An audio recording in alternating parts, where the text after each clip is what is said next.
Hello, and welcome to our course on JavaScript. My name is Bill Mead, and I've been teaching and learning about JavaScript for many years. Here I am in California, outside on this beautiful day, not that many miles away from where JavaScript was invented over 25 years ago. It's a fun programming language. I think you'll enjoy learning it.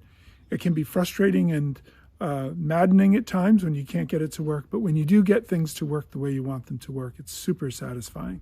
It's become one of the most popular programming languages on the planet, and as we go through this course and through this specialization, I think you'll really start to understand why.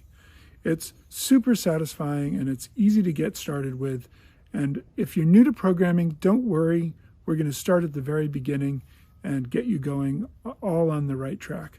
So buckle in and let's get started learning JavaScript.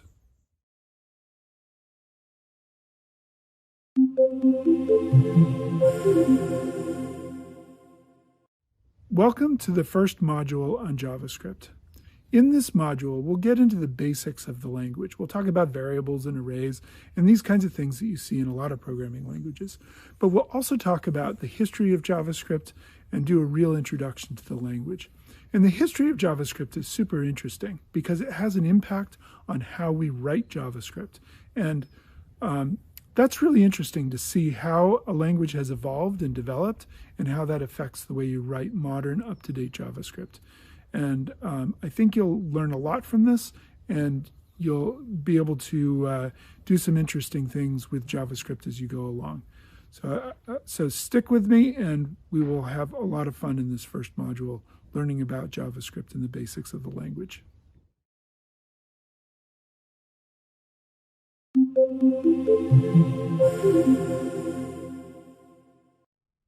Unlike a pillbox, which really can't hold much more than just pills, you can put anything into an array in JavaScript. You can even put an array in an array.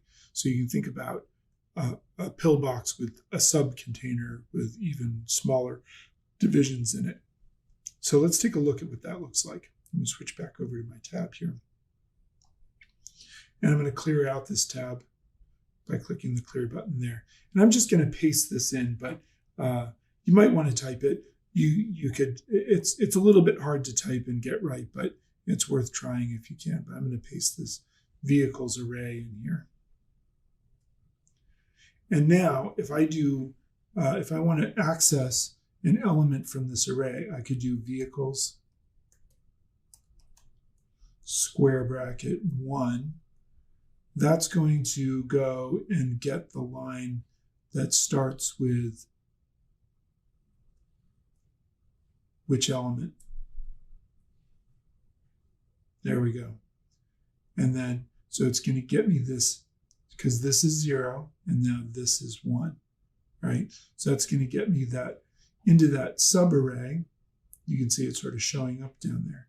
And then if I do square bracket 2,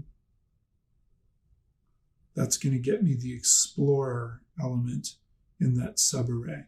So you can do things like that with arrays. That's kind of complicated, and you're not probably going to be doing arrays inside of arrays to start off with, but it's an important thing to understand about arrays. Is they're very flexible tools that you can use to hold groups of data, and that's very useful. Another thing that's interesting is that a regular variable holding a string can be treated like an array in JavaScript. So if I make a variable var joke equals the chicken crossed the road. Now I've got a variable called joke, but I can actually treat it like an array. I could do joke square bracket 4, and that's going to get me the C in chicken, because 0, 1, 2, 3, 4 is going to get me that C in chicken. Or I could do joke.length and it'll tell me that there are 28 characters in that string. So that's kind of an interesting thing to understand about arrays as well.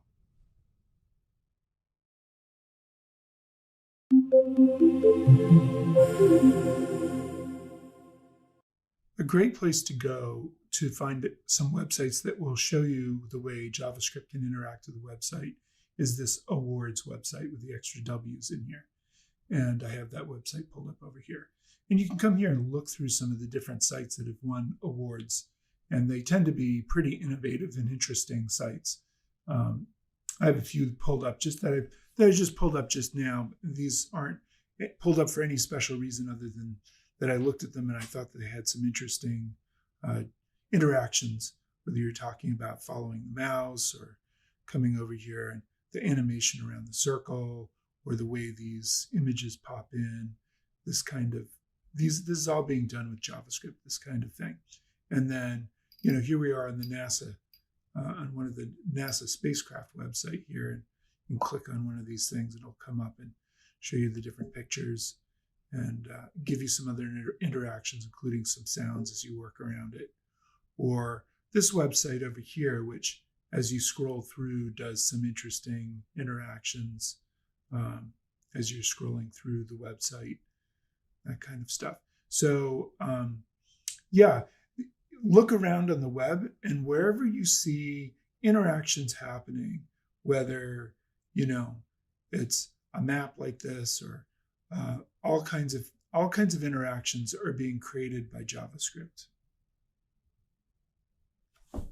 Great, you've seen some interactions on websites, and you've probably seen plenty of others in other websites or gone off and found your own. But let's talk about some other reasons why we should learn JavaScript. First of all, it's the most popular programming language in the world, and that's a really exciting thing to find out about JavaScript and a good reason to learn JavaScript. There's also a low barrier of entry to the field, whereas if you're learning Java or C or C++, you're going to need a lot of experience before you can get to a really good paying job. But JavaScript and the web is kind of the gateway to programming and to the tech industry in this way. So it's really good to learn JavaScript for that reason. And then finally, it is the language of the web. And now it goes well beyond the web. We have Raspberry Pi and other devices that can all be programmed with JavaScript, robots and all kinds of things where JavaScript exists. Gaming engines, the Unity gaming engine uses JavaScript as well as C#. So there are lots of places where you can use JavaScript, but it is ultimately the language of the web. It is the scripting language for the web browser, and it's native to the web browser. So that's a really great place to start with programming. The story of JavaScript is really interesting. It really is the story of an underdog who became king. JavaScript didn't start off as the most popular programming language. And it's really important to understand this path that JavaScript has taken through history because it has a big impact on how we write JavaScript. JavaScript was written by this gentleman here, Brandon Eich, in 1995 over the course of 10 days while he was working at Netscape. And I'm not going to go into great detail on the history here, but it's a really good thing to look up. It's a very interesting story in and of itself. But he wrote the language in a very short amount of time, and that's an important thing to understand about this language. Another important thing to understand about the JavaScript programming language is it's not the same language as Java. It was originally a language called Mocha, and they changed the name to JavaScript really as a marketing ploy. But it's not actually the same language as Java. They're two completely different languages, and it's easy as a beginner to get confused between Java and JavaScript. As I said before, JavaScript had some rough beginnings. The early years of JavaScript were plagued by bad implementations, developers who just despised the language, mostly due to poor poor documentation, and it was greatly misunderstood as a language. And this gentleman, Douglas Crockford, did a lot to help people understand the incredible value of JavaScript as a language and its strengths as well as its weaknesses. He wrote a book called JavaScript: The Good Parts. And it's a legendary book because in this book, he really talks about how JavaScript has some of the best features any programming language has ever had, right alongside some of the worst features. And becoming a good JavaScript developer is about understanding how to leverage the best parts of the language while minimizing the worst parts of the language. And we'll be seeing some examples really quickly of some parts of the language that are good and not so good right off the bat. And I'll be pointing those out, and you'll see that as we go along, we write JavaScript in ways to minimize the bad features of the language. And when I say bad features, what I mean are features that can lead to more errors, lead to confusion in the programming, and so on and so forth. But it's also a very expressive language. It's a very powerful language. Some of the ideas behind it are very interesting and very powerful, even though they're different from other languages, which was behind some of the frustration that people had with it initially. They just didn't understand it because it was different.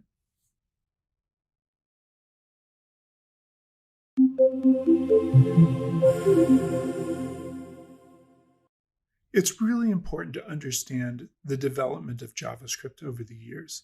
And this is because the way JavaScript has developed has really impacted the way that we write JavaScript. So having a little bit of understanding of this history is really important as you learn the language.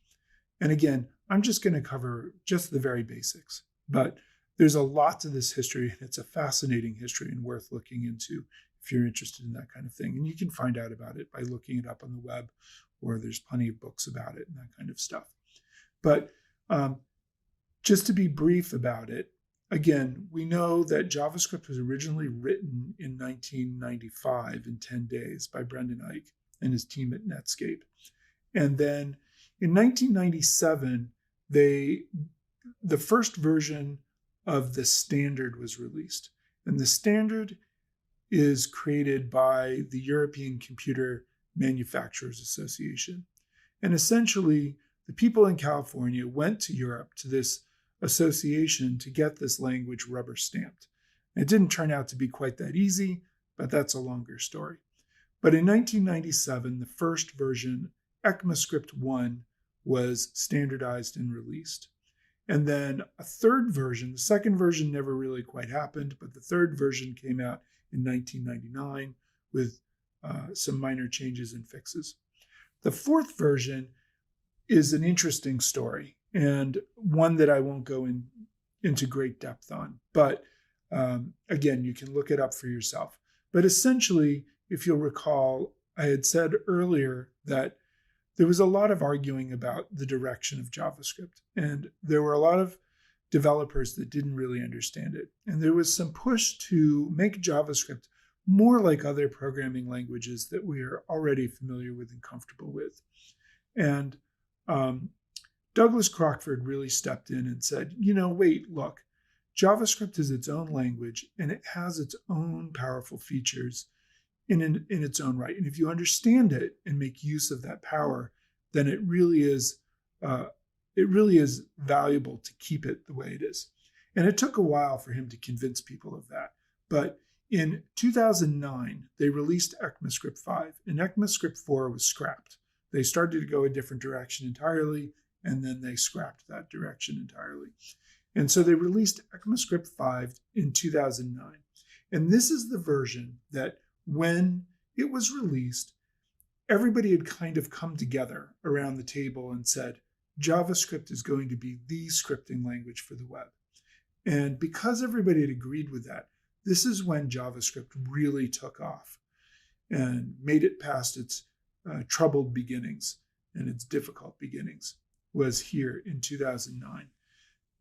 In 2009 is when JavaScript became king of the web, because all of the major players agreed that this is going to be the scripting language, the programming language of the web. And they built in a lot of features. There's a lot that's built into ECMAScript 5 that we'll be using throughout this course. Over the next 10 years, there was a lot of work on JavaScript. And they really wanted to move it from being a scripting language to a general all-purpose language, something that was very powerful. And in 2015, ES6, what is commonly referred to as ES6, was released. Sometimes it's called ECMAScript 2015. Those two terms are interchangeable.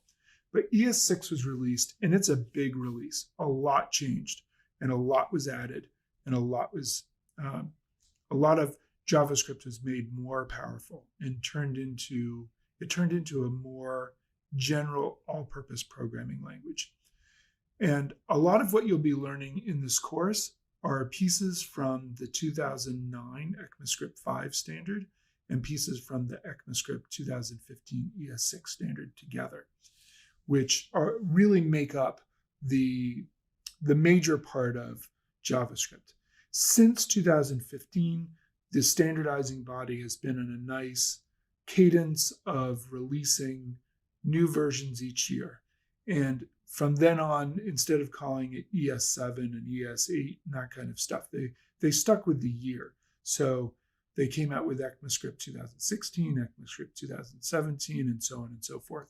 And each year there are smaller new additions added, but on the whole, these additions are fairly small, and there'll be more advanced pieces that we won't see nearly as much of in this course because this is a beginner's course, but we will be doing a lot with ECMAScript 5 and ES6, or ECMAScript 2015. So dive in, and I hope you enjoy learning about JavaScript as we go along here.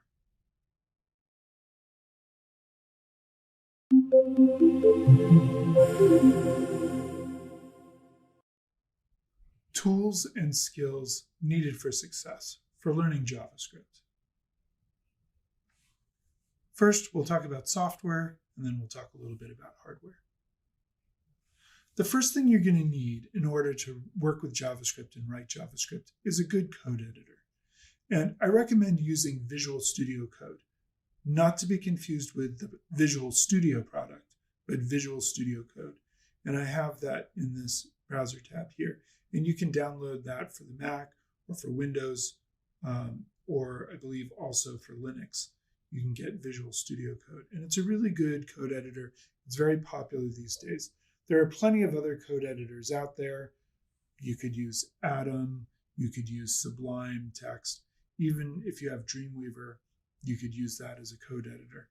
Dreamweaver has a lot of other stuff built into it that you don't need, but it works perfectly fine as a code editor if you want to use that as well.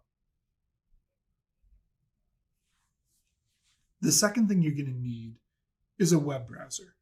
And I'm going to recommend that you use Chrome. Chrome has a lot of the developer tools that developers use.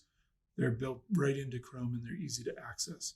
You could also use Safari or Firefox or Microsoft Edge, or Brave is another browser out there. And there are other browsers out there as well. And many of them also have developer tools. But most developers use Chrome and get comfortable with the Chrome developer tools. So I recommend that you download Chrome and use that browser. You're also going to need an image editor. And if you have access to Photoshop, that's great. Photoshop is fantastic for this kind of thing. But if you don't have access to Photoshop, there's another one called GIMP, which is free. And you can go download GIMP, and I have that pulled up here. So you can actually download GIMP for Mac or for Windows and that kind of stuff. There are also online tools, web pages that will allow you to upload your image and optimize it for the web and do some different kinds of image editing right through your browser. So you might find some of those types of tools as well. But you will need some sort of image editor to help you with working with images. That's kind of a nice to have. It's not absolutely necessary, but it's really kind of nice to have. Next, you're going to need a computer and internet access. It may sound obvious that you're going to need internet access to do an internet class, but you are going to need that, and you will need a computer, whether it's a laptop or a desktop. What's not going to work very well is either a Chromebook or a tablet or a phone. You're really going to need something that you can write code on and save files to. And iOS is not, you can make it work, but it's not really up to the task. You'll be fighting it every step along the way. So you want to be working with Mac OS X or Windows 10 on a computer in order to really make this work.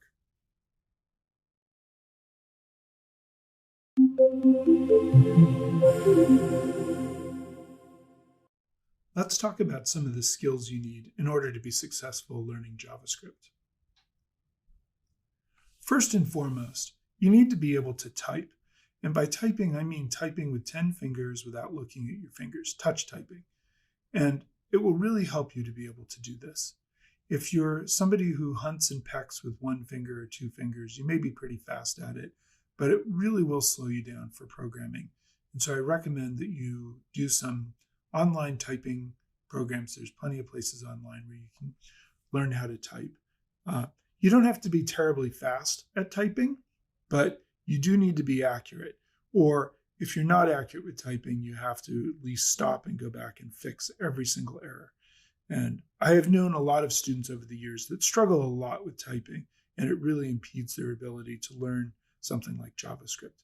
So I really recommend that you get those keyboarding skills if you don't have them already. The second thing that you need is you need to be able to manage your files. That means that when you save a file on your computer, you know where it is, not just going into the file menu and choosing the most recent files thing. If that's what you do to find your files, then you need to really get good at file management. And if your desktop looks like the picture here, then you're going to be in trouble.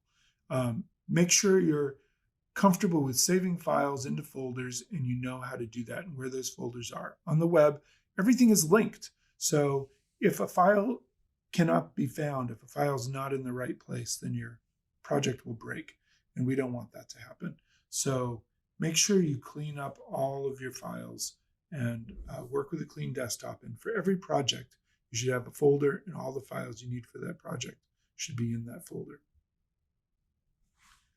The next thing that you need is persistence. Learning JavaScript is not easy. It's challenging. And maybe that's true for every programming language. But JavaScript in particular, it's got some quirks to it, and it takes some getting used to. And there will be times when you're frustrated, when things aren't working the way you think they should, and you just need to take a break, step away from it, and then come back to it. But come back to it because it's worth learning. And even though it's hard, it's definitely worth putting in the effort and being persistent to get there. I have told many students over the years, if you're not banging your head against the wall, you're not learning JavaScript. All my students will tell you that I say that over and over and over again. And it's frustrating, especially in that moment when you realize you just left out one character or a semicolon or something like that, and that broke the entire script. But stick with it, keep working at it, stay calm, keep pushing forward, and you'll make a lot of progress with it, I promise. The next skill that you need is to be good with logic. And logic is a learned skill. Some people are naturally very logical, but it's something that you can practice and develop. And there are lots of tools and games out there that will help you build your logic skills. Sudoku is a great place to go for puzzles that will help you build your ability to use logic. Programmers often use math as well, but math is not that important to begin with. It's really the logic skills that you need. You might need some basic arithmetic, but I don't do a lot of programming that involves very sophisticated math, and a lot of programmers don't.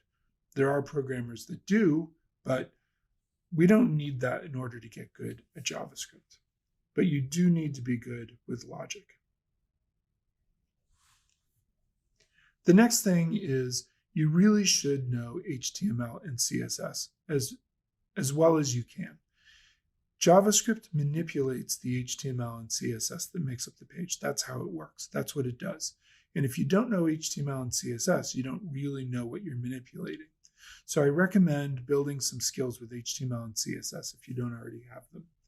And a good place to go is this Interneting is Hard website here.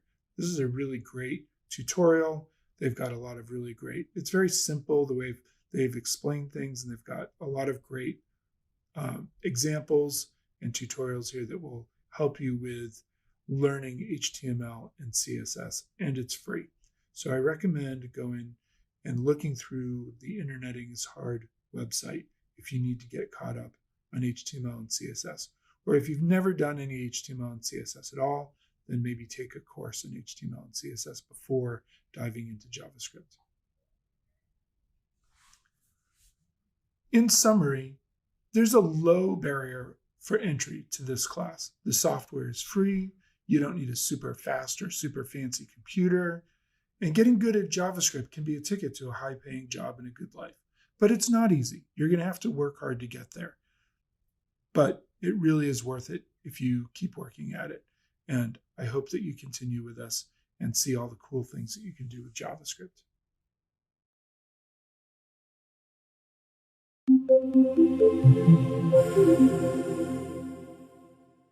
JavaScript Variables.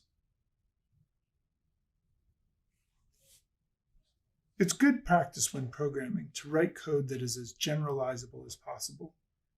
It allows the code to be reused and helps limit the effort of writing and maintaining redundant code. Imagine somebody gave you a robot as a gift to do chores around your house. You have to teach it how to do your chores. What if you wanted to teach it to wash the dishes? That would be great. It'd be really helpful to have a robot wash the dishes for you. But what if you had to write different instructions for each dish in your house? That would be a lot of dishes and perhaps a lot of instructions, and that wouldn't be so great. What we can do with the variable is that we can treat it as like a container, and then we can write a set of directions and pass each item through that set of directions. So here in this diagram, currently, we're going to rinse the food off the silverware and then wash the silverware with soap and water, and then dry the silverware with a towel, and then move on to the next thing, which perhaps might be a cup. The box, the red box that you see here, is really the variable. It's a temporary container that we can pass these items through, and we can teach our robot to wash all of the items one at a time using this container. And that will make your instructions more modular and more reusable. And that's really helpful. There are many ways of declaring a variable in JavaScript. We'll start with one of the most basic ways, which is using the var keyword, VAR. So here, I have a variable called x I'm creating, and JavaScript will then recognize x as a variable, and I'm assigning it an empty string, 2 sets of quote marks there, followed by a semicolon. And that means that variable x holds an empty string. On the next example, I have a variable called cheese that I've created, and it's holding a string called yummy. The equal sign here is an assignment operator.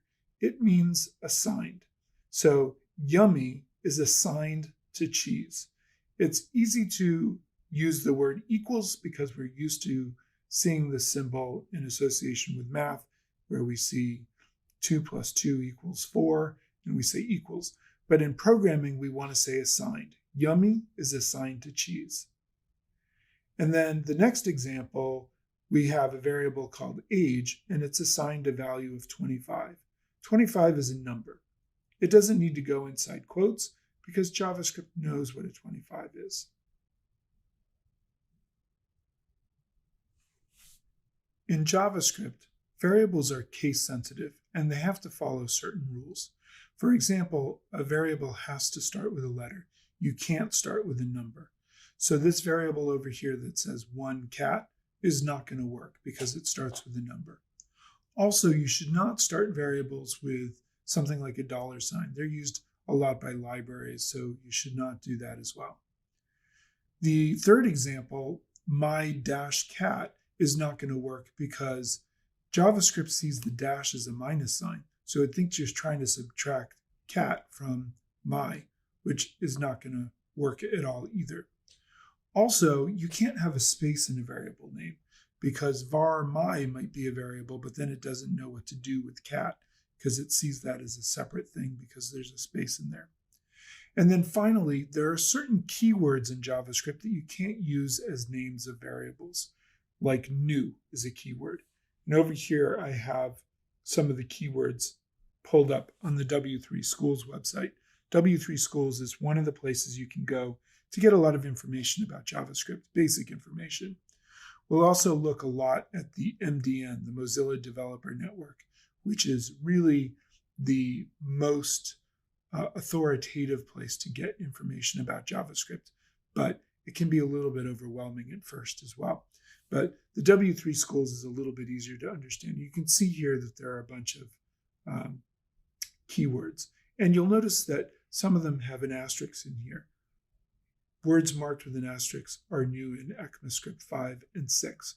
Remember, we talked about the versions of JavaScript. So now when you see ECMAScript 5 and 6, you know that we're talking about ECMAScript 5, which was released in 2009. That was the big release then. And ECMAScript 6, or ES6, was the version that was released in 2015. Okay, so these are all keywords that you can't use as names for variables in JavaScript. Over on the right in this image here, you'll see we have variable cat with a lowercase c, variable cat all in uppercase letters, and variable cat with a capital C. These are 3 different variables that hold 3 different values. It's generally better practice to use lowercase letters when creating variables, or to do what's called camel casing, like we have down at the bottom here. My cat with a capital C in the middle. So it's kind of like a hump in the middle. We like camels in JavaScript.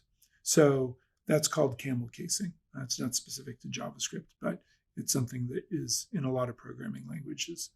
But we use that frequently in JavaScript. You'll frequently see variables that are using camel casing.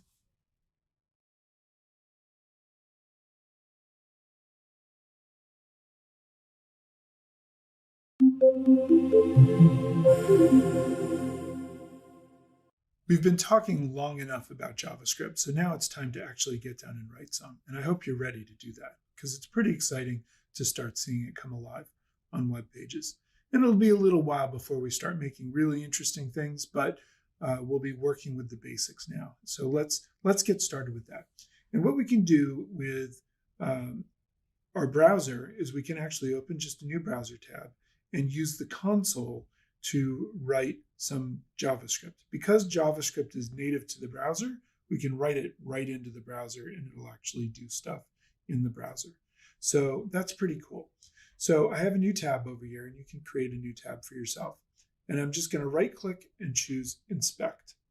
And you have to right click on the white area. You can't right click on an element or something like that. But right click on the white area and choose inspect. And that'll bring up the inspector in Chrome.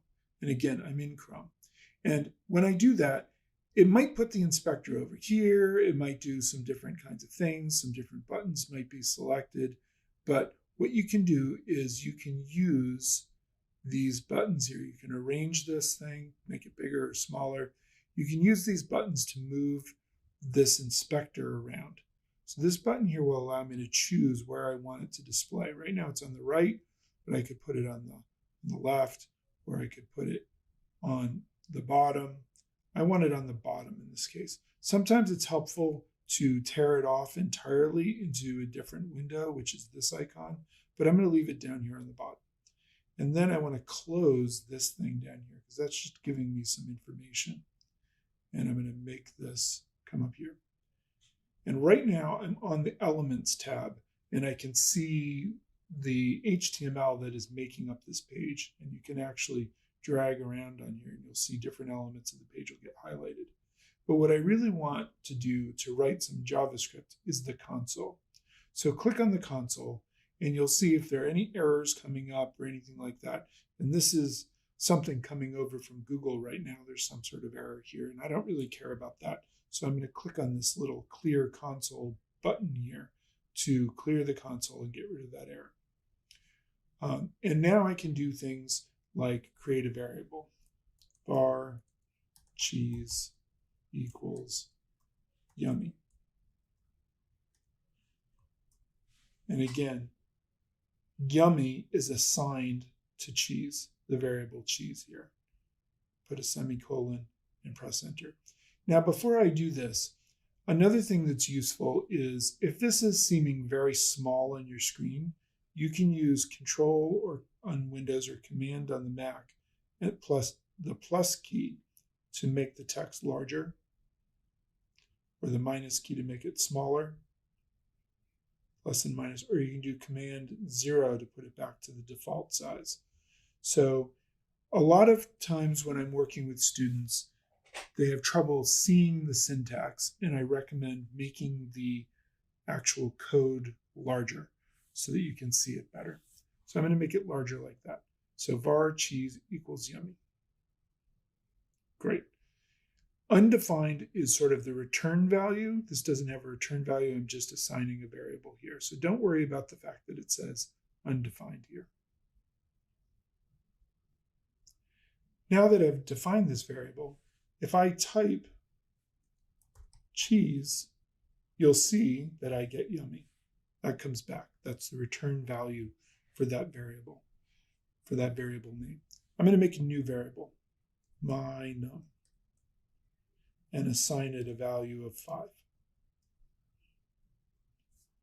And I get a 5 back. That returns the value of 5. So I could make another variable. When I created my num, you'll notice I forgot to use the var keyword, and that's fine.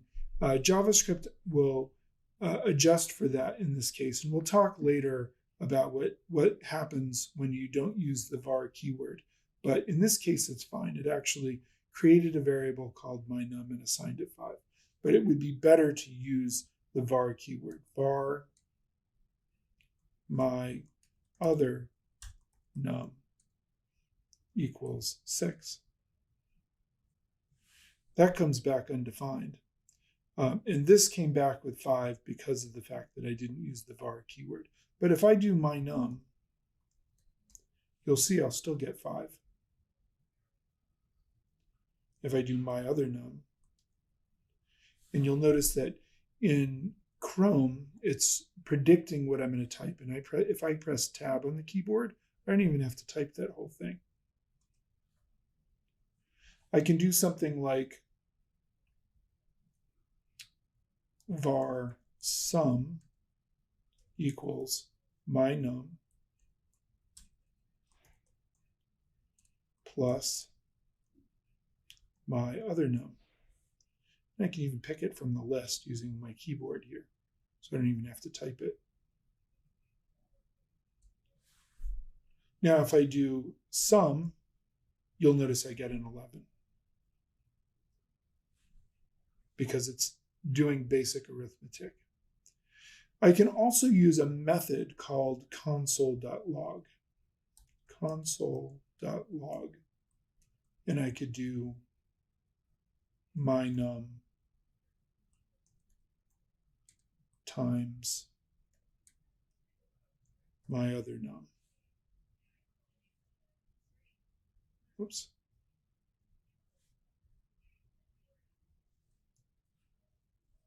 Semicolon. And you'll notice that I get 30 because it's taken 5 and multiplied it by 6. Now we're in the console, so we don't have to use the console.log statement here, the console.log method, but because I can just do my num times my other num, this one here. And you'll see I still get 30. But I'm showing you the console.log method because when we start working with files, we'll use this method a lot to send things to this console. While I'm in the console, I don't actually need to use it.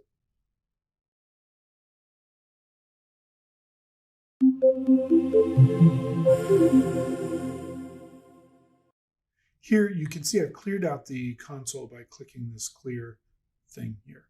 That won't actually forget any of the code that you've put. If you do want to actually forget the variables, you can click the refresh button up here, and that will actually forget everything. Now I'm getting the error that came back just with the Google page, but I can clear that here. So I can actually create variables fresh that way. So use this refresh button if you really want to clear out what your code remembers. So now if I were to type cheese, it'll tell me that it doesn't have cheese as defined anymore because I refreshed the page. But let's do this. I'm going to make a variable var not num. I'm going to assign it a value of 5, but I'm putting it in quotes because it's not really a number. It's a string with a number in it. And I could make another variable, var new num. I'm going to assign it a value of 10. So that's it. That's actually a number. Now watch this. If I do new num plus not num, it gives me a 105 inside quotes. Now, JavaScript is loosely typed. You do not have to specify what type of data a variable is going to hold when you create the variable. And a lot of people don't like that about JavaScript. And way back in the day, when they were working on ECMAScript 4, you'll remember that version was never released. They were thinking seriously about switching JavaScript to being a more strongly typed language, like other languages, where you have to declare what type of data a particular variable will hold when you create the variable. But in JavaScript, you don't have to do that. And Douglas Crockford, who we mentioned earlier, made a strong argument that the loosely typed nature of JavaScript is actually very expressive and very powerful in its own way if you know how to use it properly. But it can lead to confusion. And here's a good example of that, where we might get something that we don't expect. Perhaps we expected to add 10 to 5 and get 15, but instead we got 105 in a string. So that's kind of an important distinction and something important to understand about the way JavaScript works.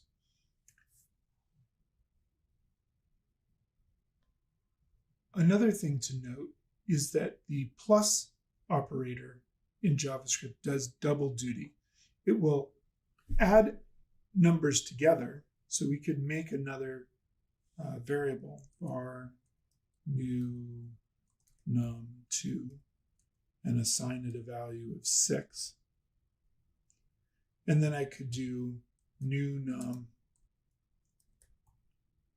plus new num2, and it'll give me 16. So it'll add numbers together, but it will also concatenate strings. So here we were seeing the plus sign actually doing some concatenating because one of those elements was a string. So it concatenated it together, and I got 105. And down here, when we use the plus sign, it's actually adding. This is a problem in JavaScript, and they've done some things in the language to help mitigate the fact that the plus sign does both things. But, and we'll look at what we can do to deal with that. We'll look at some better ways of putting strings together other than using the plus sign. But these features of JavaScript that were built in from the beginning persist to this day. And the plus sign still does two things. It concatenates and it adds. So here we're seeing already very much at the beginning of the course things about JavaScript that are a little bit different. We're seeing that it is a loosely typed language, and that's unusual. We're also seeing that the plus sign does double duty, and that's not only unusual, but a little bit problematic. And so already you're learning a little bit about why we use JavaScript in certain ways, or why we type it in certain ways. And we'll get into more detail about that as we go along.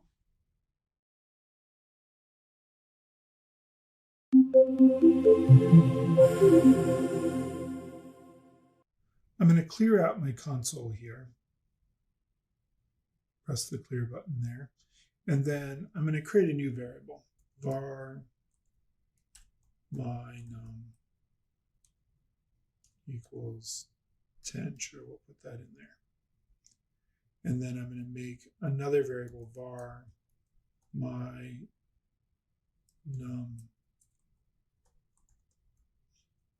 as string. I'm going to make a variable there and we'll call it 5. But that variable, again, is a string. Now, it's important to note that even though JavaScript is loosely typed, it doesn't mean that variables don't have a type. So if I do type of, which is a method that allows me to pass in a variable like my_num, it'll tell me that it is in fact a number. Whereas if I do type of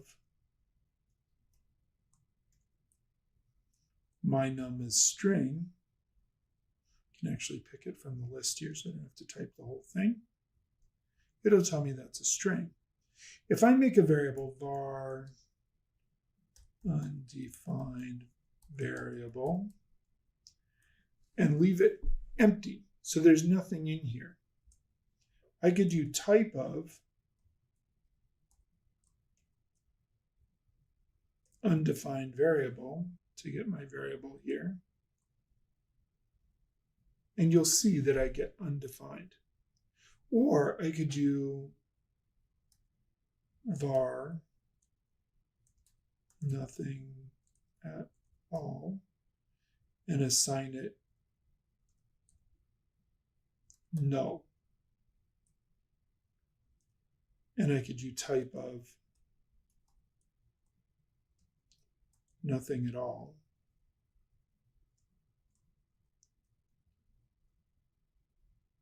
And I get object. So that's kind of interesting.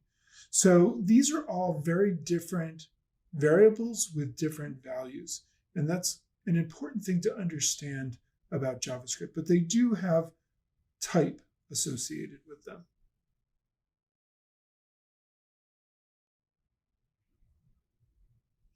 Let's try one more. I'm going to make another variable, var empty string. And I'm going to assign it a couple of quotes. And if I do type of empty string,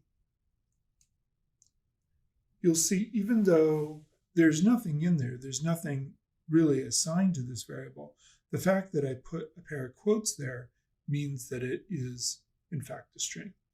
It's also kind of important to note that I could use single quotes or double quotes in JavaScript. They do the same thing.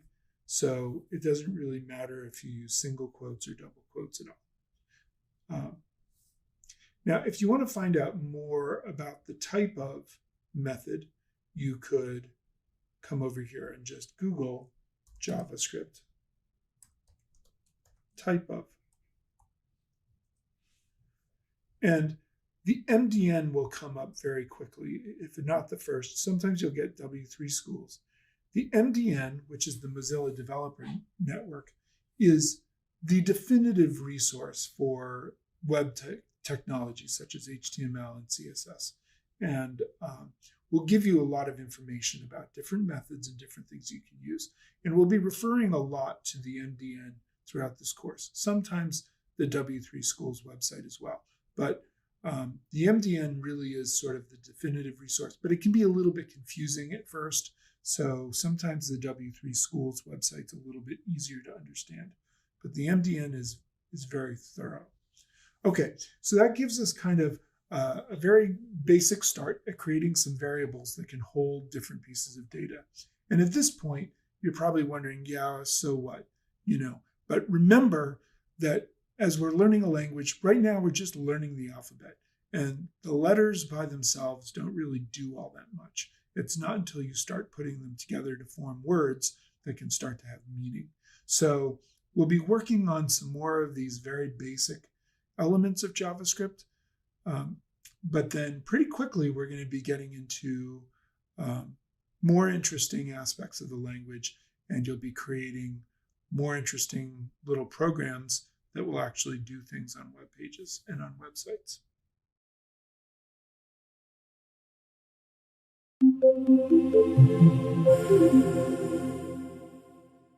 JavaScript Arrays. An array is really just a container with subcontainers, and it's the next piece of the puzzle that we need to talk about in terms of JavaScript. We talked about variables, and an array is just another type of variable, but instead of holding one piece of data, it can hold multiple pieces of data.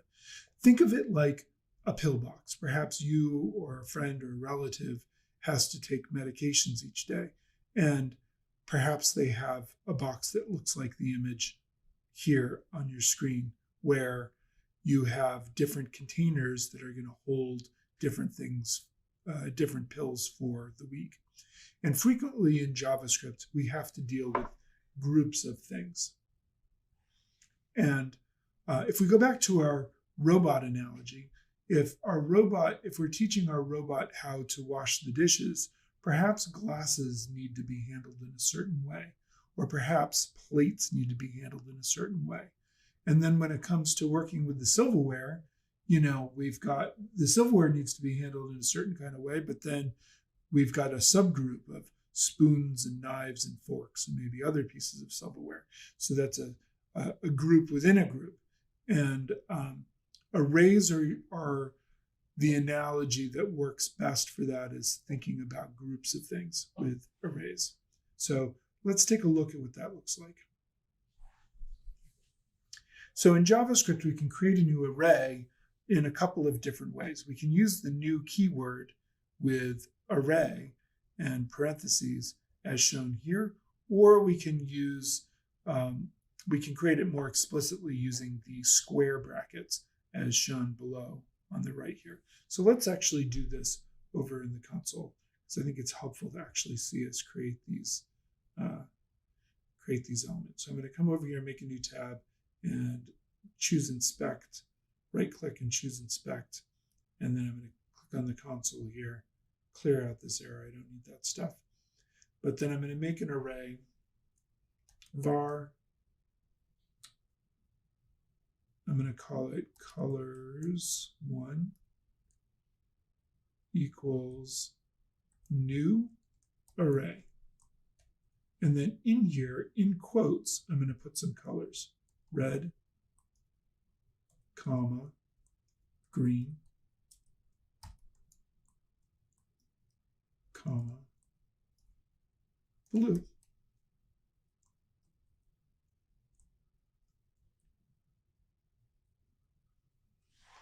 Now I've created that array. And I can access those colors by typing colors1 square bracket 0 end square bracket, and that will get me the first color in that array. That'll get me the red. Or I could make an array more explicitly, and this is the more common way that you'll see it done, is var colors2 equals square bracket, and then quote, yellow,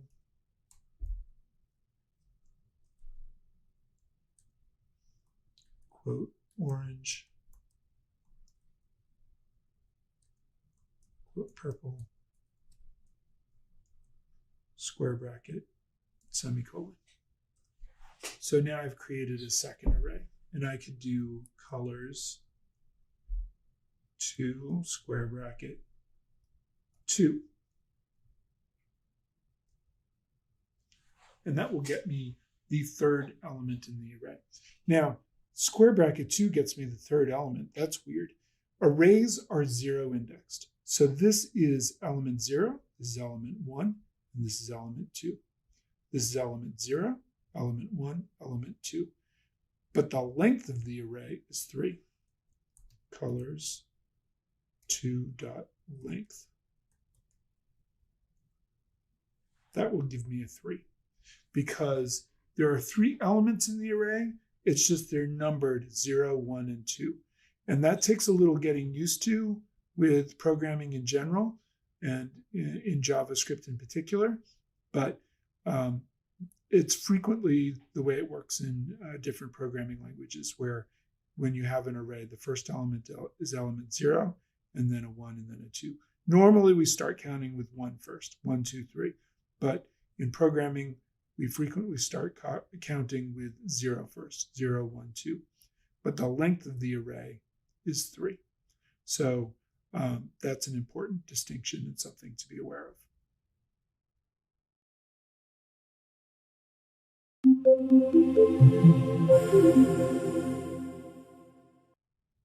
Unlike a pillbox, which really can't hold much more than just pills, you can put anything into an array in JavaScript. You can even put an array in an array. So you can think about a pillbox with a sub-container with even smaller divisions in it. So let's take a look at what that looks like. I'm going to switch back over to my tab here. And I'm going to clear out this tab by clicking the clear button there. And I'm just going to paste this in, but you might want to type it. You could. It's a little bit hard to type and get right, but it's worth trying if you can. But I'm going to paste this vehicles array in here. And now, if I want to access an element from this array, I could do vehicles square bracket 1. That's going to go and get the line that starts with which element.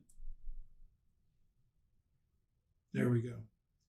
And then, so it's going to get me this, because this is 0, and now this is 1, right? So that's going to get me that into that subarray. You can see it sort of showing up down there. And then if I do square bracket 2,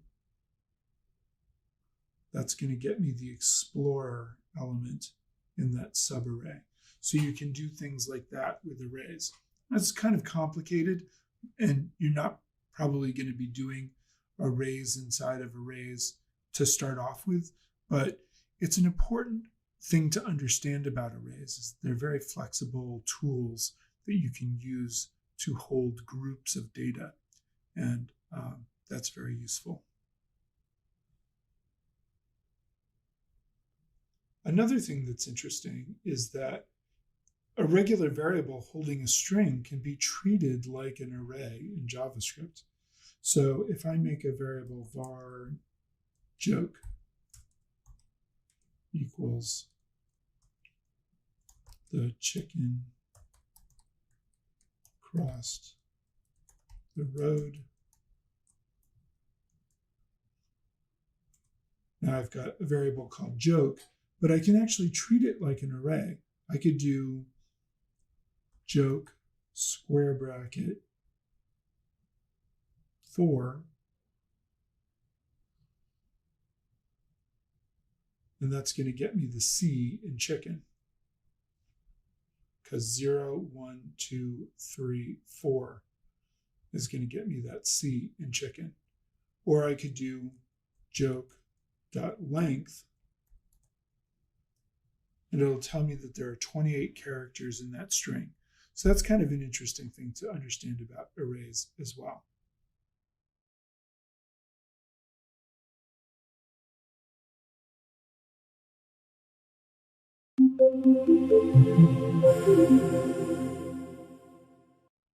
Let's do a little bit of practice with arrays. So I can make a new variable, var animals, and assign it an array. Cat, dog, chicken,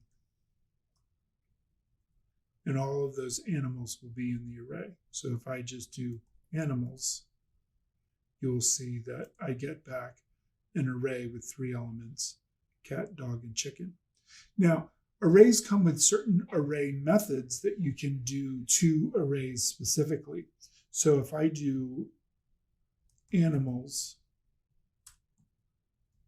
dot push llama, now there are 4 elements in the animals array. The cat, the dog, the chicken, and the llama are all in the array.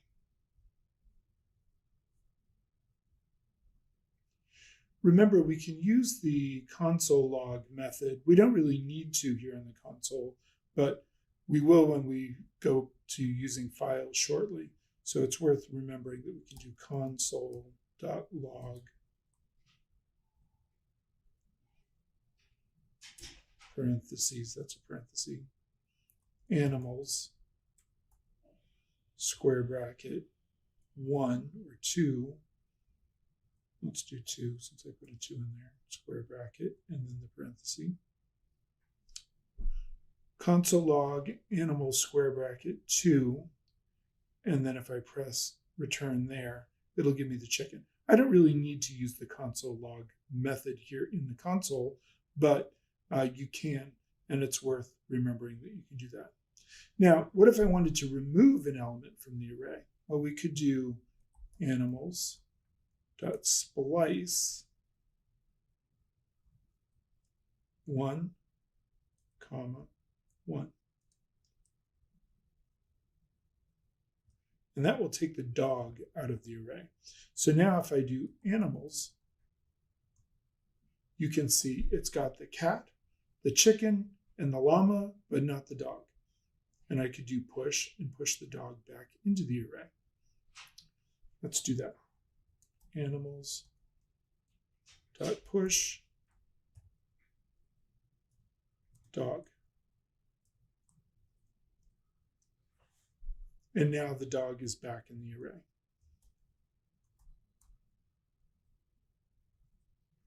Another array method is sort.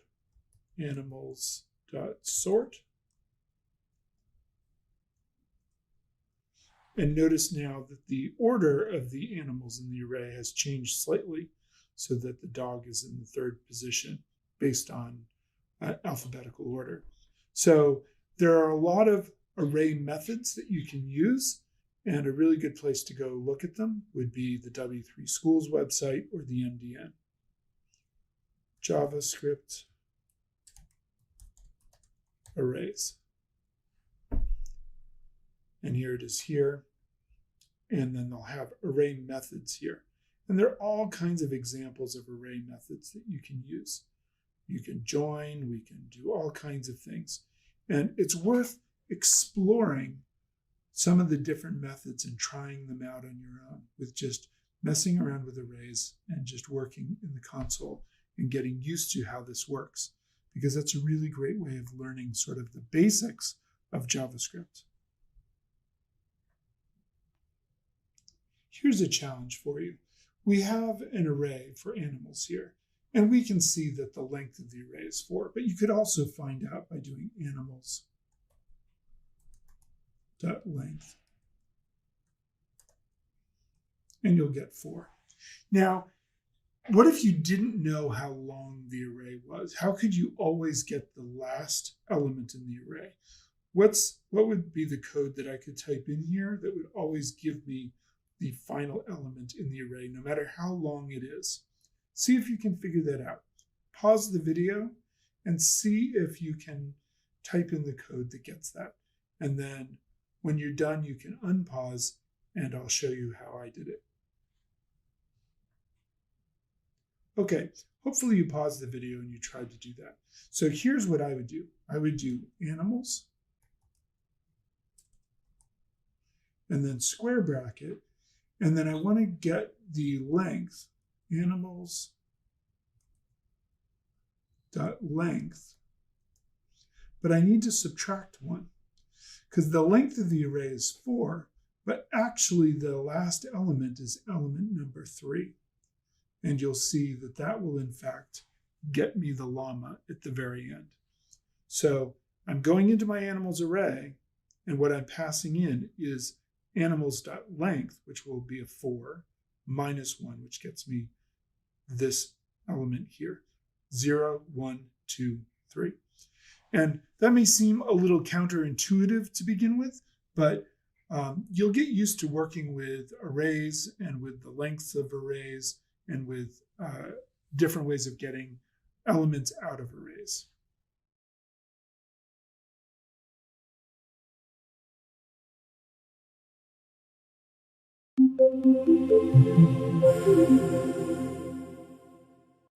Welcome to the second module. In this module, we'll get further into the basics of the JavaScript language. There are certain things that you'll find in many modern programming languages, such as control structures, such as being able to figure out if something is true or how to handle something on a loop and these kinds of things. And we'll be doing that sort of work in this second module. And there's a lot of practice and there's a lot of opportunities along the way to really get used to the JavaScript syntax. And I encourage you to do as much of that as you possibly can because it will really help you learn JavaScript. So buckle up and let's go. This should be a really fun module for you to complete.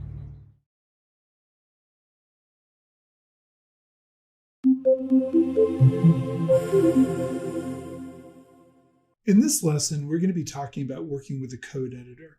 And I'm going to be specifically looking at Visual Studio Code, which I have a picture of here on this slide, but I also have it open over here in this tab.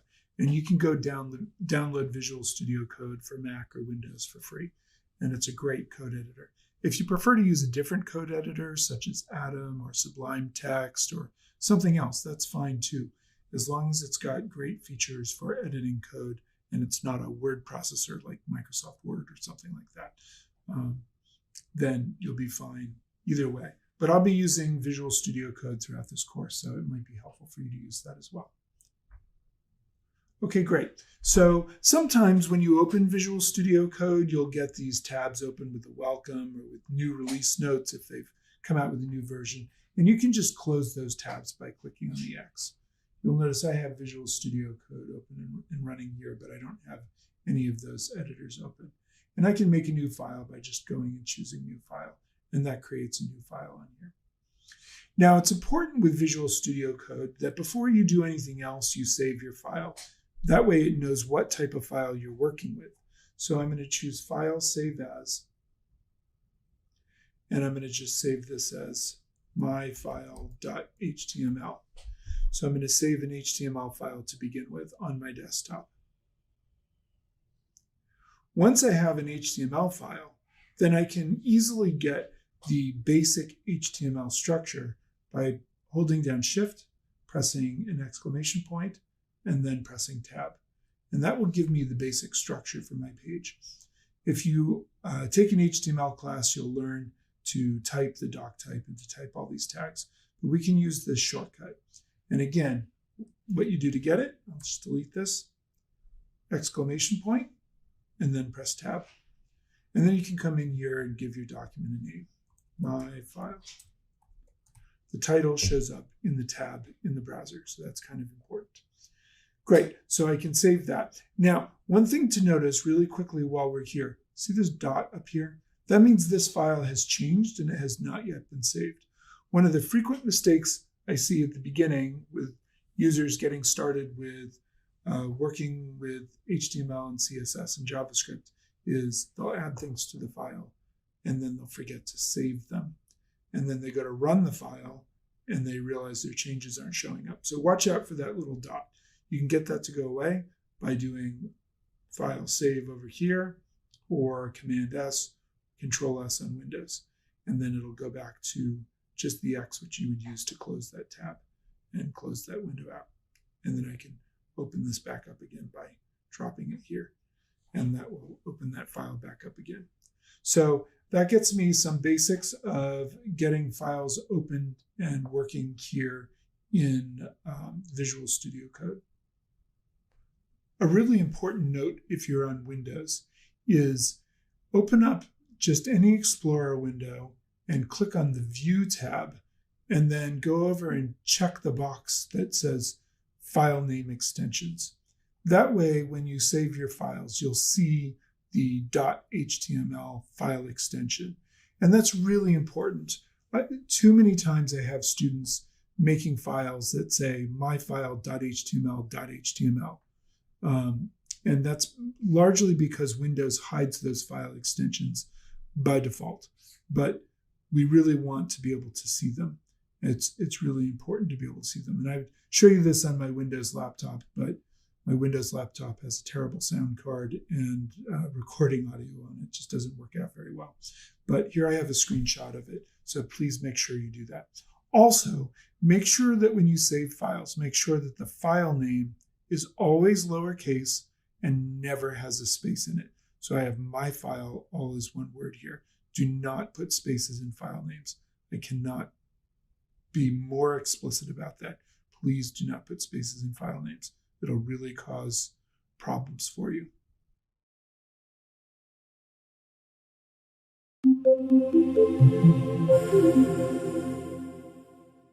I'm back in my code editor, and now I'm ready to add a script. So let's add a script to this file, and we can see some JavaScript actually happen here. First, I'm going to put some HTML on the page, my first script. Nice if I spell that right. And then you can actually put scripts really anywhere inside this file. Sometimes they go in the head of the page here inside the head tag. Frequently, you'll see them down here just before the closing body tag. So I'm going to make a script tag. Make sure you spell it right, script. Look at that, what a mess. I'm going to make a script tag. So I have a script tag, and I'm going to click between these two angle brackets here and move that down. Maybe I should do that again, just to make sure I get it right here.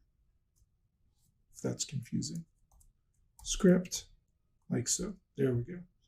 And then it puts the cursor between the two, and I can move that down. And here I can make a variable, var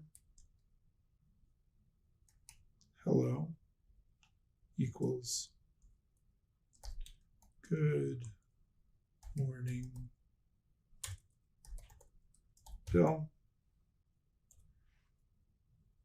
And then in order to get it to do something, currently what we have to work with is the console, because that's what I've shown you so far in the other videos. We'll get to other things later and really pretty soon, but for right now, we just have the console. So I can use console.log. Remember, we talked about this method before, hello, to put that variable, or really the string associated with that variable, into the console. So I can save this file. Notice the dot up here. I have to save it.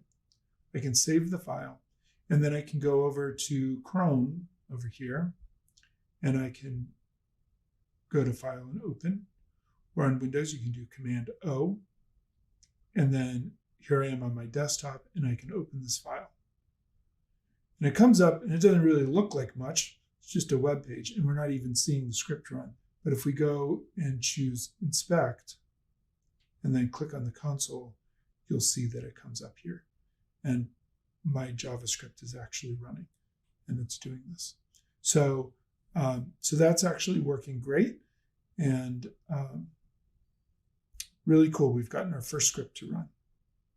The next thing to talk about is how we can make some comments in JavaScript in case we want to remind ourselves exactly what we're doing. It's always good practice to add comments to your scripts so that when you come back to them later, you know what's going on. And there are two ways of making comments in JavaScript. I can use the slash twice, 2 slashes, and I can type the variable is below, or something like that. Or the variable below, I don't know, we could say something else about it. But putting 2 slashes, 2 forward slashes here, will keep JavaScript from trying to do anything with this line here. If you want to have a longer comment, you can use the slash and a star, and then end the comment with a star and a slash. And then in here, I can put a longer comment about anything that I want, and it can go multiple lines, like so. So I can have that start with a slash star and end with a star slash. And that will help me make comments in my code so that later when I come back to try to find out what I was doing, I can leave notes for my future self, which is super helpful. While we're here, another thing that's important is I can actually make the code in the browser larger or smaller by pressing the Command plus or Control plus on Windows on my keyboard here. Whoops, click on that. And that will make the code larger or smaller. And I can make this window over here smaller too. If the code is getting squished in there, you can close it all together. This thing opens and closes that Explorer. But I can make the code larger or smaller. And depending on how good your eyes are, you might want the code to be larger or smaller. Command 0 will put it at its default size, but Command minus will make it smaller. So make sure you're setting your code to a size that's comfortable for you to read, because a lot of times when I'm working with students, I notice that they're having a hard time seeing the difference between a semicolon and a colon. You know, those are two different characters. And if you're having a hard time seeing the difference between the characters, then the code is probably too small for you. So make sure you set it at a comfortable size.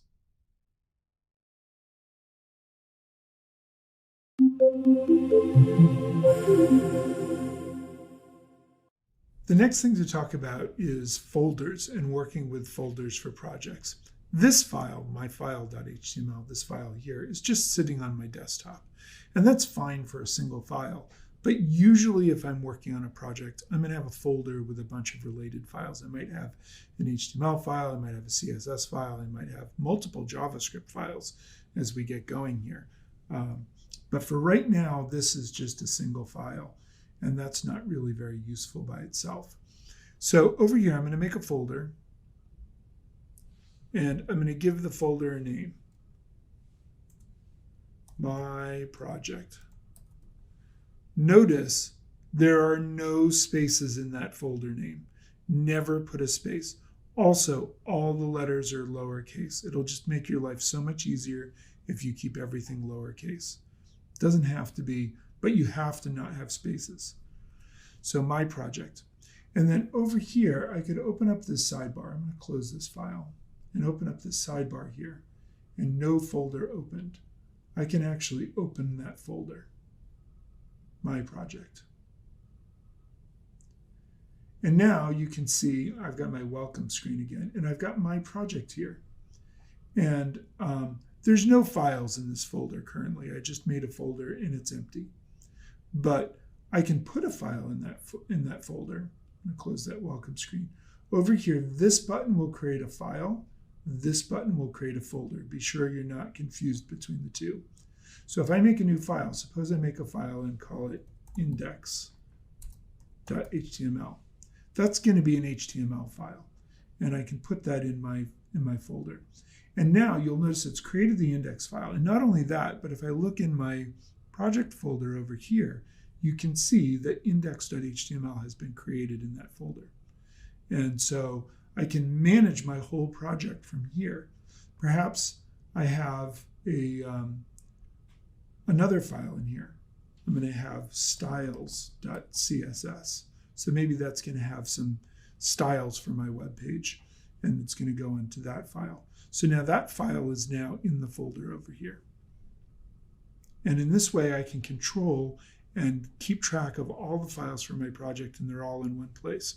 Remember I said earlier, you have to get really good at file management, and you have to make sure that all the files for a project stay in the folder.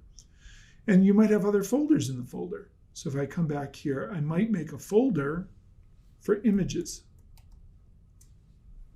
Now this is a folder, and currently there's nothing in the folder, but if I look in this folder over here, you can see that the folder images is here, and I could put images in there. Be careful when you're creating files not to accidentally put the file inside the folder if you don't mean to. So if I click new file here, it's going to create this file inside of images. Oops.html. So this file is actually inside the images folder here, and I can see it over here as well as being inside the images folder. If I decide I don't want that file, I can right-click here and choose delete. It'll ask me, do I really want to move it to the trash? And sure enough, from over here, that file is now not inside that folder. The folder is empty again. So by working with this Explorer over here, we can create files and manage files for our projects and make sure that the files are in the correct places at all times. The last new thing that I have for this lesson is I just want to show you that Visual Studio Code is very customizable. You can add all kinds of extensions to it.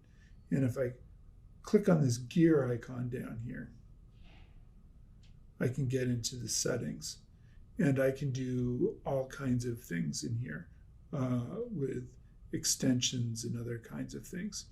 So for example, you can search for settings or extensions. Here are extensions here. Now turn off the settings. But you can do all kinds of fun things to make Visual Studio Code more personalized. Maybe you like this black look for your code editor, or perhaps you prefer a lighter theme. I installed this extension here called Atom 1 Light Theme, and you can click on that, and currently it's disabled, but I can enable this theme. And I think down here should be able to choose feature contributions. Should be switching here.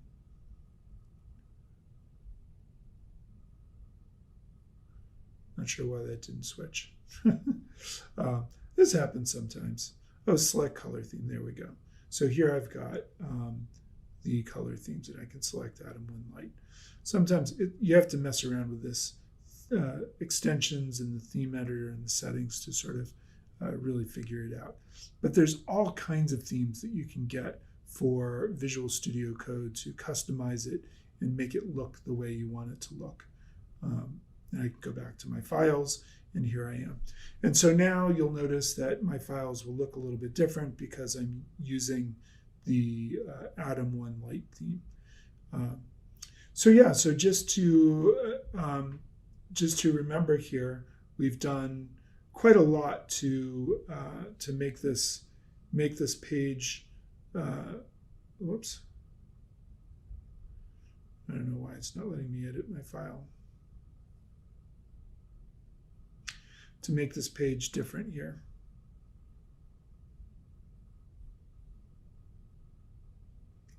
I'm going to redo that last part because I kind of messed that up a bit.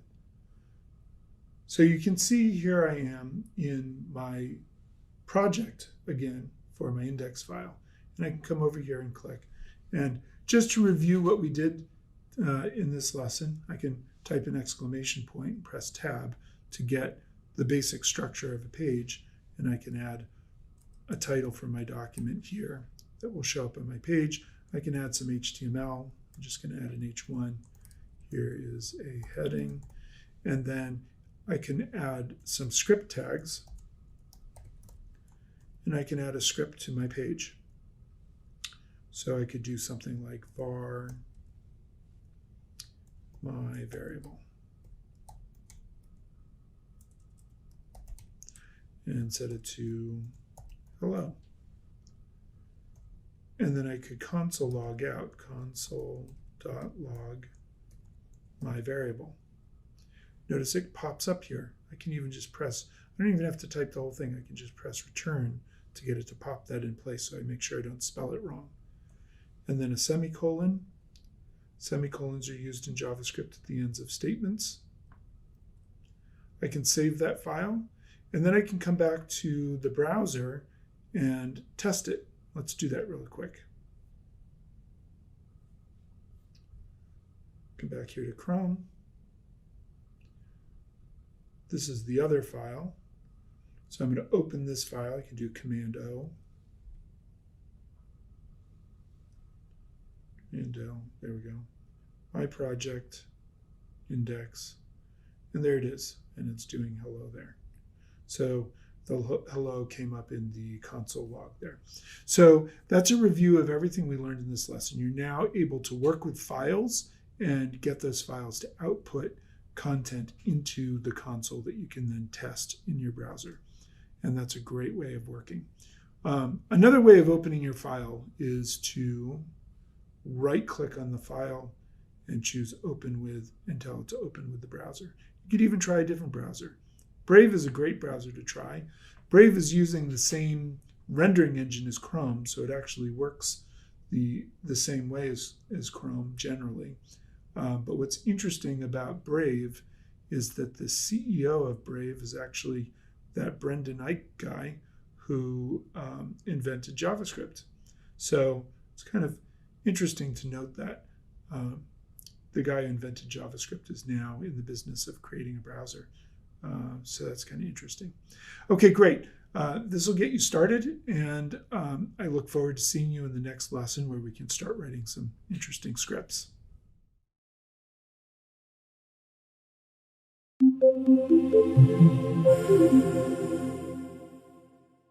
Operators, Booleans, and selection in JavaScript. Operators in JavaScript are the symbols that will allow us to create different expressions in JavaScript. And here are just a few of them. We've already seen the plus sign and the equal sign, which remember, equals is an assignment operator. There's also minus, and the asterisk is used to multiply, and the / is used to divide. And the percent is a modules operator. If you want to find out more about operators, you could come over to the W3 Schools website and look at the different operators. They'll get all listed here, comparison operators and logical operators and all kinds of stuff here.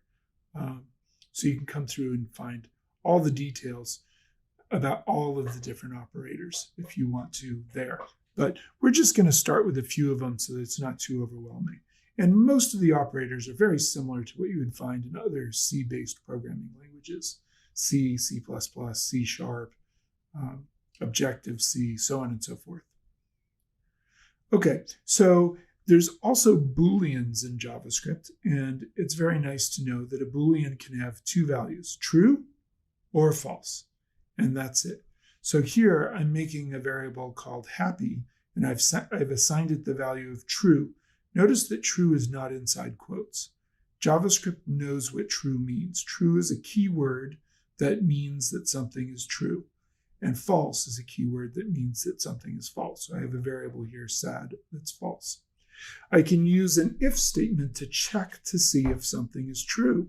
So if happy, now happy has assigned true to it, so it's going to do something here. If I were to replace happy with sad, then the else would fire instead of the if, and we would do something down here if happy was false. Or if I changed the value here from true to false, then happy would be false, and it would do this down here. So that gets us started with a little bit of that. So next we're going to move to our code editor and make a file and try working with some selections and Booleans and that kind of fun stuff. Here I am in my code editor, and I'm going to make a new file.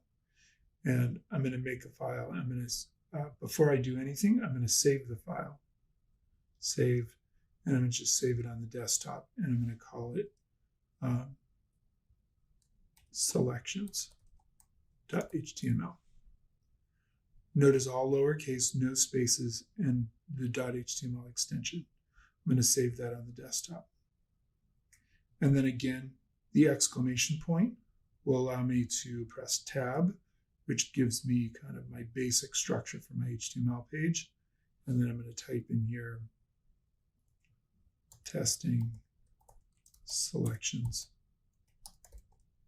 and Booleans. There we go. And then in here, I'm just going to add an H1 testing selections. There we go. That's nice. And then I'm going to add a script tag. So we'll go ahead and add a script in here. And then what are we going to put in the script? Well, let's make some Booleans. I'm going to have var red, and I'm going to set that to a value of true. Then I'm going to have var blue, and I'm going to set that to a value of false. There we go. So I've got two values here. One is set to true and the other one is set to false. Now, if I were to make an if statement, if parentheses, and I were to check the value of those, red, I'm going to check the value of red. If red is true, which it is, then something's going to happen here. Something happens.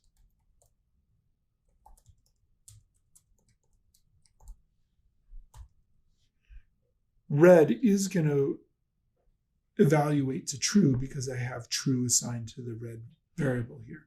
If I were to put blue in here, then this would not be true, in which case something else would happen. So I'm going to come down here and add else.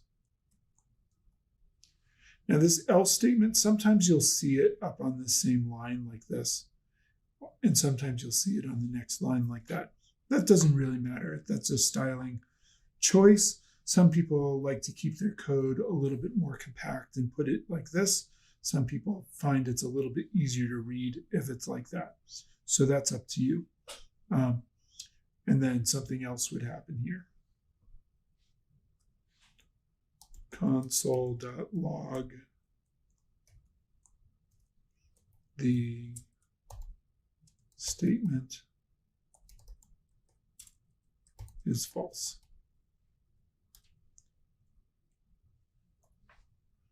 And up here, we'll do console log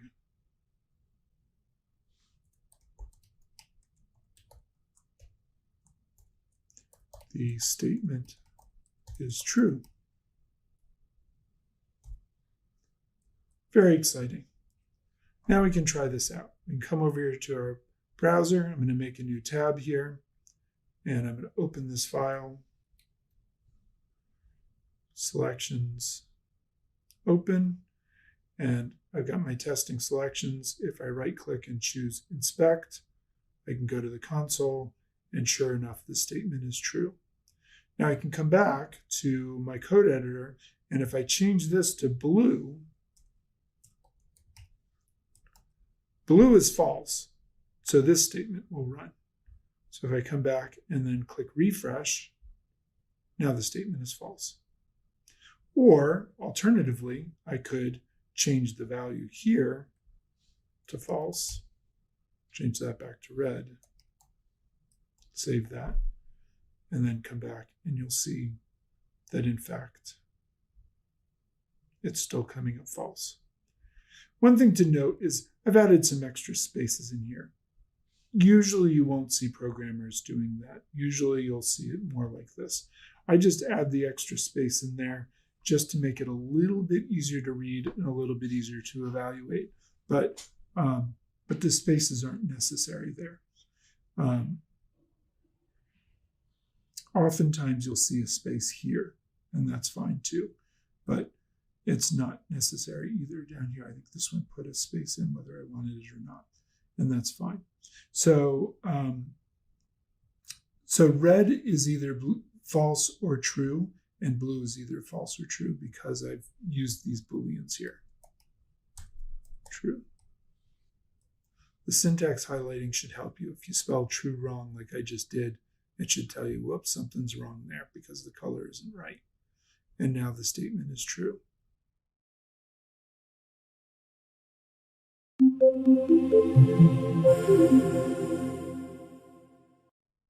This is interesting. Let's try this. I'm going to make a variable called green and then see what happens if I pass green in here. Notice green doesn't have a value here. So let's take a look at that. I'm going to make a variable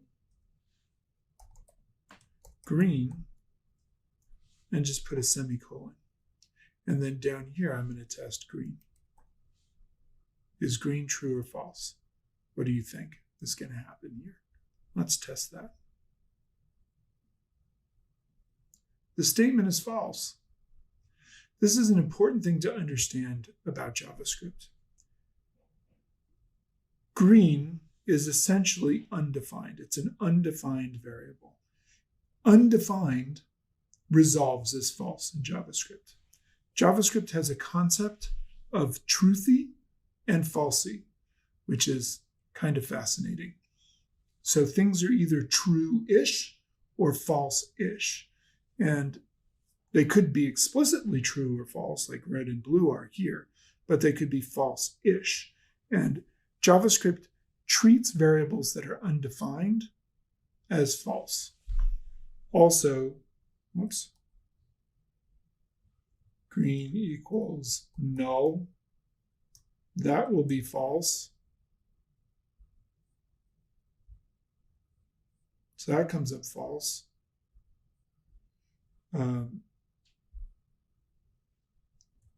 Green equals 0. 0 is false. But if I put any other number in there, any other real number, like a 1, 1 is true. What about 100? That'll be true too. What about minus 100?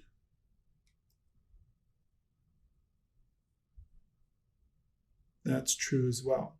So numbers are true except for 0. 0 is falsy.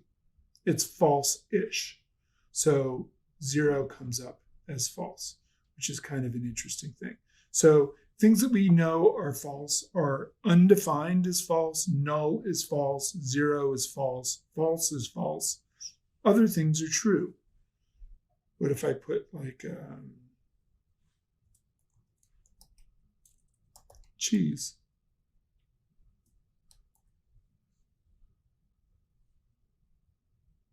Cheese is true.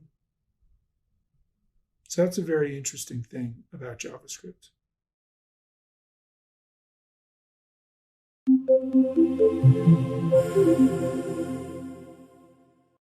Let's look at comparing values. This is something we'll do a lot in JavaScript. So we often want to find out if the value here is the same as the value somewhere else. So I'm going to go back and leave green here as undefined, like so. And then I'm going to make a new variable, var mynum, and assign it the value of 5. And var other num, and assign it a value of 5. And then down here, I can check to see if mynum is the same as equals other num. It's really important to read this as the same as. This is assigned, 5 is assigned to other num, and 5 is assigned to mynum. But here I'm checking to see, is mynum the same as the other num? And in this case, it is. So if I save this and test this, you'll see the statement is true because mynum is the same as the other num. Okay. If I change this to a different number, then I'm obviously going to get false. That's not true. So the statement is false. They're not the same as. I can use, instead of equals equals, I could use exclamation point equals. And that'll be not the same as. So is that true? Is my num not the same as other num? Yes, that's true. Statement is true. So we can do this kind of thing as well. We can also check for greater than or less than. So we could say, is my num less than, whoops. Is it less than my other num? And that should be true because my num is less than the other num. Let's see. And that statement is true. I could try, is it greater than? Is my num greater than the other num? Is that true? No, that's not going to be true because 5 is not greater than 6. But we can test for these different kinds of scenarios. My num and other num, we can use less than and greater than and check to see if that's true. Let's try this out. This is interesting. Var not num equals quote 5. So this 5 is a string with the number 5 in it. Now, can I check to see if my num is the same as not num? What do you think I'm going to get there if I save that and try that? The statement is true. Well, that's interesting. How can a 5 be the same as 5 inside quotes? Remember, JavaScript is loosely typed, and it allows for something called type coercion. So what's going on here is that JavaScript is saying, well, we've got a 5 here, and we've got a 5 in a string, and they're basically the same. So I'm going to call that true. So that's truthy. It's true-ish, sort of. You can think of it that way, which is very interesting.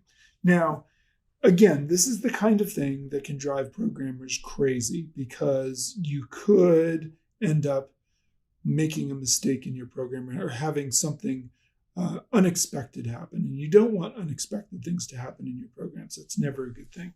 So with, I believe it was ES5 in 2009, they introduced the triple equals operator, which is exactly the same as, and that won't do type coercion. And remember, this is the kind of thing that we're working with in JavaScript. They don't want to just get rid of the double equals or change what it does, because that would break other programs. That would break programs that have been happening in the past. But they can add another operator, which is the triple equals, and that one will not do the type coercion. So you'll notice this one will come up false. That statement is false because it won't do the type coercion. There's also the same thing with the exclamation point. So you could say that's not exactly the same as. So you can read this as, is my num exactly the same as not num? And the answer is no. Generally, it's considered better programming to use the triple equals sign everywhere.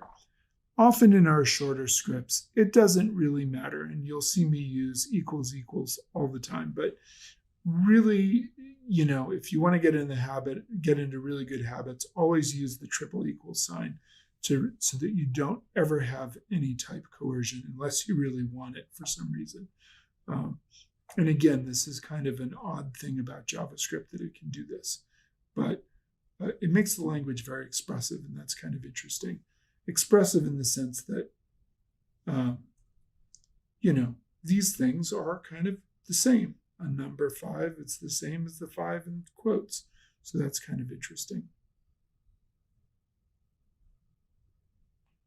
One more thing I want to check out here really quickly.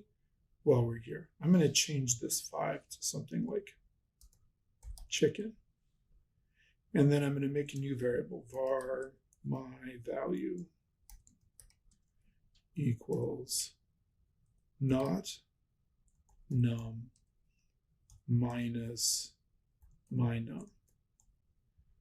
What the what? I'm going to take a chicken and subtract 5. That doesn't make any sense. What happens if I put my value in here? You probably won't be surprised to see that that comes up false. That's false. And more than that, if I come down here and just console.log my value, just to see what's actually in that value, my value, when I try to take a chicken and subtract 5 from it, what do I get over here? Nan, not a number. Nan is another thing in JavaScript that is falsy. So in our list of things that are false are 0, false, undefined, null, and not a number. Those things all come up false in JavaScript. And that's kind of an important thing to keep in mind as we move forward with working with JavaScript and working with Booleans and when we're testing values.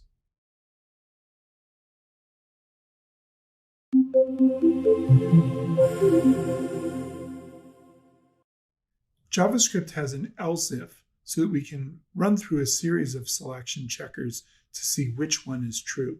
So let's type this out. It's always a good idea to practice this stuff as much as you can and get used to the syntax. Again, there are 2 humps to get over with JavaScript, and the first one is done just by practicing, by just writing the stuff and making mistakes and forgetting to put in the semicolon or the curly braces or the square brackets and seeing what happens when you get an error.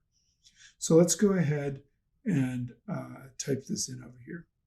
So I'm going to come back here and I'm going to add, maybe I want to comment this out. In Visual Studio Code, I can do Option, or in Windows, Alt, Shift A, and that'll put a comment around something that I've selected. So down here, I'm going to make a variable, var colors equals square bracket, quote, red, green, blue, yellow. And I'm going to make a variable var selected color equals colors, square bracket, I don't know, we'll do 3. Red is 0, 1, 2, 3. Now, over here, so I've got that, and that's great. Now I can do an if-else statement. So I could do if selected color is the same as equals red, or let's do red in quotes, red. If it's the same as red, then I can console log something out. Console.log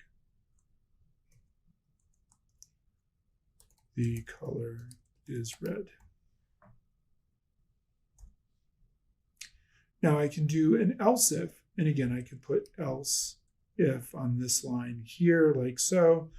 I think it's a little bit easier to read if you move it down like this. Else if selected color. And here I'm going to cheat by copying and pasting. Else if selected color is blue. And again, I'm just adding these extra spaces because I think it's a little bit easier to read, but it's not really common practice, but that's okay. If the selected color is blue, then I'm going to console log out blue.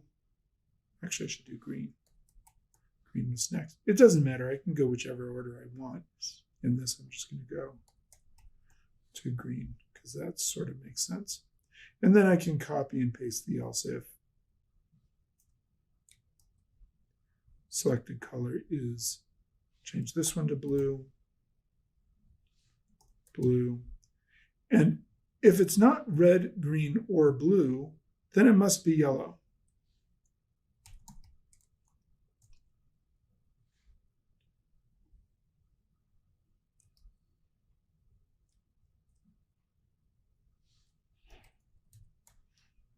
Okay, great. So with this script in place, we can test this. We can come over here and refresh this, and you can see the color is yellow. It went through that list of items and chose the correct color.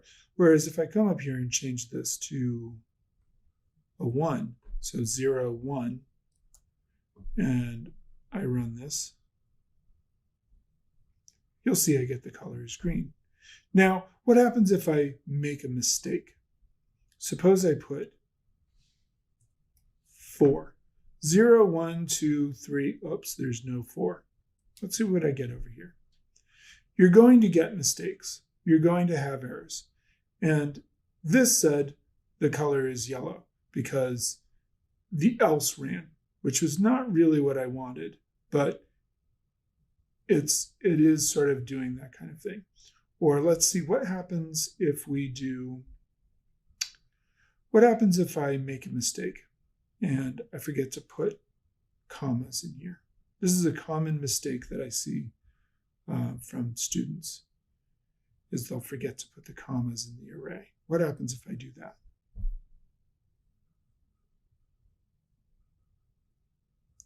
Uncut syntax error, unexpected string on line 29. So that gives you a notion that you should come back and take a look at line 29 and see what's going on in there. And hopefully, with this stuff in here, these little red underlined stuff going on in here, you'll see that something's wrong there and you'll put the commas back in.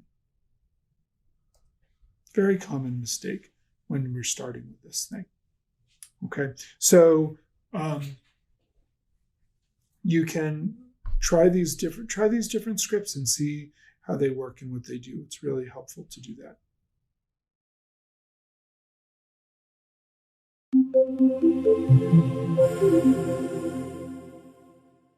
JavaScript also has a switch statement, which will take a value, like selected color, and run it through a bunch of cases. In case it's red, it'll do this. In case it's blue, it'll do that. In case it's green, it'll do that. And then at the bottom, there's a default. You can add a default, and it'll do this if none of these other ones are true. It's important with selection that you add this break in here as well. So the break will keep the, will bump out of the switch when one of these true statements comes up. So let's take a look at this really quickly and see what we get over here. So I'm going to go in here. I'm going to comment out these if-else statements. Again, I'm going to select them and then do Option or Alt-Shift-A in Visual Studio Code to quickly just comment those out. So I'm not running that anymore. And then down here, we can run a switch statement. Switch, parentheses, and I'm going to put in here the value I'm checking is selected color. And then the switch statement, I'm just going to paste it in here because it's a little bit tedious to watch me type it all, but I'm going to paste it in here. But I recommend that you type it. So type out case red colon console.log. The color is red, and then a semicolon. So that's the statement that's going to run, and then break. And it can be on the same line on my slide. I have it on the next line, but you can put it on the same line here. Rather than watch me type all of these, I'm going to just paste them in here. But you should type it in because learning the syntax, you'll learn it by typing it, not by watching me do it. So go ahead and make these files and type these in here so you can test it out. And then notice how I've got red, green, blue, and yellow. And up here, if I set selected color to 3, I should get 0, 1, 2, 3, I should get yellow. So let's see if I get that. If I come over here and test this. And sure enough, the color is yellow. So that's coming up great. And I could change this to 0, which will get me the first one. So now I've got red, and that break is bumping me out of there. But if I were to set it to something past the end of my array, so 0, 1, 2, 3, if I set it to 4, the default will run, and I get, there was an error because I'm outside of my array. So the default option ran down here. I didn't actually create a JavaScript error. I could do that really easily by doing something like, I don't know, spell break wrong. Break. And it even looks different in my code because it's not the right color. So I could do that. Let's see what that does. Oh, it's still running. It's an error. because it didn't actually run that line, because that line wasn't true. If I set this up here to a 1, I think I'll get an error.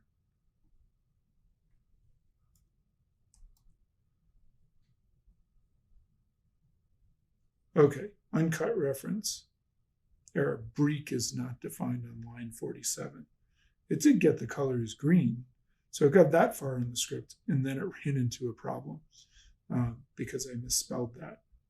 And I misspell things all the time. You will too. Don't worry about it. It happens all the time. Break. Or what if you forget a semicolon? Sometimes forgetting a semicolon will really set it off as well. Unexpected token break on line 47. So these syntax are unexpected token. What does that mean? It's really expecting a semicolon token here, and it's seeing break instead. So it's confused by that. But these syntax errors, these error messages, are sometimes a little bit cryptic, and they take a little time to get used to them. But the switch statement is a great alternative for the else if. It takes up less space, and it can help you be very concise and specific with your code in a way that's helpful and useful.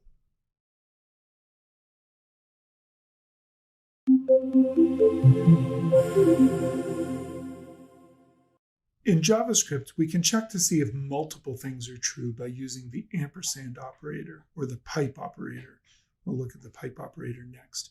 But here we're using the ampersand operator, and we use 2 of them together here. And what we do is we check to see if this statement is true and if this statement is true. And for this whole thing to be true, when you use the AND operator, both of these must be true in order for this to run. So I have to be in a good mood and have gotten sleep in order for today to be a good day. If either one of these is false, then I'm going to be grumpy. So let's just test this one really quickly, because I think it's just a good idea to practice typing these. So I'm going to come in here. I'm going to turn this one off. Again, Option or Alt Shift A, comments that out, and then I'm going to do var good mood and set that to true. Var got sleep and set that to true. And then I'm going to say if parentheses, good mood, ampersand, got sleep. If both of those are true, then I can console log today is a good day. Else,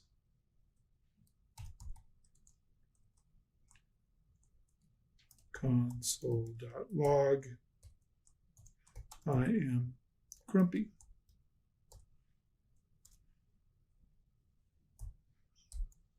Now we can test this and we can see that because both of these are set to true, the if statement is going to run. Today is a good day. However, if I were to go in and change it so that one of these was false, it doesn't matter which one, then this whole statement will come back false. And I am grumpy. So that's kind of an important tool in our toolkit, is we can check to see if two things are true. If two things are true, then we can do something. If either one of them is false, then something else is going to have to happen. Now we can also use the double pipe. The pipe is the key on the American keyboard above the return key. Shift in that key up there. It's also got the backslash on it. Okay, so we could also use the pipe. And the pipe is different in that it's an or statement. So here, got breakfast is true, got lunch is true, but got dinner is false. But if any one of these is true, then the if statement rings as true. So they would all have to be false for me to be starving. Let's give it a try. Comment all this out. Bar got breakfast equals true. Bar got lunch equals true. Bar got dinner equals false. If got breakfast or got lunch or got dinner, if any of those is true, then console log things are okay. I forget what I put on my slide, but that's good enough. And then down here, else, console.log.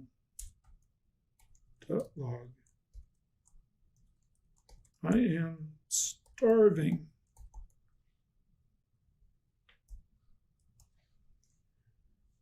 And there we go. So I can test this over here. And you can see things are okay, even though one of those was false. I would have to make all of these false to really be starving. And there we go. Great. You've learned a lot about Booleans in this lesson and what's true and what's false, and that some things are true-ish and some things are false-ish or falsy and truthy. Like 0 is considered false in JavaScript, or undefined, or null, or not a number is false. These are all considered false in JavaScript. And you've already learned a lot of the basics of JavaScript, and we're going to keep going with these basics. And I know that these scripts don't seem particularly interesting yet, but I promise if you hang in there and keep working on this, then we will start making some interesting things pretty quickly. And we'll start manipulating content on web pages and doing all kinds of interesting stuff. So hang in there, keep going. And if you haven't had breakfast, lunch, or dinner, you're probably starving, so you should go eat something.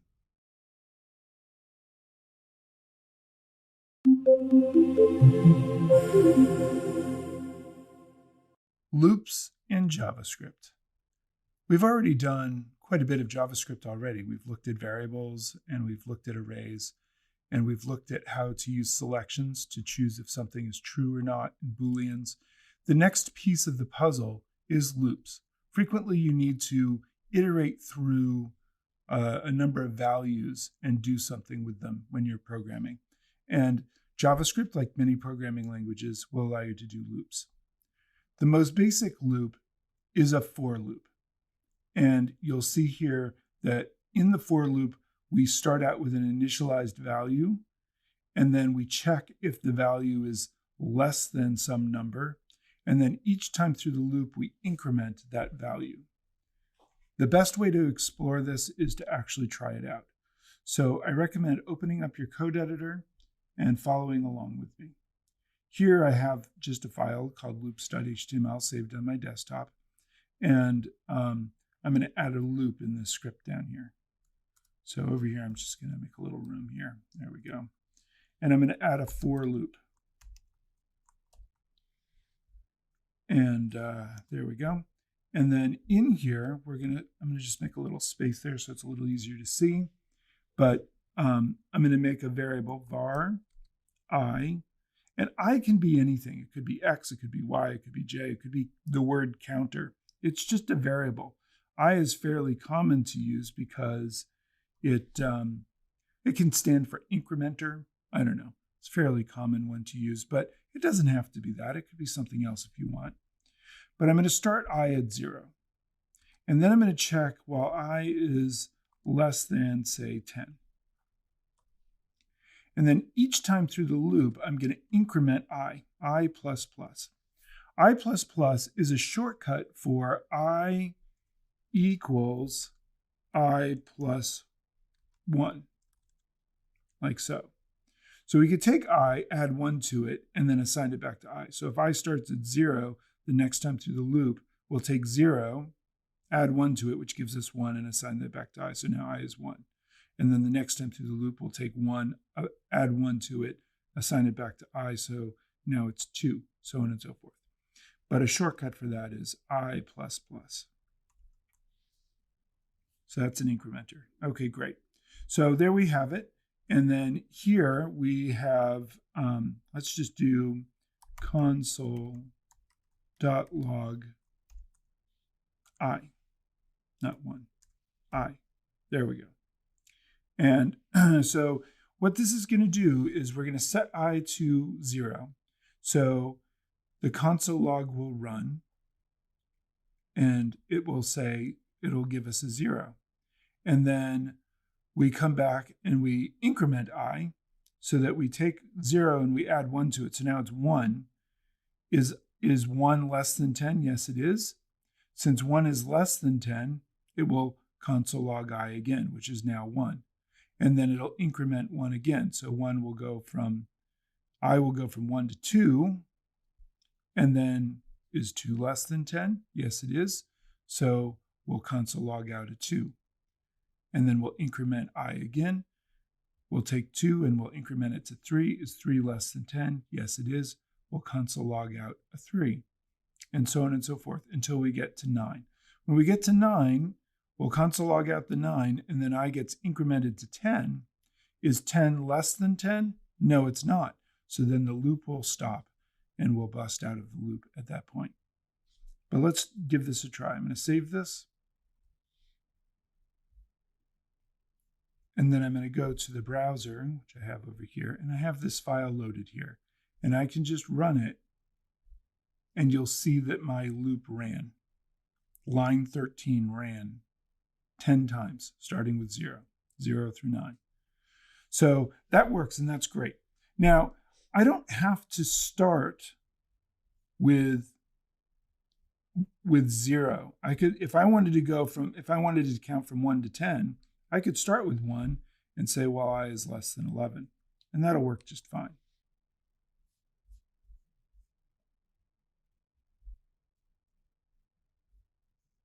And now I've got a 1 to 10. I could even say, well, I want it to be less than or equal to 10. So then that'll actually work as well. So that's less than or equal. That's a less than or equal operator. Greater than or equal would be this one. But we want less than or equal.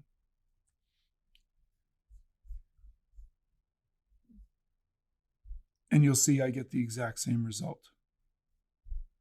You also don't have to start I at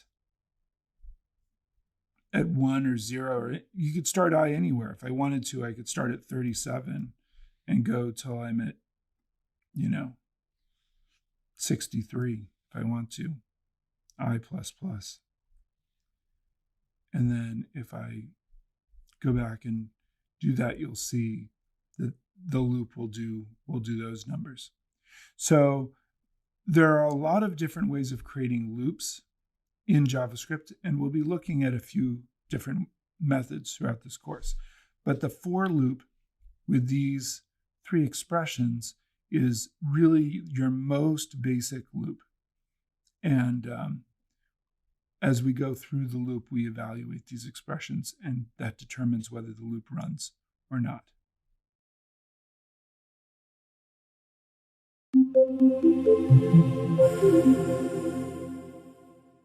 One of the places you're very likely to come across using loops is if you have an array of items.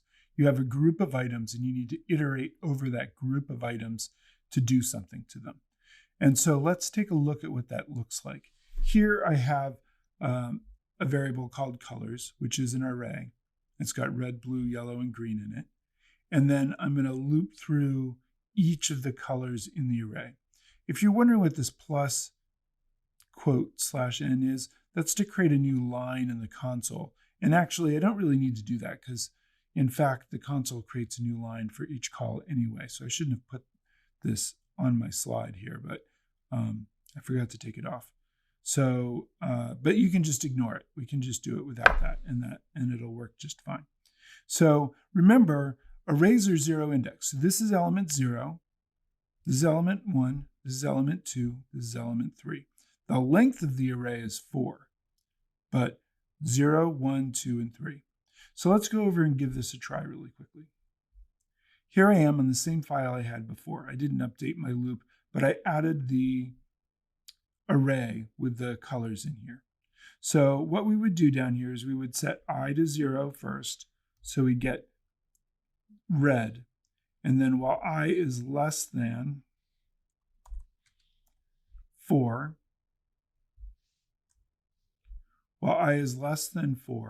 and then we're going to increment I, because we're going to do it for red, blue, yellow, and green. And then down here, I'm just going to console log out colors square bracket I.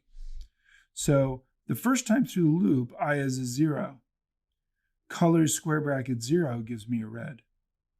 And then I gets incremented to 1. And the second time through the loop, I is a 1. I go to my colors array here. Colors square bracket 1 gives me a blue. I gets incremented to 2. So I go up to colors here and I go 0, 1, 2. Now colors square bracket 2 is going to give me yellow. I gets incremented to 3. Colors 3 is 0, 1, 2, 3. It's going to be a green. I gets incremented to 4. 4 is no longer less than 4 and my loop breaks out. Let's give this a try and see if it works. And sure enough, I get my 4 colors out in the array, and it's looping through and doing line 15 4 times there. So that's really useful. Now, generally, this is fine, this works, but generally, we don't want to have to put in a number here. What's better is to keep this more general. So if I do colors.length, that's also a 4. Colors.length is a 4. Now I could add more colors into my array, and this code will still run, no matter how many colors I have in my array. I could add in here orange and purple into the array. And this will continue to work because now the length of my array is 6. So I don't have to update this number every time. So colors.length will help me make my code more general and allow me to do that kind of thing more easily. Okay, so we can do that really nicely and loop through all the colors in the array that way.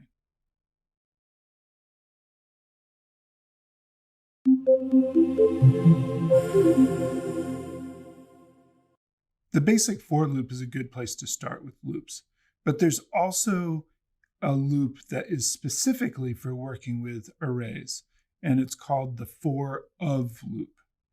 And here I have an array of food, and you can see there are 4 items in here, 4 foods.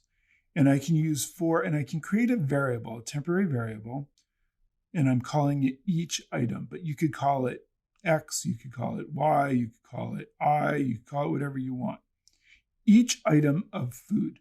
So each item, what this loop is going to do is it's going to go through this array until the end of the array.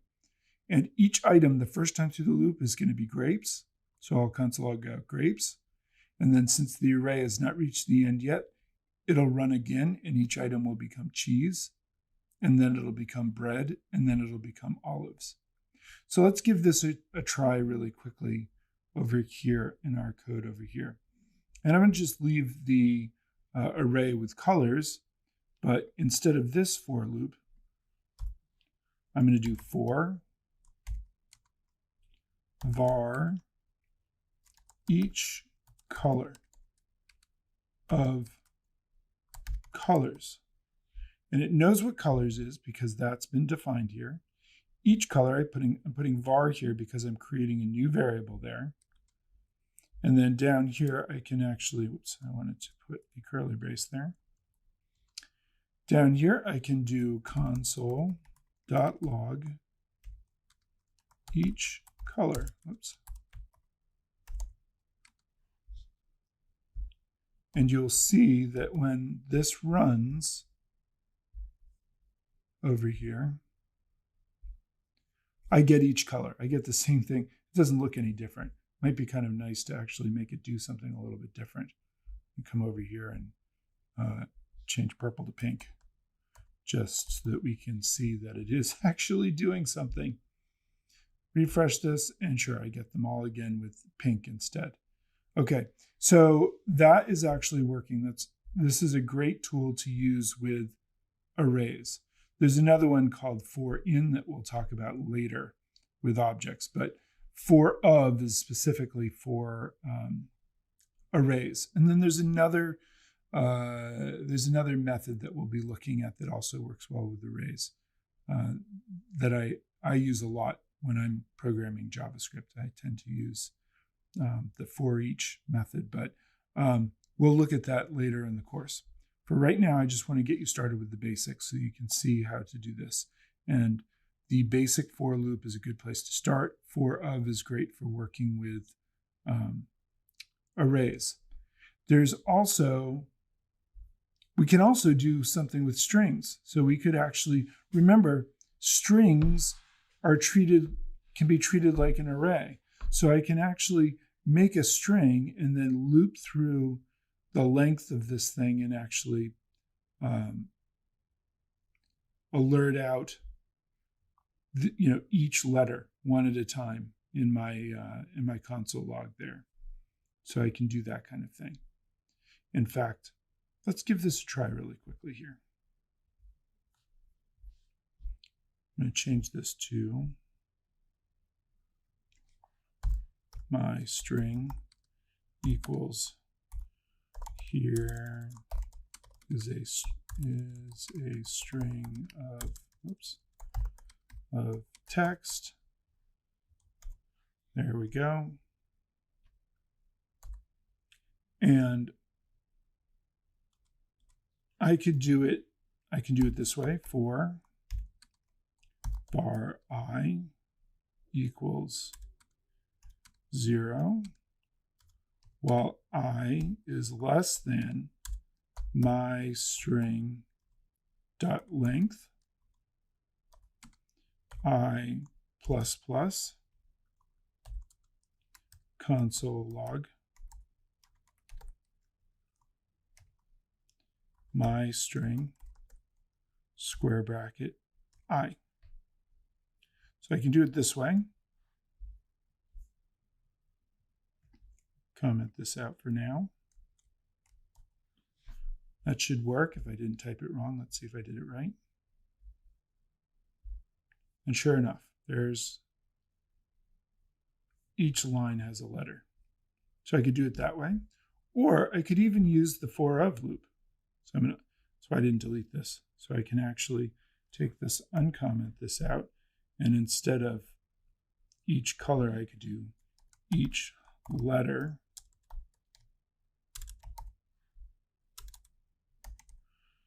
of my string, each letter. That'll work too. Now I'm going to get it twice. I'm going to get the loop twice. I'm going to get the first loop, which is the first one, and then I get the second loop. So it's actually running twice. And that's actually working really nicely. So you can actually treat a string like an array in that way. And that's really kind of a very interesting feature of JavaScript.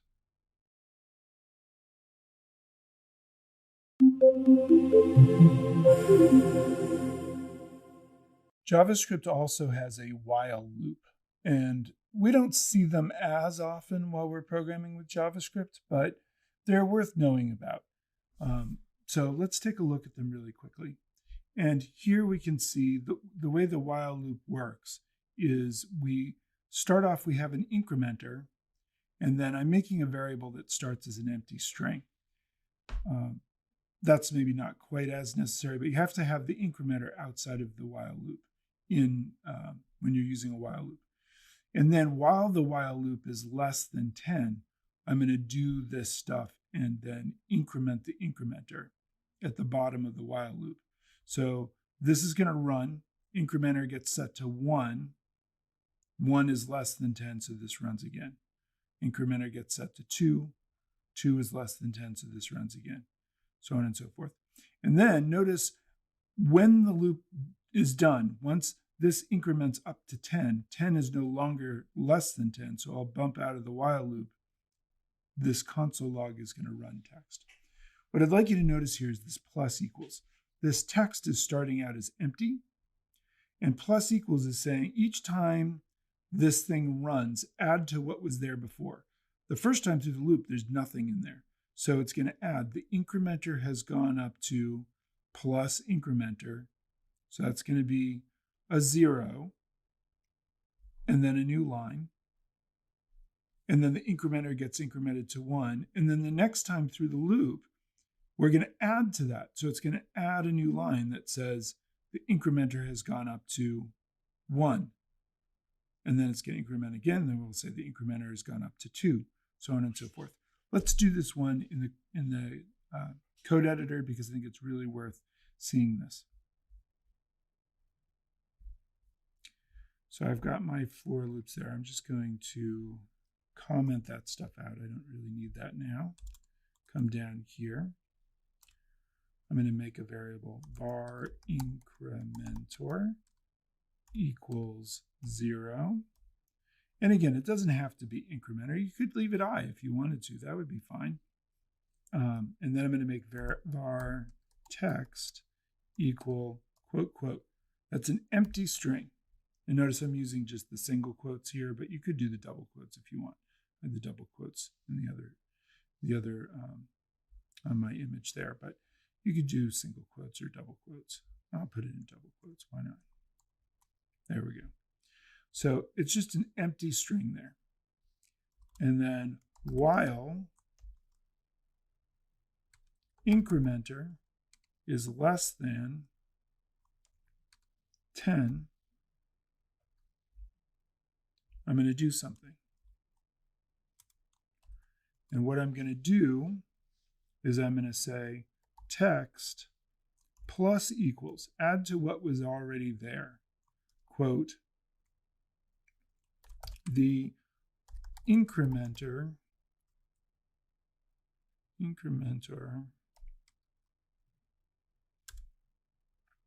what did I put over here? I forget now. Has gone up to, that's right. Has gone up to, and then I need to have a space there. And I'm going to use a plus to concatenate in the incrementer variable. So it's gone up to whatever that number is. And then I'm going to add a plus and another set of quotes. And now I need to add the new line. In this case, I actually need the new line because this is not going to get printed out. It's only going to get printed out once after the loop is done. Incrementer plus plus. And then down here, I'm going to print the console log once with all the text in it.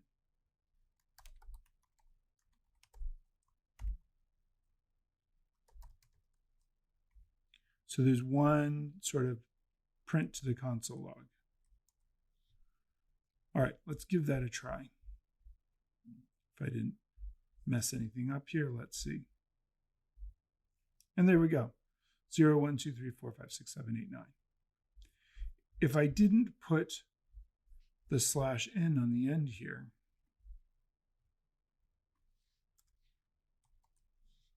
let's see if this does what I think it'll do. There we go. So I don't get the new lines. So the /n is adding new lines over here after each one of these, because this is just getting printed out once. That's really kind of important to understand about the way this incrementer, the way the while loop works here. When we look at this image here, we see that we're using the plus sign to concatenate the string together with the variable. And we talked about this before. The plus sign in JavaScript does double duty.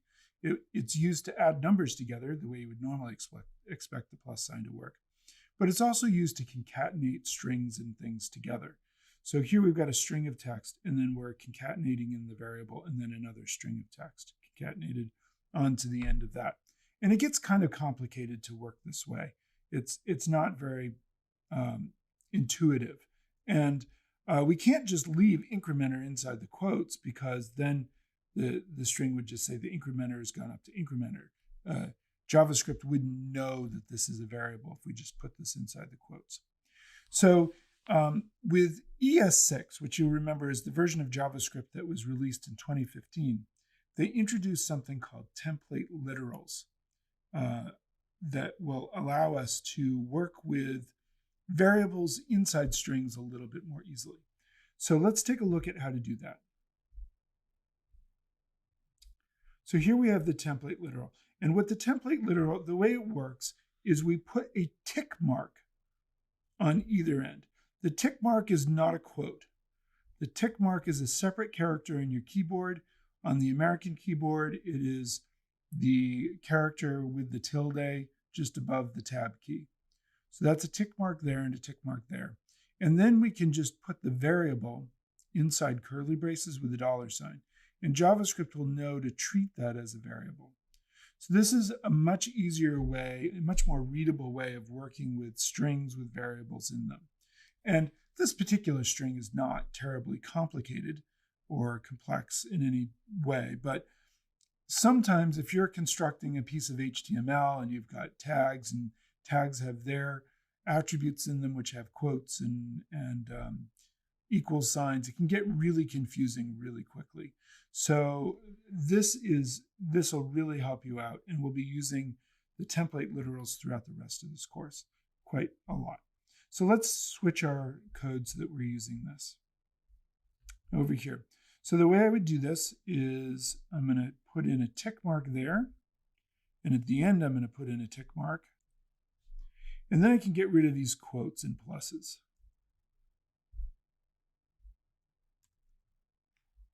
And then, because this is a variable, I'm going to put a $sign, a curly brace, and another curly brace. And by the way, if you're constructing a string that has variables, this is how I recommend that you do it. Rather than just typing from left to right, type it like this. The incrementer has gone up to incrementer. And then go in and add the $sign and the curly braces. You'll find it easier to understand what you're doing and to not make mistakes and do all that kind of stuff if you do it this way. But you'll notice if I do this and save it and then go back and run the page over here, that, I mean, I just ran it, but it looks exactly the same, and I am getting my variables over here. So that is actually working. If you wanted to see if it was actually doing something different, we could start here with 1 and go to 11. See what that looks like. There we go. 1 to 10. Very nice. Okay, so that's great. So we've got the template literals. That's really useful. And we're going to take a look at one more example. So what's kind of interesting here is we can actually do expressions inside our curly braces here. So rather than just sticking a variable in there, we can actually perform JavaScript operations right in line with our string. So let's give this a try. And I set the incrementer to I to keep it shorter here. So let's do that. So over here, I'm going to set this to just I. I is 1. Well, we'll start it at 0. Well, sure, we'll leave it at 1. The incrementer.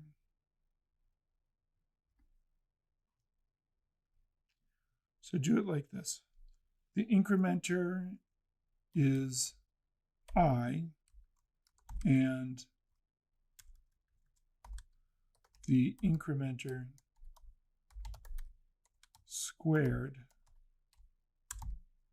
is I times I. But this is going to be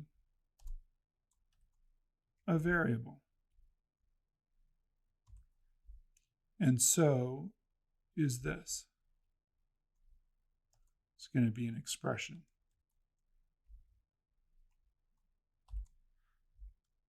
Maybe I want some spaces in there, make that a little bit more readable. There we go. So then we'll let that see. Let's go see what that does. If we go over here and run that. Oops, incrementer is not defined. Line 25.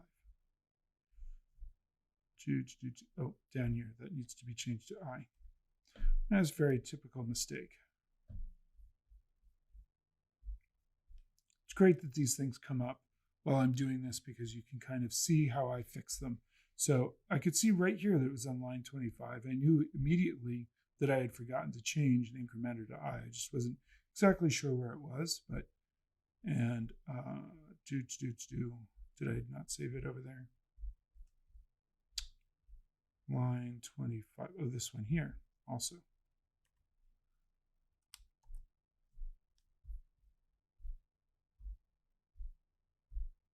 There we go. And I'm getting my squares over here as well. So that's working great. Loops are one of the fundamental building blocks in JavaScript. It's important to get comfortable with the syntax needed to create them. And I recommend just sitting down and getting to the point where you can type out a for loop. I know that it looks a little weird at first, but you have to just kind of keep working at it so you can get to the point where you could sit down and say, all right, I'm just going to write out a for loop. And when you get there, then you'll know that you have the loops really down pat. Okay, great. We're going to move on to the next thing.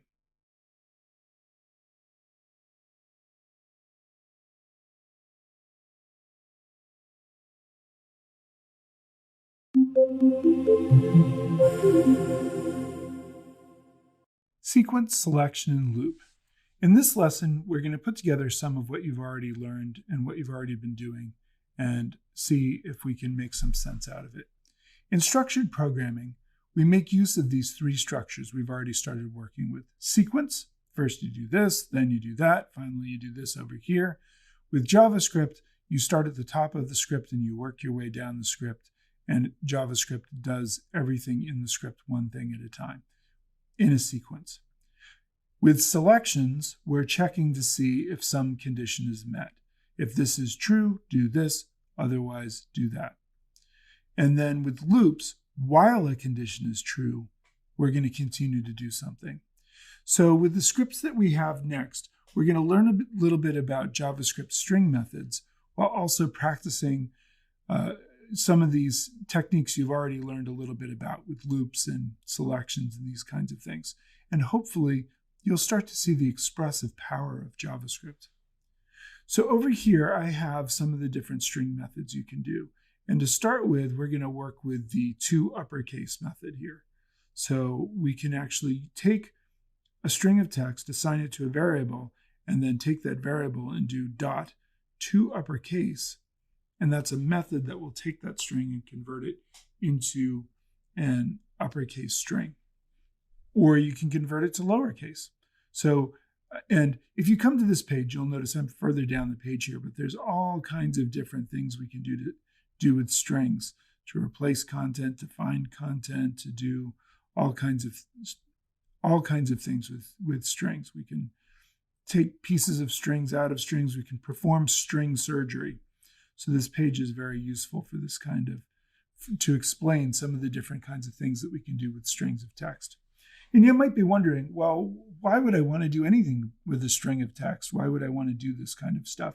But if you think about it, a web page, from the very first character of the web page to the very last character of a web page, is nothing but a string of text. If I were to right click on this page and do page source, you can see it starts with a character, and down at the bottom, way down at the bottom, it ends with a character. This is one long string of text. So from that perspective, every web page is really just a string. So if we can do things with strings, we can affect web pages. Not that we're going to do it that way very often, but you actually can do it that way, which is pretty cool.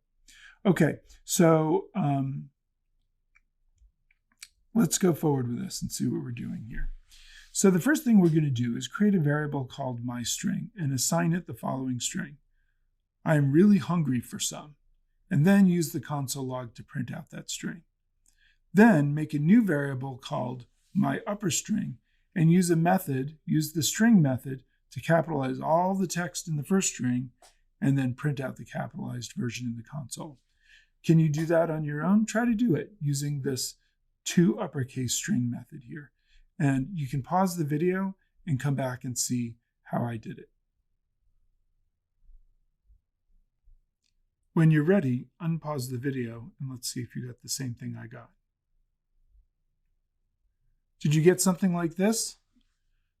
I have the same thing over here in my Visual Studio Code.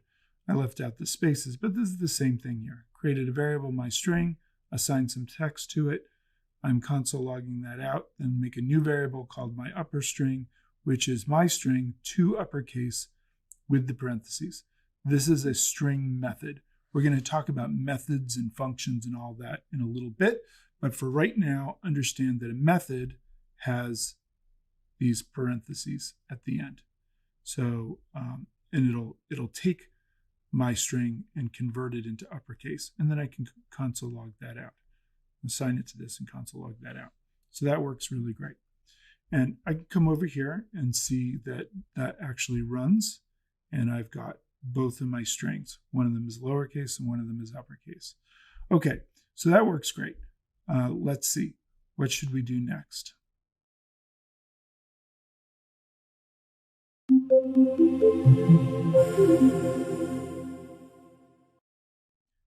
Next, we'll do some more surgery on our strings. What we're going to do first here is we're going to pull out the word really. So I'm going to make a variable called reallyLocation, and I'm going to use the search method to find out where this word really in my string starts. So what this is going to return is a number of that location. So let's do that first.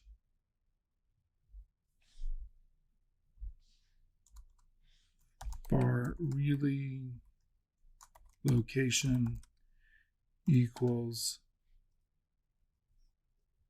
myString dot search really.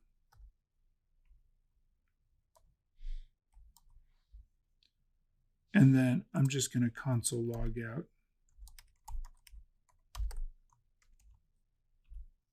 really location, just so you can see exactly what that's getting.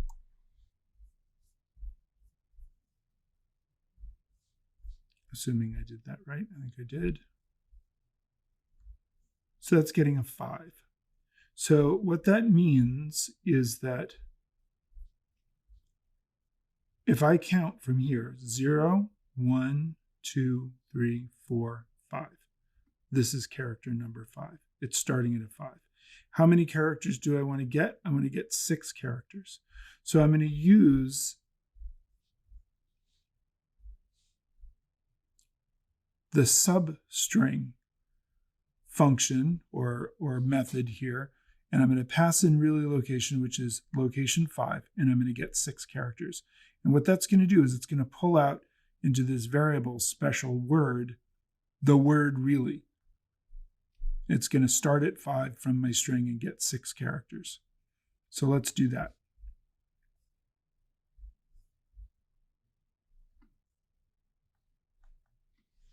Var special word equals string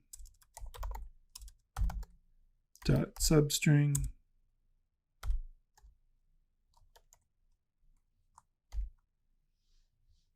and I'm going to start with really location and get 6 characters. And if I console log special word, you'll see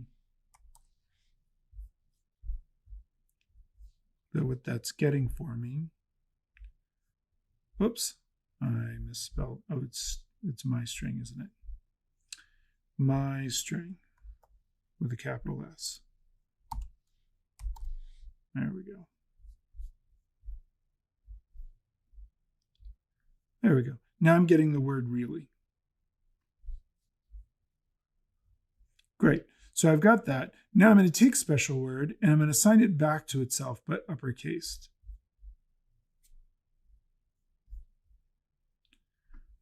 So I'm going to say special word. I'm going to assign it special word dot to uppercase. So now it's going to be uppercase. And then what I'm going to do is I'm going to make a new string and I'm going to replace really with special word into the original my string here. And then I'll console log out new string. So let's do that. Var new string equals my string dot replace. And which order does it go in? I'm going to replace really with special word.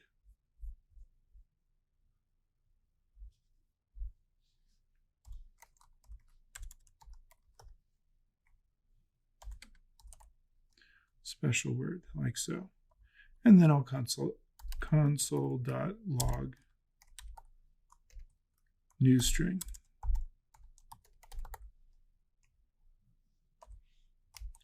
And what I should get is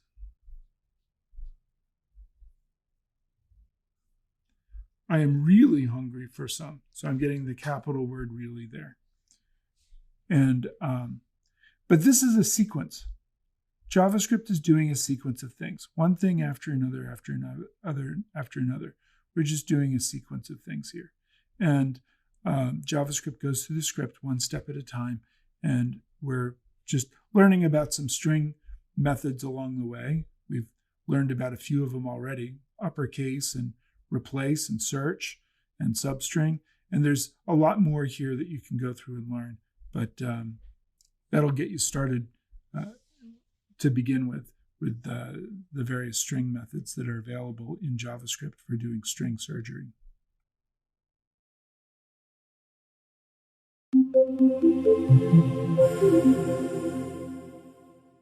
For the next step in our sequence, make an array called foods and put 4 foods in the array. Then use the string literal syntax, so we can practice that, to print out a sentence that prints to the console the variable myString, which we declared earlier, and follow that with a space, and then the first element in the foods array. See if you can do that. Pause the video and see if you can do that without looking at the answer that I have next. And when you're done, unpause the video and come back and we'll see how I did it. Did you get something like this?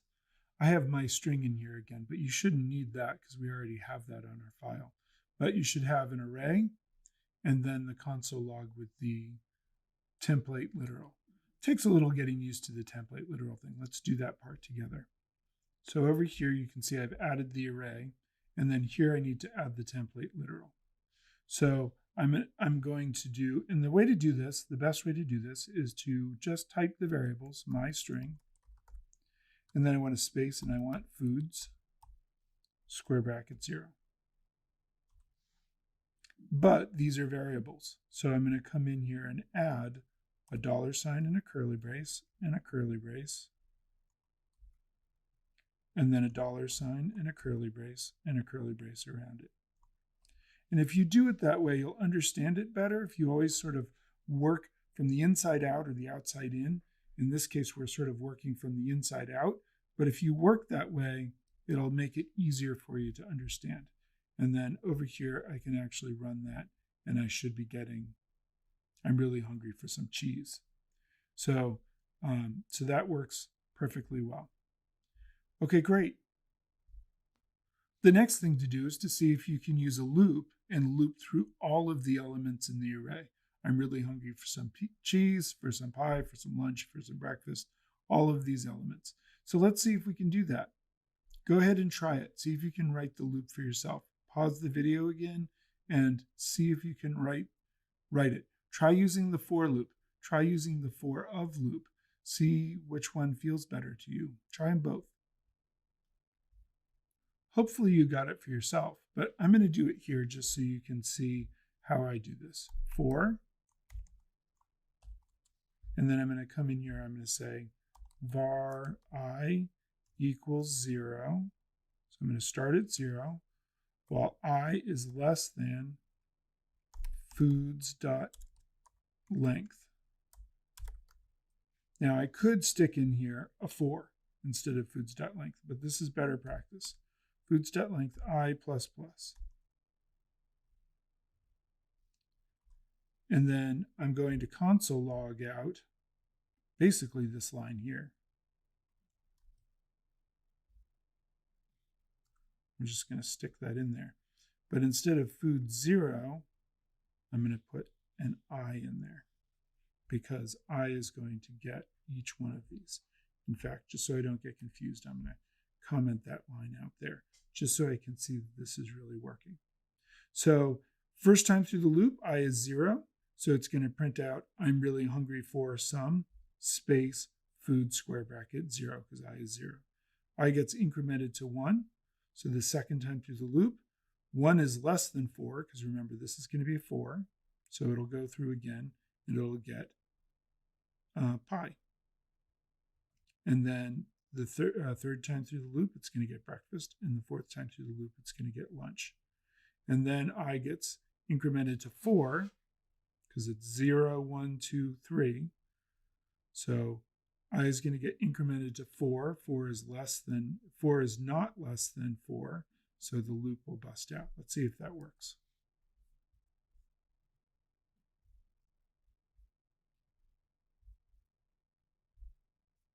And there we go. We're getting all of it there. That's great. Now, what if you wanted to use the for of loop? I'm going to just comment that out. For var each food of foods. Something like that will work. And it doesn't have to be each food. You could do I if you wanted to. And then in here, we're going to do the same thing. We're just going to basically take this and stick it here.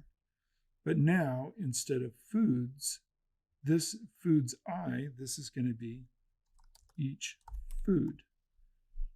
I'm still going to print out my string, but now this is going to be each food. So the first time through the loop, each food is going to be cheese. And then the second time through the loop, it's going to be pie, and then it's going to be breakfast, and then it's going to be lunch. And we should get exactly the same results. Let's go test it out to be sure. And sure enough, I get the same results.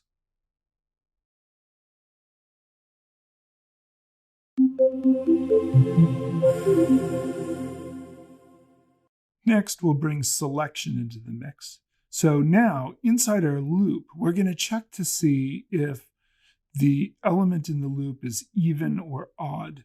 And if it's even, we're going to make the word for the food that we're getting out of the array all uppercase, like this over here. This should be your results. I'm hungry for some cheese, all capital letters there. And I'm hungry for some pie, and that one's normal, and then lunch is going to be uppercase. Now you might be wondering, well, wait a minute, that's not even. But remember, we're starting with 0. So this is 0, this is 1, this is 2, this is 3. So these two really are the even ones. In JavaScript, you can determine if something is even or odd by using the modulus operator, which is the percent sign. And we can figure out when we divide something and use the percent sign, if the remainder is 0, then it's even if you divide something by 2. So we can use that to help us figure out which of these is even or odd. See if you can figure it out, and pause the video and see if you can figure that out. See if you can try it for yourself. You might have to mess around with the modulus operator. It takes a little getting used to, but try working with it a little bit and see if you can figure that out and get this result. Let's do this together. So here I am with my loop, and I got rid of the for of loop. This one's really going to work better because we already have I working as an incrementer with numbers. So we can just work with I to do this. So initially, I'm going to add this, var remainder I%2. Now, what that's going to do is each time through the loop, it's going to take I and divide it by 2 and see what the remainder is.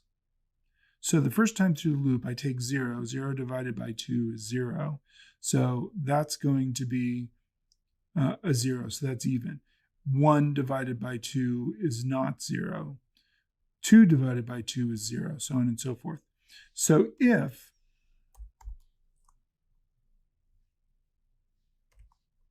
remainder is exactly the same as 0, we could do same as, but just to be absolutely sure, exactly the same as 0. If it's exactly the same as 0, then what we're going to do is we're going to take, we're going to make a variable, var food upper, and assign it foods square bracket I, so that's going to get that first food, whatever I is there, and do 2 uppercase. And then I'm going to print out basically this.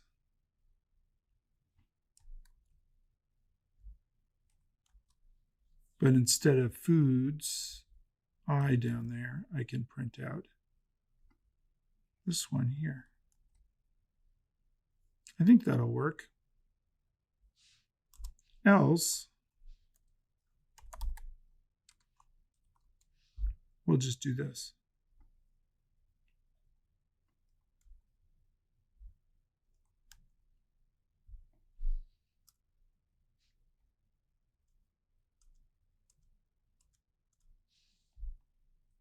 Save that. Did I do it right? Let's see. Refresh my page here, and look at that. It's working. So that's great. Did you get something like that? That's great. One last thing I want to talk about, or really the next thing I want to talk about, is refactoring code. Often we will write code the first time and then look at it later and realize, you know what, that could be a little bit simpler. I don't need to, I could simplify that a little bit. And refactoring code is the process of taking your code and not changing its functionality at all, but making it simpler, finding ways of making it shorter, making it more concise, making it more readable. So, and sometimes those things don't all go together. Sometimes making it more concise makes it less readable. But really, you're looking for the right balance of conciseness and readability when you're refactoring your code. So we could take that same piece that we wrote and refactor it a little bit so that we could get rid of that extra variable here. So let's do that really quickly over here. I don't really need to do this here. I could actually do this right in here. And then I can get rid of this variable, remainder. I don't really need that there.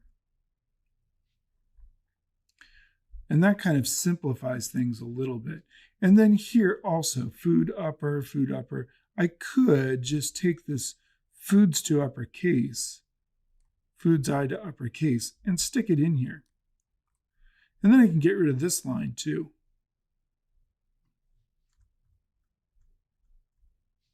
And you can see how that sort of shortens things up a little bit. Often when we're writing things for the first time, we'll make it more complicated than it needs to be. And frequently students will tell me when they're working through my examples, they'll say, oh, wow, I tried it and I ended up with way more code than you did. Yours was much more concise. Well, that's because I've refactored mine down quite a bit. Nobody writes it perfectly the first time. So don't feel bad about that. Always just keep working at it. Look for ways of taking your code and saying, you know what, this could be a little bit simpler. So I'm going to take that, I'm going to save it, and I'm going to just make sure that it still runs exactly the same way. Make sure I did that right. And I did, so that's fine.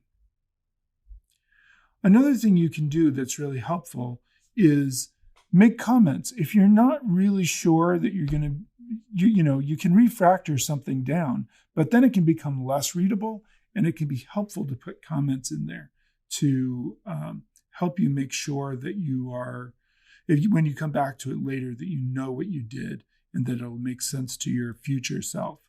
So, you can go ahead and come in here and add comments. Now I'll put it up here.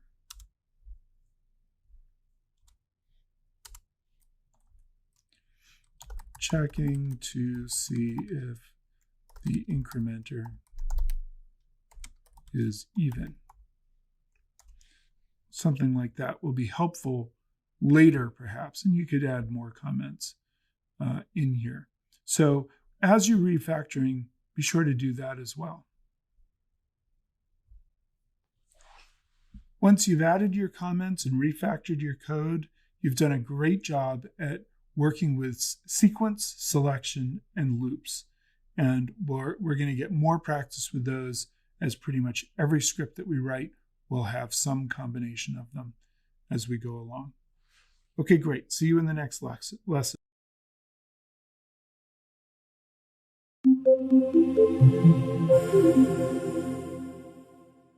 JavaScript Basic Challenges 1 through 9. This course includes a number of challenges, and these challenges will really help you become better at writing JavaScript and becoming a JavaScript programmer. So I strongly encourage you to take the time you need to get good at working through these challenges and to really be able to do the challenges and get the correct results. The way the challenges work is I'll give you a challenge. This first one is fairly simple. Write a script that prints out your name on one line, your first name on one line, your last name on the next line. Very basic challenge. But what you should do is set up your file. So I have a file set up here. And then you'll come in here, and it's very normal to be, okay, what do I do first? I don't even know what the first thing is to do. And that's fine. You can always come over and look at the answer for the challenge. Will be on the next slide. And you can look at that and go, oh, okay, yeah, that makes sense. We did that in the other lesson. I know how to do that. So then come back and actually write that var first name equals Bill. And then, I've forgotten what to do next. And that's normal. This is typical. So go and look again if you have to. Look again and see what you need to do next. And then go back and actually type it without looking at the slide. What this will do a few things to really help you get good at JavaScript. First, what it'll do is it'll help you with the syntax of the language. Remember this slide? Remember, we need to get over this first hump of the camel. We need to get over that first hump, which is learning the syntax of the language. And the way to learn the syntax of the language is to type it. And when you're working on this, even if you're looking at the answer and then having to come in here and just remember it for a few seconds, that will help you learn the syntax and get better at it over time. And I promise it will help.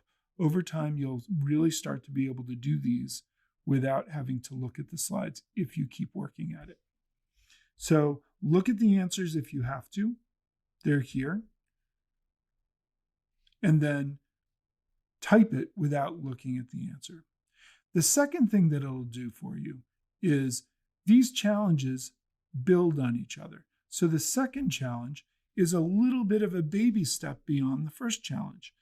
And I've designed these challenges such that they build up in small baby steps like this, so that over time, you're taking an idea and kind of expanding it into a larger, more complex script as you go along.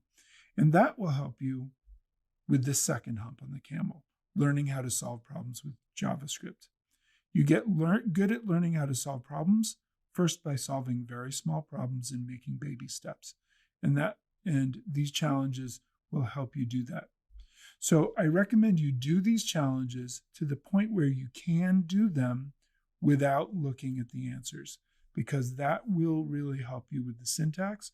And meanwhile, you're building up some skill for how to take a small thing and then build on it. Now, there's nothing magical about these challenges. I also recommend you come up with your own challenges. Try things out. See if you can make a small thing work. If you can make that small thing work, then build on it and see what other ideas you have and see if you can build on those. That is a great way to learn JavaScript. And it's fun. It's fun to see if you can do that kind of thing. So by doing these challenges, by working through these examples, and by getting really good at them, you will build your skills with JavaScript.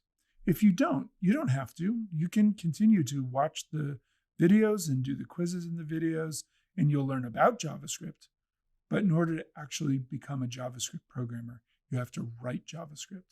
You have to take the time to really sit down and write it. Even if you're coming to JavaScript from another language like C++ or Java or Python or some other language, and you might be thinking, oh, yeah, I know what loops are and I know what if statements are and those kinds of things. I really recommend you sit down and write JavaScript because it's a little bit different and it takes practice. Okay, great. So keep working on these and get really good at the challenges, and you will be, I promise, you'll be on the road to becoming a good JavaScript developer.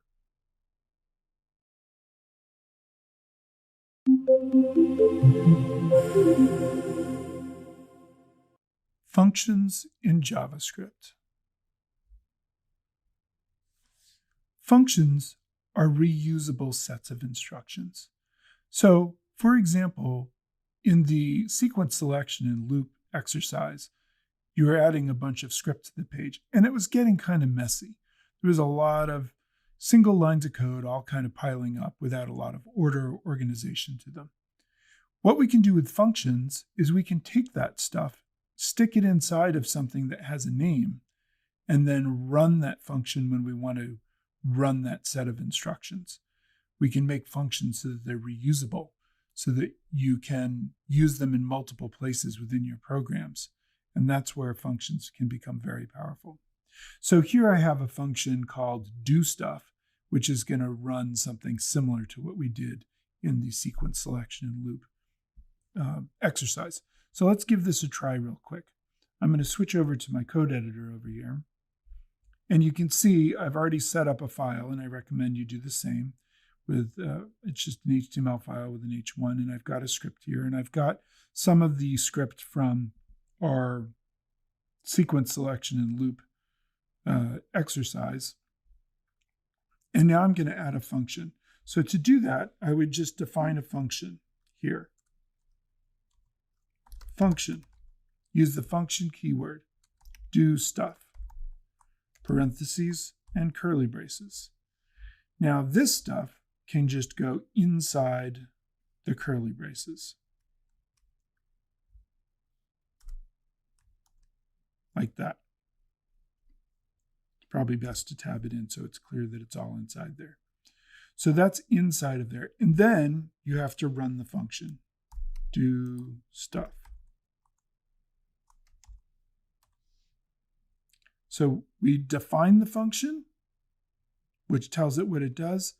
Then we invoke or call or run the function. Any of those verbs will do. Invoke, call, or run. So I can save that, and I can come over to my page here. So this is that same page. And I can run this, and you can see that the function runs, and it does its thing. It's very normal when you start doing this, and sometimes I still do it, to forget to call the function, which will mean that you'll get nothing, because it'll be defined, but it won't actually run. So it's not actually running there. I have to run, do stuff.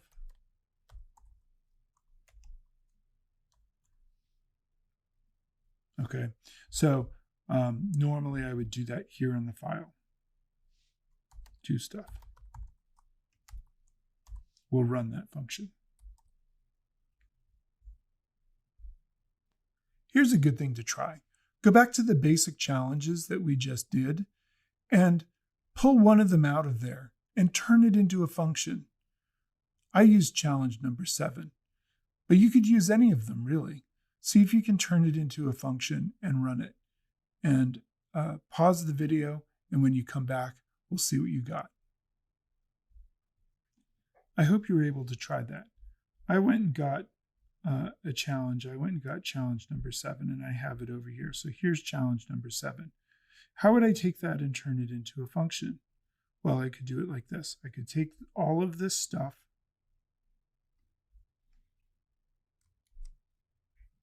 and I could come over here and I can go ahead and just paste it right on my page here, right in my file here down here at the bottom. I'm going to just paste it on in there. But I'm going to make a new function. And, what is this thing doing? Well, it's checking a number. So I'm going to make a function called checkNum, parentheses, curly braces, like so. And then I'm going to take this stuff and I'm going to stick it inside of checkNum.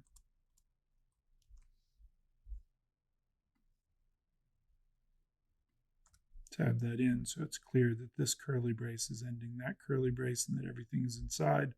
It's always good to be clear about your indenting if you possibly can. It really does help. And then down here I'm going to run checkNum. And let's see what happens. So over here when I run my script, it says enter a whole number, 54, and then you entered a really big number. So my function is running, it's functioning, it's doing what it's supposed to do, and all that code is now inside of a function.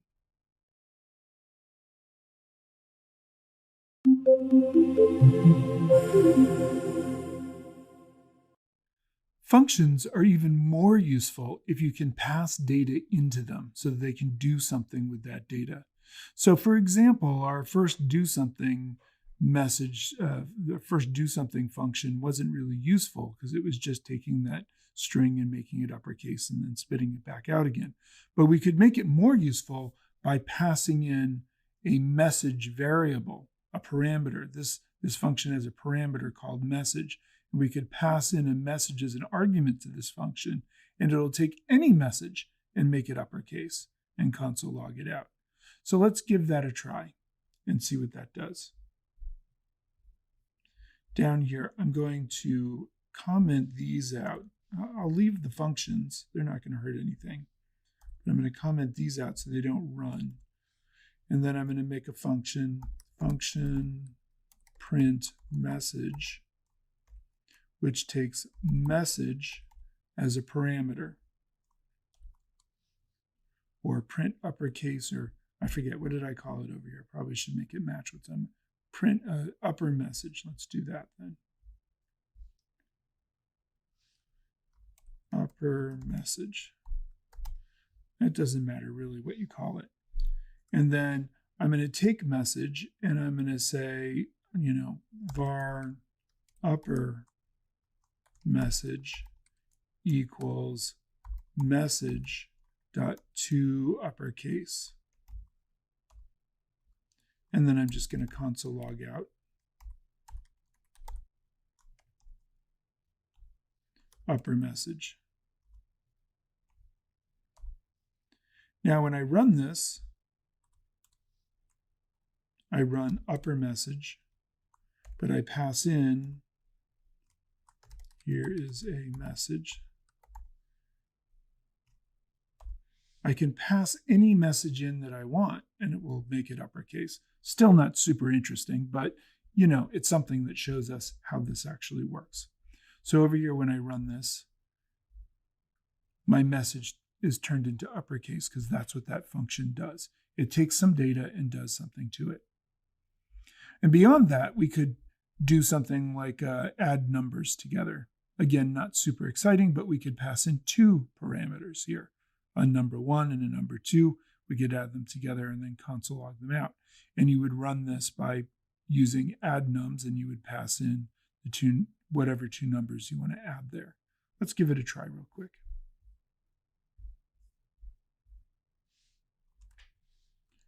Function add nums.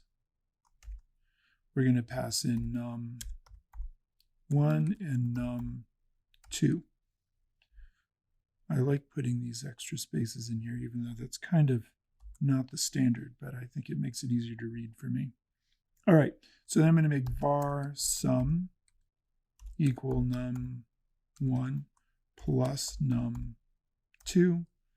And here we're using the plus sign to actually do addition. That's what we want it to do. And then I'm going to console.log sum. Meanwhile, I'm going to comment that out so we don't get that running as well.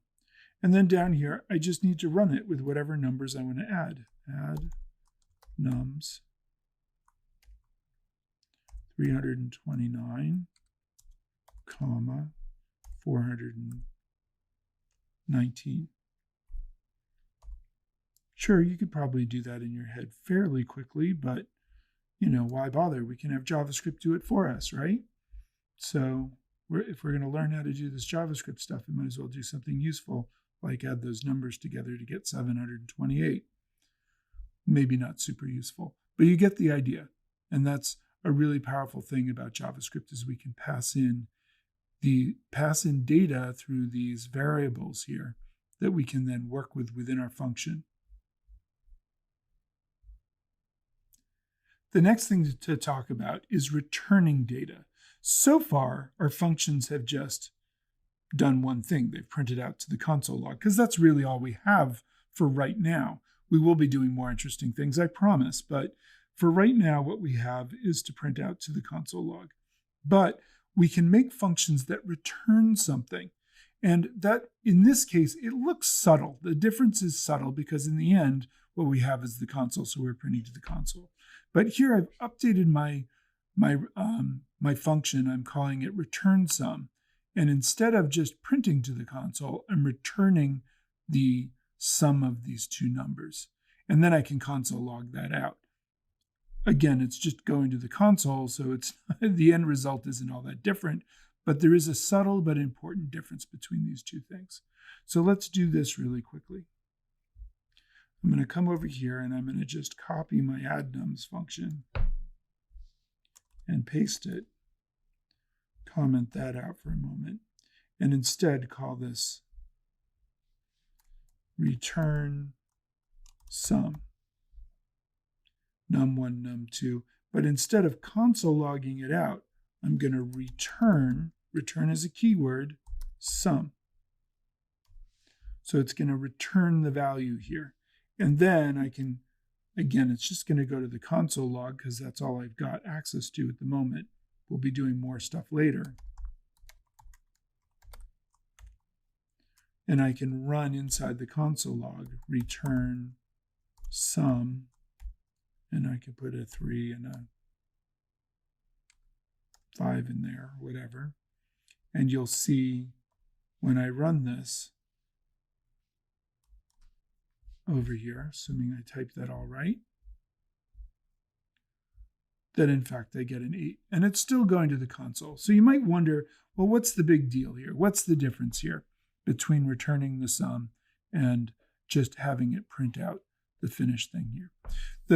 The analogy that I like to use is one where you're washing your clothes. If you happen to have a washer and a dryer, you have two machines, and those machines work together. So you put your dirty clothes in the washing machine, so you're feeding it in dirty clothes, dirty laundry, and you're putting in soap and you're putting in water, and the washing machine agitates it all and runs it all together. And what it returns to you are clean, wet clothes, which you then put into a dryer. And the dryer will then do its function, which will tumble the clothes with air, hot air maybe, and then return to you clean, dry clothes. So you can think of returning as a machine doing something and processing something, doing something to it, and then returning the result to you so that you can then turn it over to another machine that has its special features and does what it needs to do.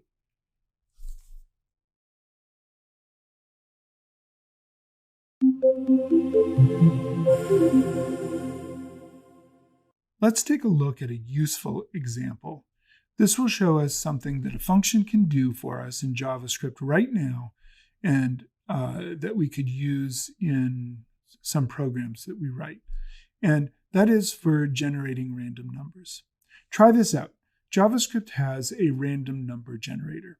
And I'm going to just give this a try over here on my file. First of all, I'm going to comment that out so I'm not getting that. But I'm just going to console.log math with a capital M .random. And we'll talk more about what that means in a little bit.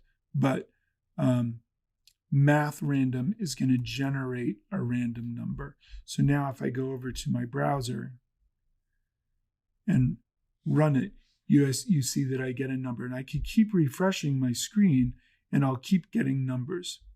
The numbers that I get will be from 0 all the way down to 0.000000000, all the way up to almost 1.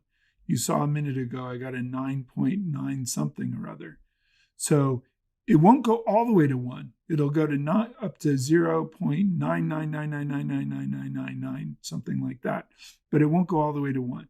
It could go all the way to 0, but it won't go all the way to 1.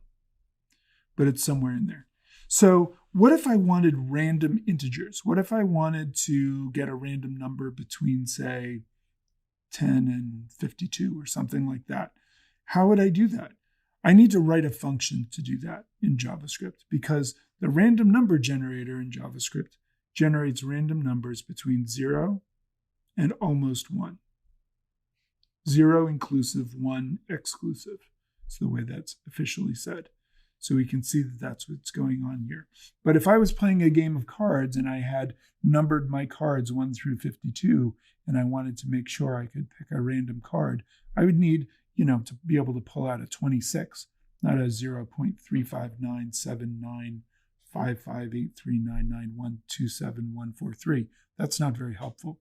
So I need to figure that out. And before we go forward with this, I should mention that the random number generator in JavaScript is not truly random.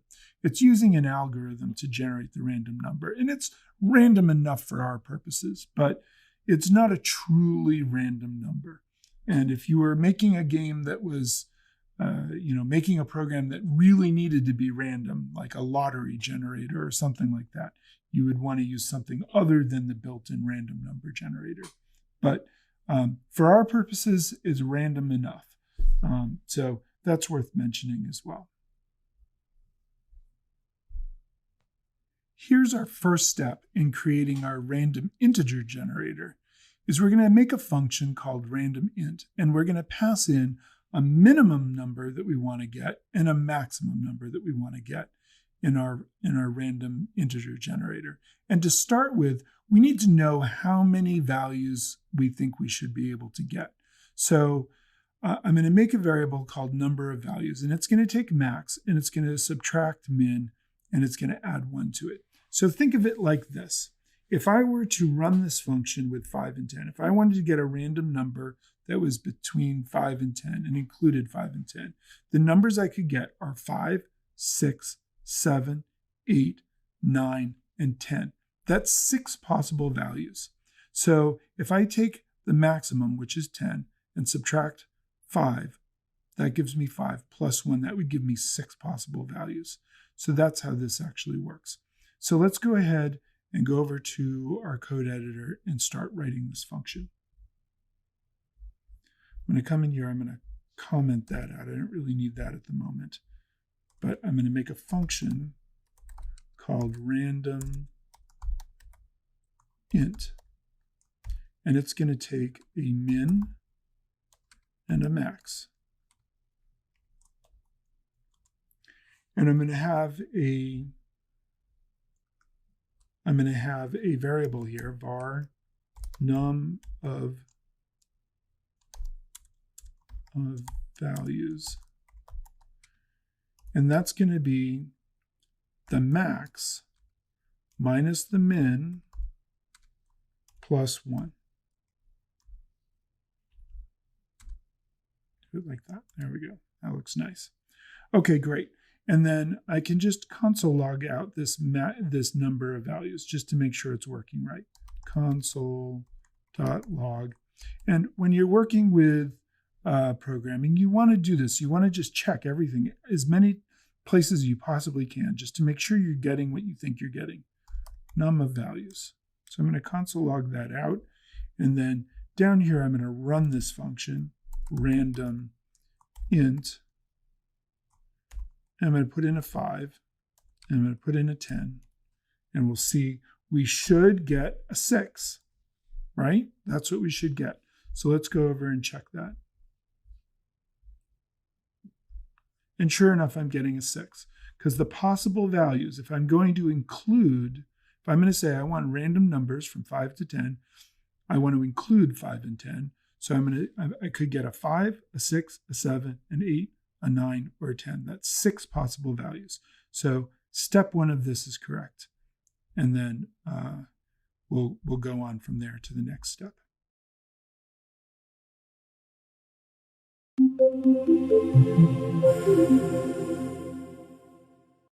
In the second step for our random integer generator, I'm going to actually generate my random number. And so random num here is going to be between 0 and 1. And I'm going to take that and multiply it by the number of values and see what I get. So let's go ahead and add this to our function over here. So we've got that in there. We can get rid of this. We know that that's working, so we know that's all good. But now I'm going to get var random num and have that equal math.random. So that's going to generate my random number. And then I'm going to say, what did I name this variable over here? I've forgotten already. Random value, random val. I'm going to take var random val and have that equal random num times number of values. And let's just see what that gets us. Console.log random val.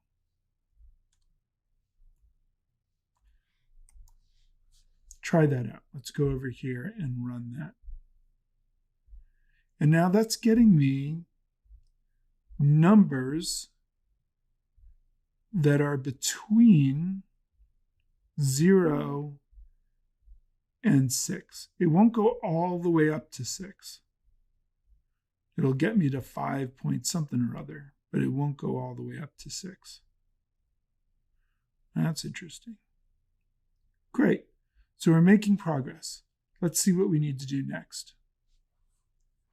Next, I'm going to use the math.floor method to round down my random number. So now that should get me a number that's a whole number between 0 and 5. So I'm going to add this variable rounded random value, and I'm going to use the math floor and pass in this random value here. This is my number with all the decimal points. So I'm going to put that decimal place is only one decimal point, but the number with all the numbers after the decimal point. There we go. That's the way I should say that. Okay, so let's give that a try over here. I'm going to get rid of this console log. I don't really need that one anymore. But instead, I'm going to do var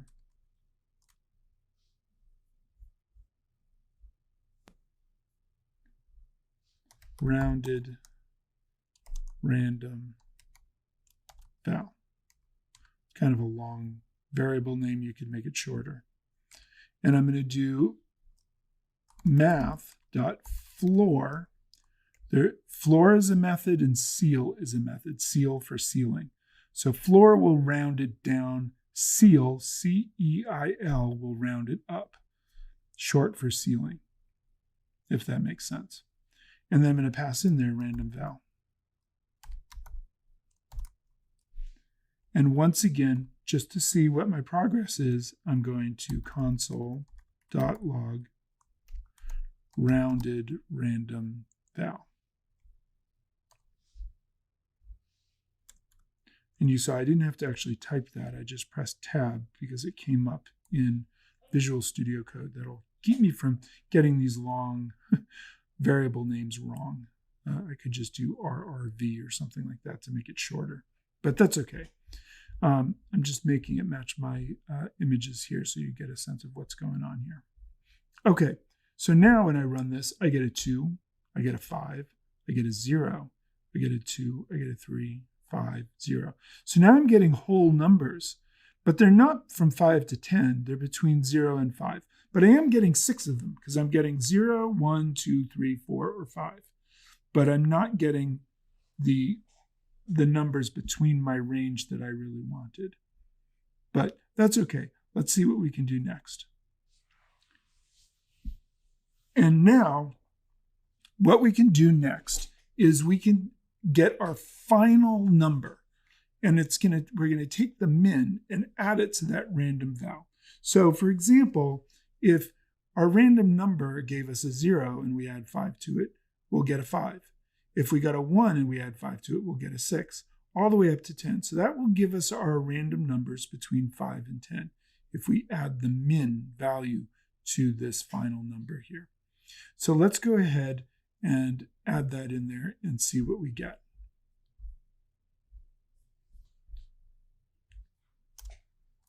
Var final num equals min plus rounded random val. And we can console log that out. Come back and check it. And you can see now I'm getting random numbers that can go as high as 10 and as low as 5. And our random number generator is actually working, which is great.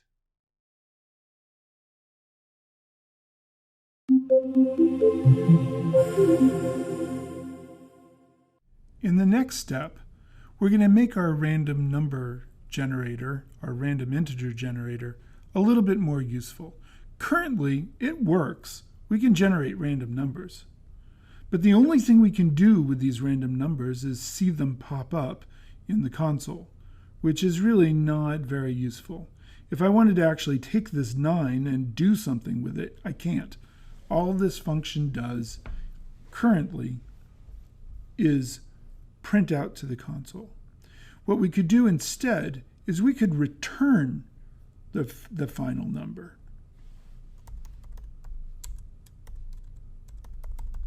Return final number. If I could type, that would help. So here, now we can return the final number, and we could actually use this function somewhere useful. So for example, if I had an array, var foods equals square bracket cheese, chicken, grapes,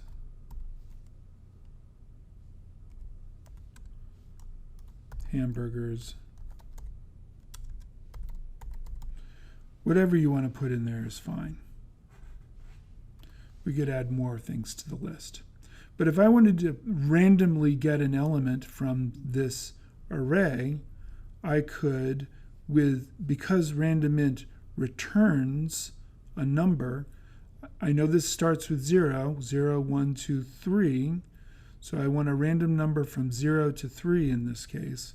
So I could come down here and I could say console.log,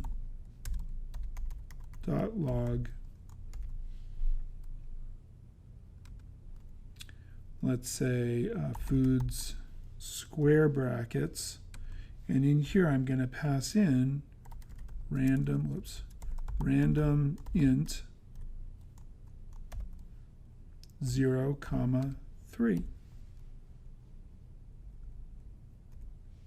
And now, because this random int 0, 3 is going to be, because it returns final number, it's going to be a 0, a 1, a 2, or a 3.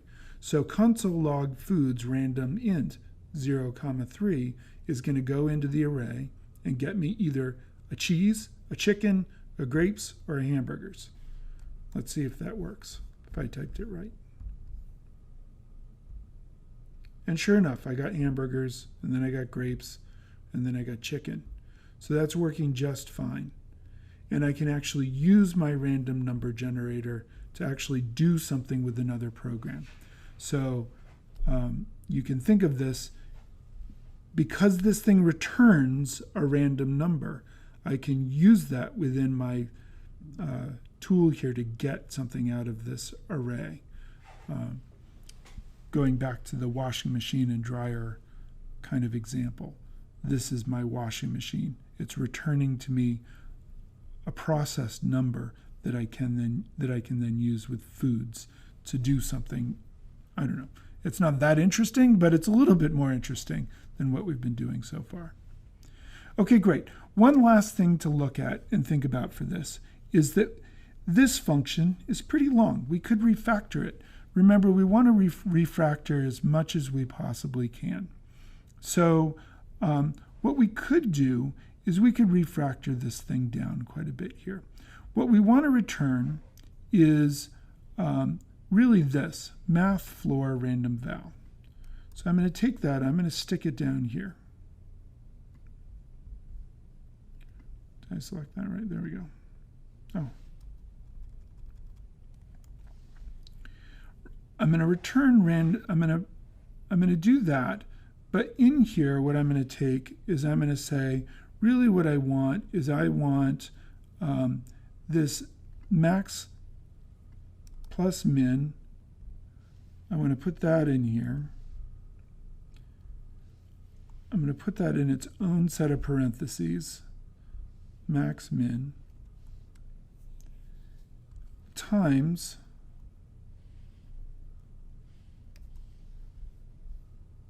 my math.random.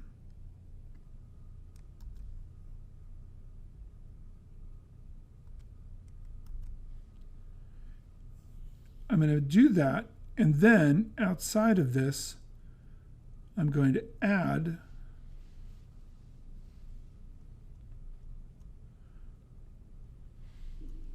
plus min. I believe that will work. I think I have that right.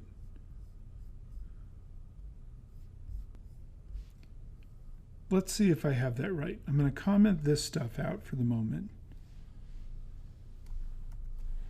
I'm pretty sure that's right because I'm going to return. I'm going to take math floor.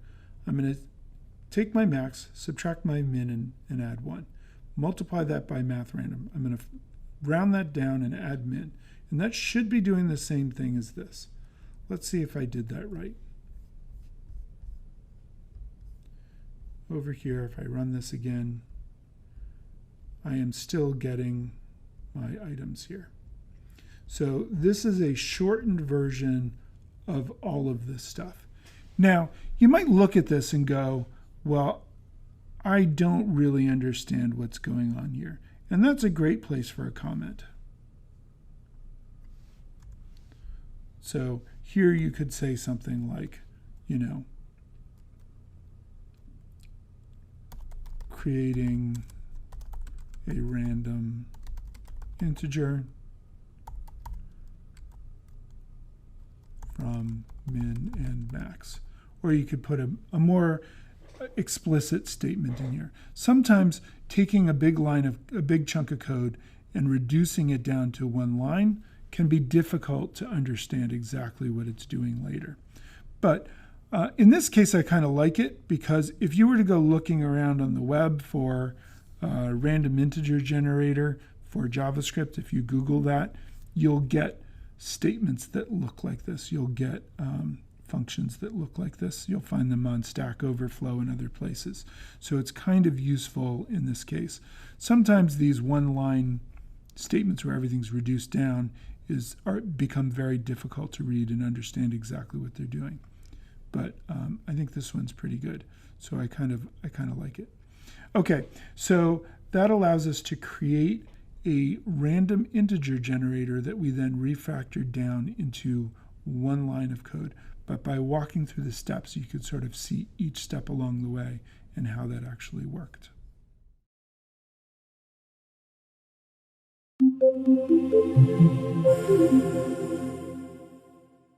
We have a few more things to talk about in terms of functions before we're done with this lesson.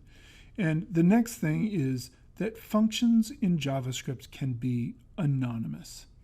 And one of the important things to understand about the way functions work in JavaScript is that functions are first-class citizens in JavaScript, which means you can assign a function to a variable the way you could assign a string to a variable or a number to a variable. And in fact, you can use a function wherever you can use data in JavaScript, and it's one of the very powerful features of JavaScript.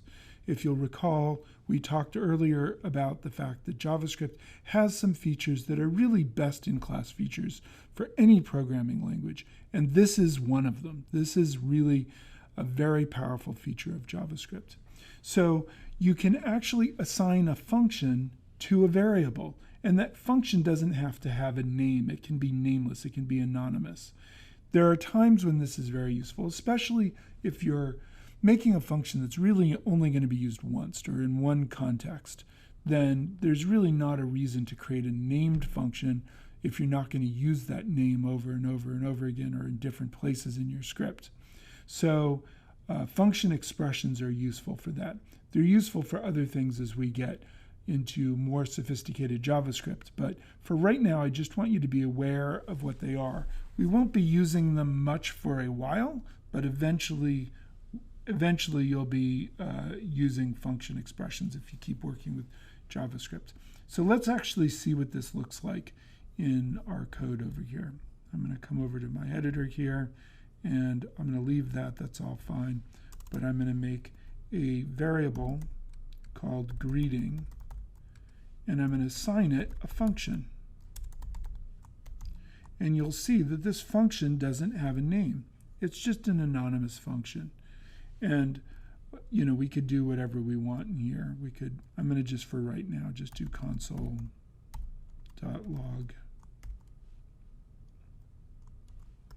hello from the function. My slide has something a little bit more sophisticated on there, but for right now, this will just do for us just to sort of see what this does.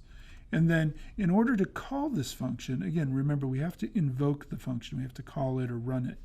I run greeting as if it were a function, which seems kind of weird, but that's the way it works in JavaScript. Greeting parentheses. So we run that like a function. And now if I come over to my console over here and run this, I'm getting hamburgers again, then I'm getting hello from the function. Hello from the function. So that function is actually running. So that's kind of important to understand. And again, this is called a function expression, and it's because functions are first-class citizens in JavaScript that we're able to assign a function to a variable just as if it were data. The next thing to understand about functions in JavaScript, and I'm not going to demonstrate this now, but I just want to call your attention to it because if you're looking on Stack Overflow, or if you're looking up scripts online and seeing other kinds of things, you will see arrow functions. And this is, again, part of ES6 or ES 2015 that brought this new syntax. And we'll come to it not in this course, but in the third course, we'll actually start working with arrow functions. But I want to mention them now because you'll see them around. And when you look at them, you'll look at them and go, what's this? We haven't done this in JavaScript yet. So I just want you to be aware that it's just a slightly different syntax for writing functions. So here I have a function that should look fairly familiar. I've got a greeting, hello, and good morning.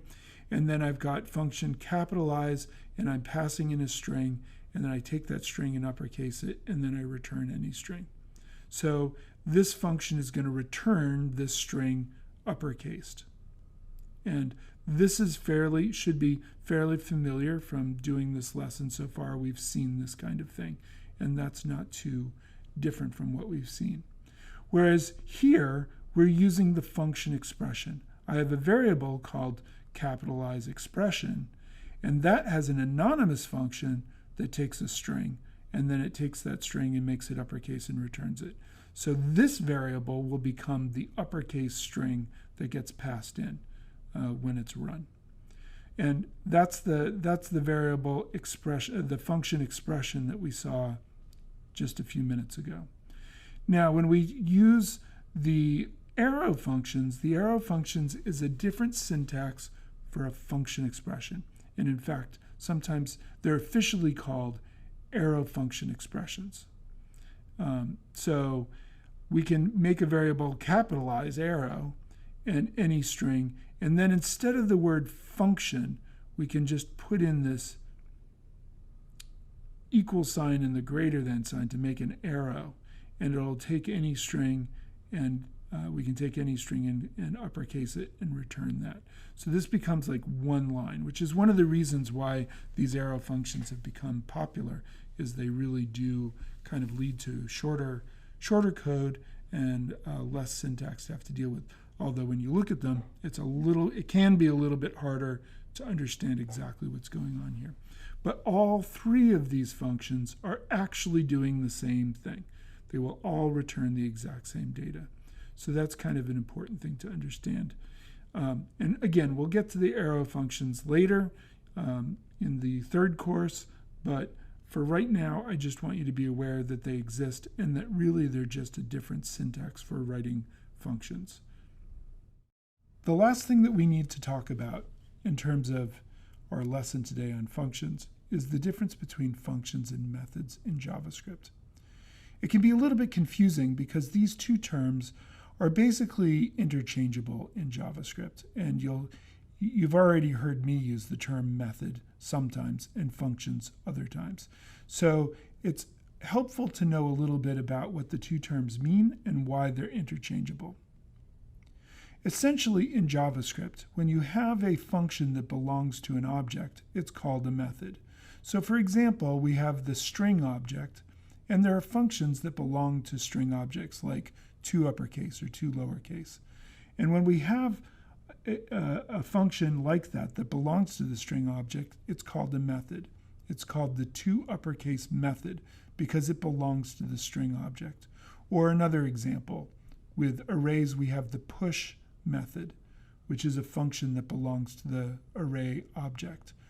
Okay, so when we push something into an array, we're using the push method, and we use the term method for that. Now, in reality in JavaScript, everything is an object. So in that sense, every function belongs to an object of one sort or another.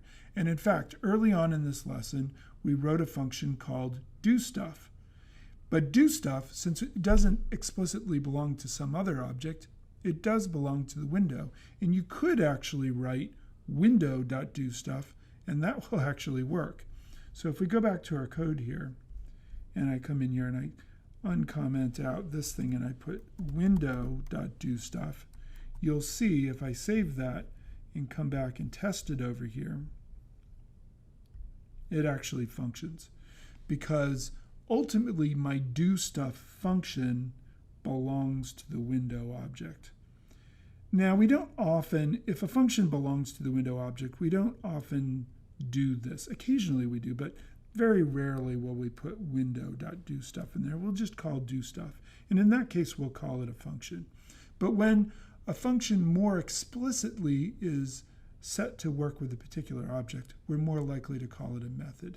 So that's where the difference in terminology comes from. But in reality, in JavaScript, all functions are methods.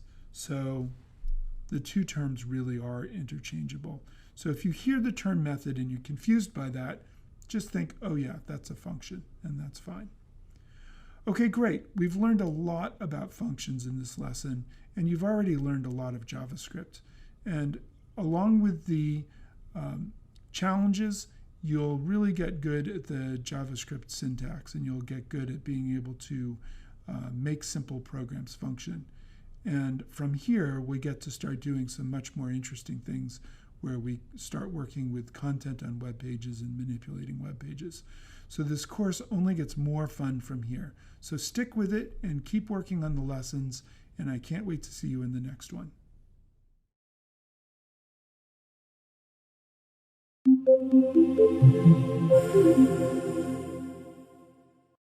Welcome to the third module on JavaScript. In this module, we'll be doing some really exciting stuff. We'll be digging in and learning how to actually affect elements on web pages. And when we do that, we'll also be looking at events. We'll look at what happens when you want to capture a click or a scroll or the submission of a form or something like that. And when we capture these events, we can then make different things happen on web pages. And this is really where the real magic is in JavaScript. And it's also the reason why JavaScript exists, is because it's so tightly tied into the browser. And now we can find JavaScript in other places other than the browser, but its main reason to exist is the fact that it is so tightly connected into the browser. And we'll really get into that in this part of this course during this module. So I hope you have fun with it, and by the end you will have learned quite a lot of JavaScript.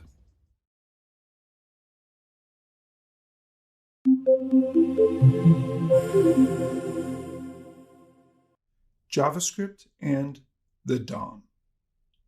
The DOM stands for Document Object Model, and JavaScript sees the web document as an object, and it understands it from a hierarchical perspective. So the root object that JavaScript sees is the window itself. The window, our browser window, is the root object.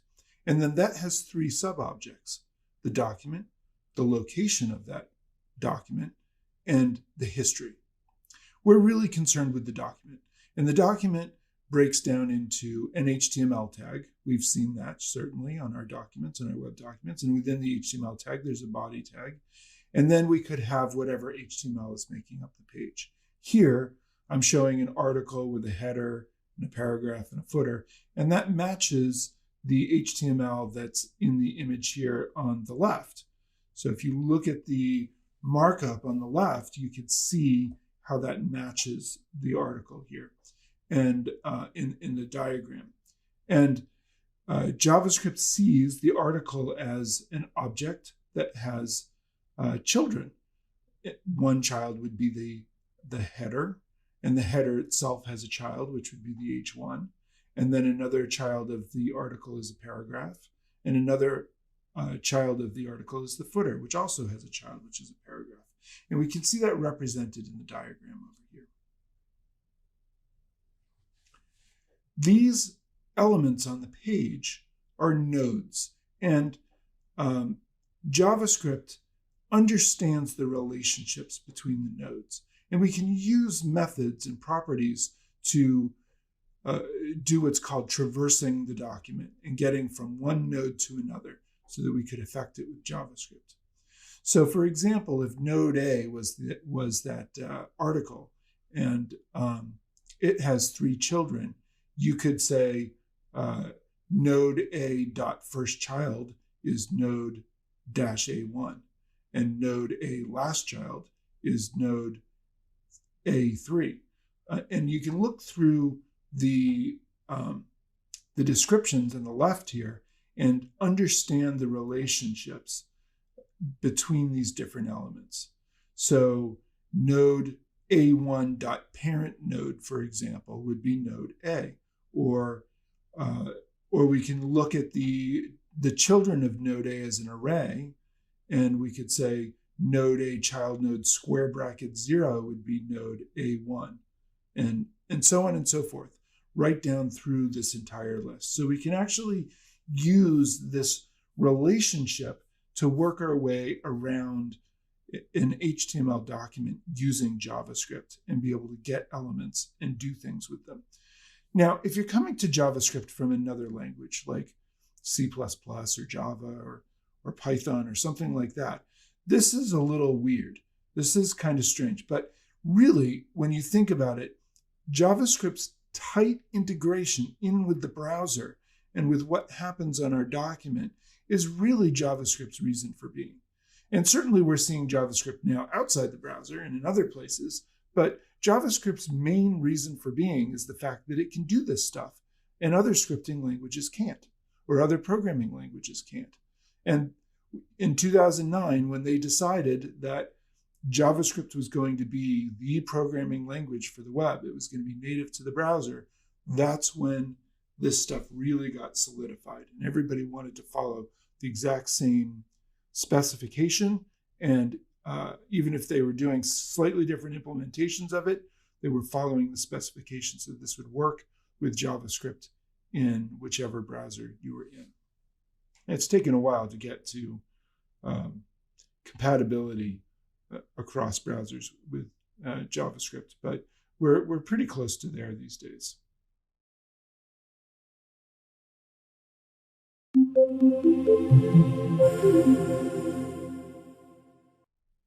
The dot syntax and methods. Notice we use dots or periods to separate objects from their properties or their methods in JavaScript. And on the right here, you can see that we have a number of methods that are related to being able to traverse the DOM or affect the DOM. Insert before, we can create an element and insert it before another element. We can replace a child. We could say, take this child out of here, remove a child, append a child. We could add a new paragraph to the end of a div or something like that.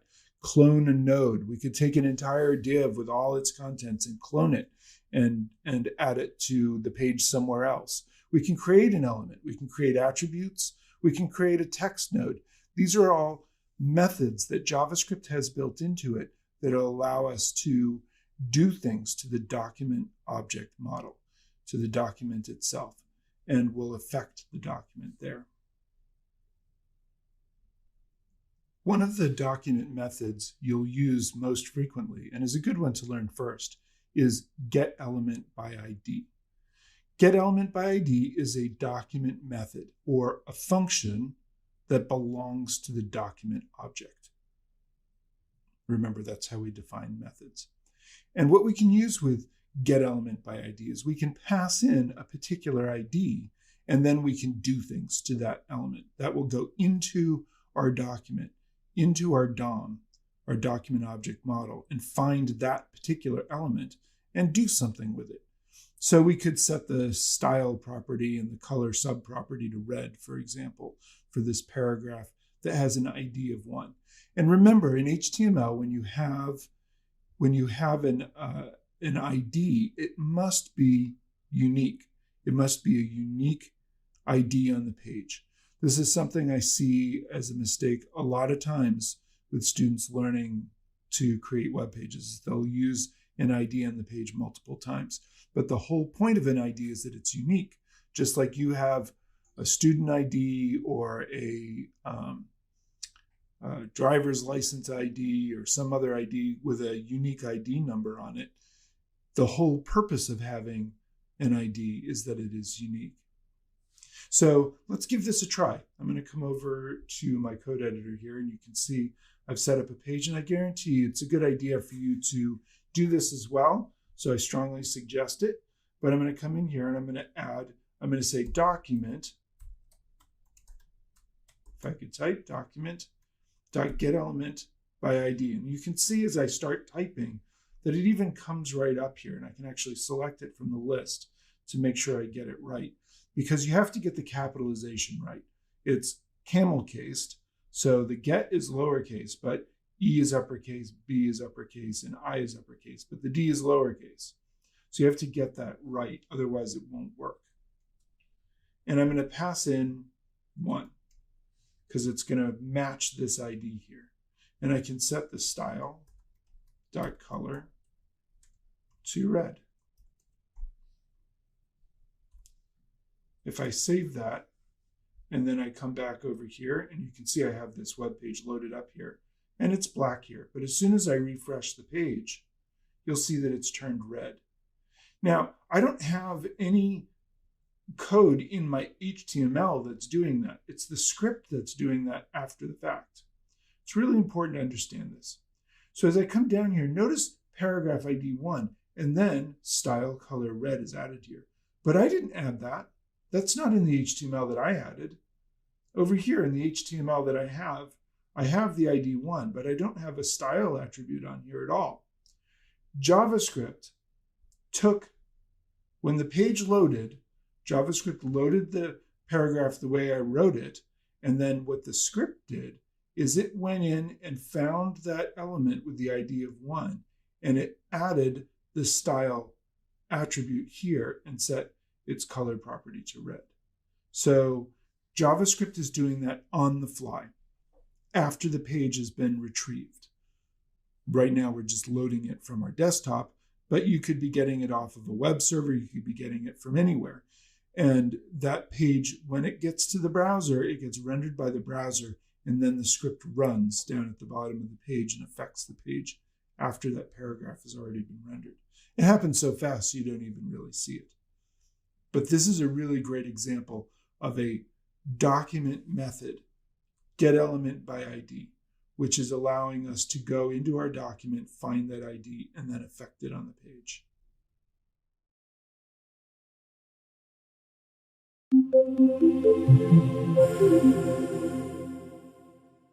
Here's another document method that allows us to get elements on the page and do something with them.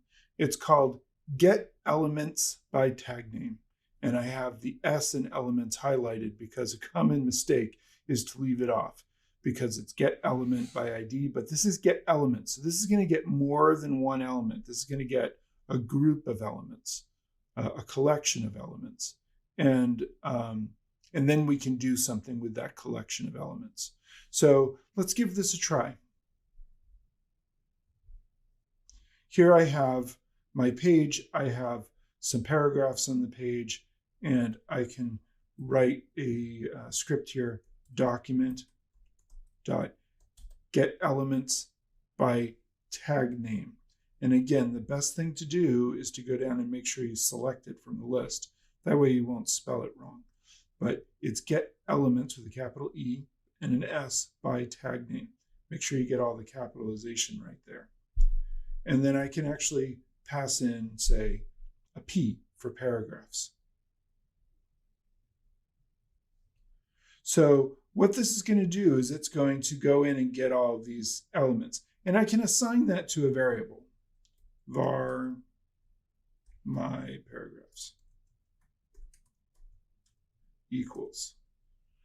So now my paragraphs is going to hold a collection of paragraphs. And if I console log that out, console.log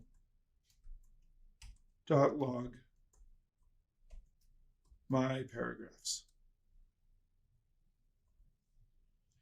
If I console log that out, let's see what I get.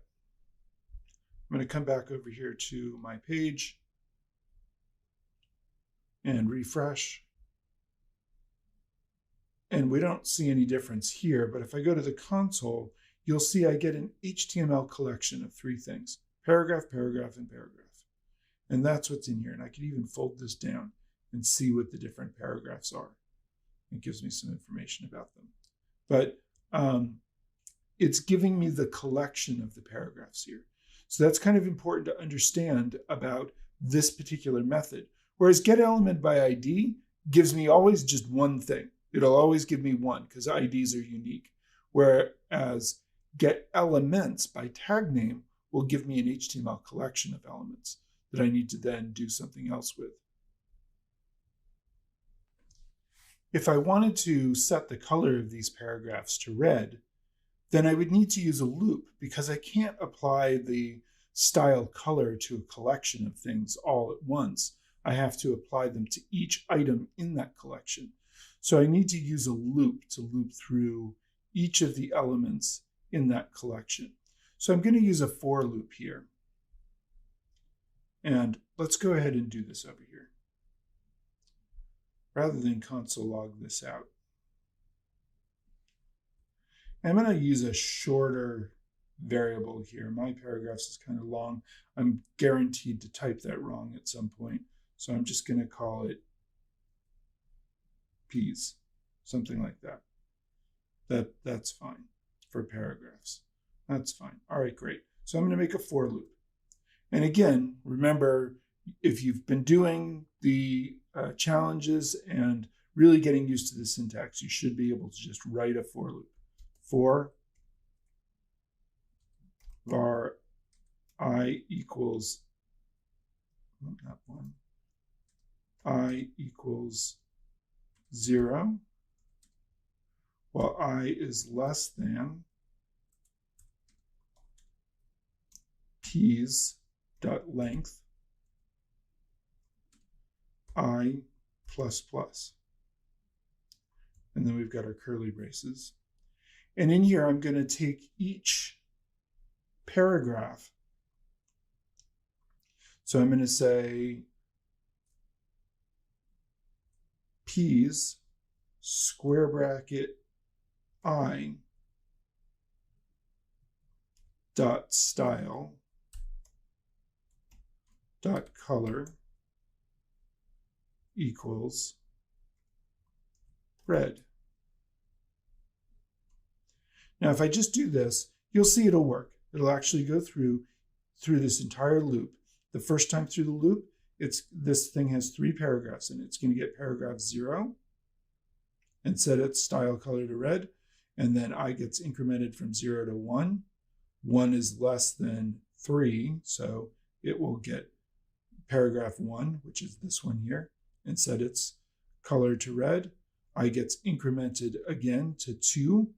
2 is less than 3, so it'll come in, it'll get paragraph 2, that's this one here, and set its color to red. And then I gets incremented to 3. 3 is no longer less than 3, because remember ps.length, the length of this is 3. So 3 is no longer less than 3 and the script will end. So let's give that a try. Let's run that over here. If I refresh this, you can see all my paragraphs turn red. Now, the loop goes so fast, you can't even see it. So let's do something to make it so we can really see that this is actually a loop. So I think this is kind of interesting. I'm going to come in here and I'm going to add alert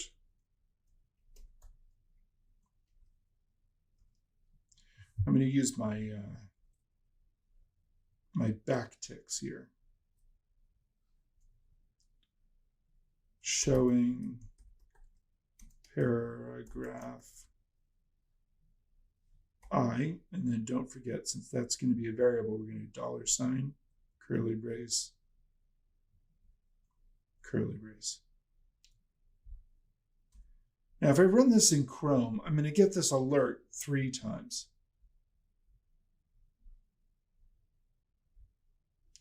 Showing paragraph 0, showing paragraph 1, showing paragraph 2, and then it turns the colors. Even better is to show this in Firefox. So I'm going to switch to Firefox web browser over here. Firefox does things a little bit differently. It uses the Mozilla rendering engine, and so it renders things a little bit differently. So I'm going to go ahead and open our page here in Firefox. And there's my DOM HTML.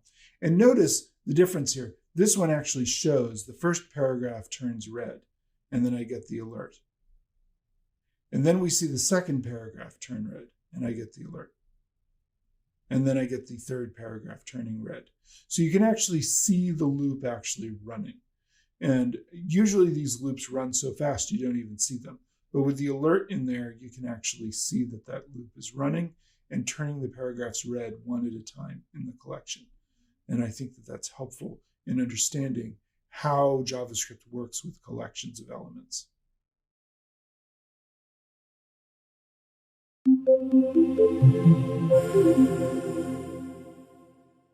The next document method that we're going to look at is getElementsByClassName.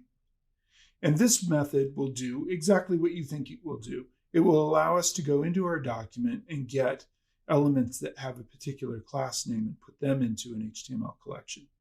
So that's very useful as well. Let's give it a try real quick.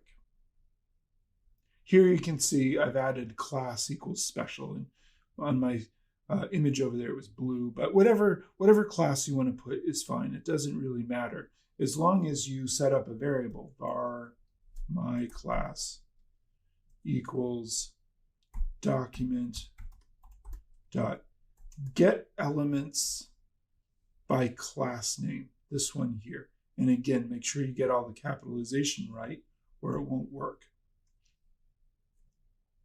And we're going to get special. Make sure you spell it the same as it is there. I'm likely to spell that wrong. So that will take all of these elements, in this case it's just 2, and stick them into a collection. And then the same as before, we're going to need to use our loop to go through and change these items.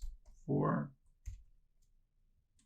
var I equals 0, while I is less than my class dot length. I could just put a 2 there, but it's better to use this just to make sure that I get all of them, no matter how many there are. I plus plus. And then I could do my class square bracket I. First time through the loop, that's going to be a 0. Second time through the loop, it's going to be a 1, and then it'll finish. Dot style dot color equals red. And that should work just fine. Let's go test it out. And it turned those 2 classes red. Now, one more point of interest while we're here. Even if I just had one element on the page that had this class, I could give it an ID and use getElementById. But if I am going to use getElementsByClassName, even if there's only one, it still is going to return a collection of elements. And that collection is only going to have one element in it. And I still need to use a loop or some other way of getting to the element inside that collection, even though there's only one. And you'll see the loop will still work. It'll just run only one time.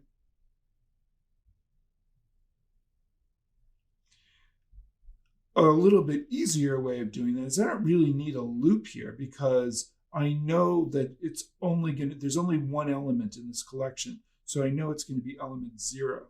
So I don't need a loop. I can just make this 0 and get rid of the loop.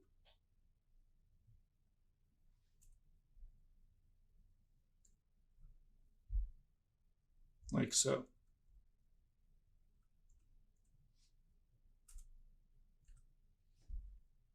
Kind of clean that up a little bit. So now I've got my class is getting elements by class name special, and my class 0, since I know there's only one, it's going to be my class 0. It's going to be that one in the collection. So I can access it through, because it's treated like an array there. It's not actually an array. It's a collection of HTML elements, but I can treat it like an array to go and get element 0 out of there. And you'll see that will work just as well. But the important thing here to understand is that if you're using get elements by class name or get elements by tag name or anything else that gives you a collection of elements, you have to go in and treat it as if it's a collection, because that's what it is, and not just as an individual element. And that's easy to forget, especially if you have only one. You're like, how come I can't just change that one? Why can't I just use my class style color red? Because there's only one element with that class in there. But JavaScript is getting a collection of elements, even if the collection only has one element, or even if it has 0 elements in it, it'll still be a collection of elements. So that's an important thing to understand about get elements by class name and get elements by tag name.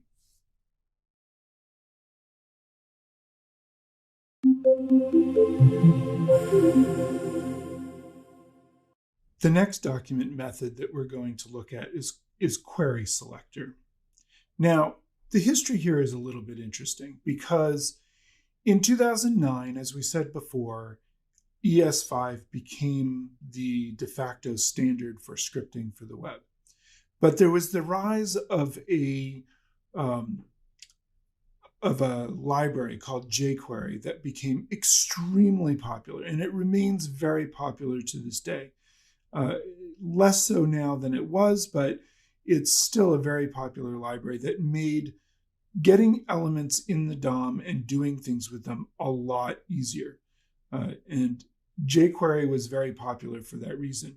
And due to that popularity, JavaScript had added to it in 2013, so before ES6, an API that allows us to use query selector and query selector all, which we'll also look at, to get elements from the DOM. And it's a little bit more convenient, but it works a little bit differently than the older get element by ID, get element by tag name, get element by class name methods. So these are newer methods and they're very useful, but they work a little bit differently. And because of the introduction of these methods, Jquery is not nearly as necessary as it used to be. And we'll still learn Jquery. We'll be learning that in the second course in the specialization. But now we can actually get elements in our DOM a little bit easier than we could just with the older methods. Okay, so let's take a look at query selector and the way that works. So over here I have a document and I have a div with an ID on it, and then inside there I've got a paragraph of the class. Well, I could do something like this. My text equals document dot query selector document.query selector. And then what I would pass in is actually instead of just some class, I would put either I could put .sum class. So it's different here is before we didn't use the CSS syntax. Now we have to use the CSS syntax with query selector. Or I could even be more specific and I could say, go find #special.sum class. to get to some class inside the ID special. And what's nice about this is that query selector will always return the first element that it finds that matches what you pass in here. So even if I had another paragraph with some class on it, this will always only return one thing to my text. Let's put a semicolon there and see if this works. My text dot color, style dot color equals red. And if I go over and test this document, and again, I recommend that you give this a try yourself, you can see that it's turned that paragraph red. Now, if I were to go in here and add my class, some class, to another element on here, like this one here, you'll see it will still only affect the first paragraph if I go back and refresh this, because it only gets the first element that it matches. And that's very useful for when you want to go in and get something like that. And again, remember with both query selector and query selector all that you have to pass in, when you pass stuff in, you're passing in the CSS syntax, pound special instead of just special, or dot some class instead of just some class. That's really important with query selector. Okay, great. Let's take a look at the query selector all method in the next video.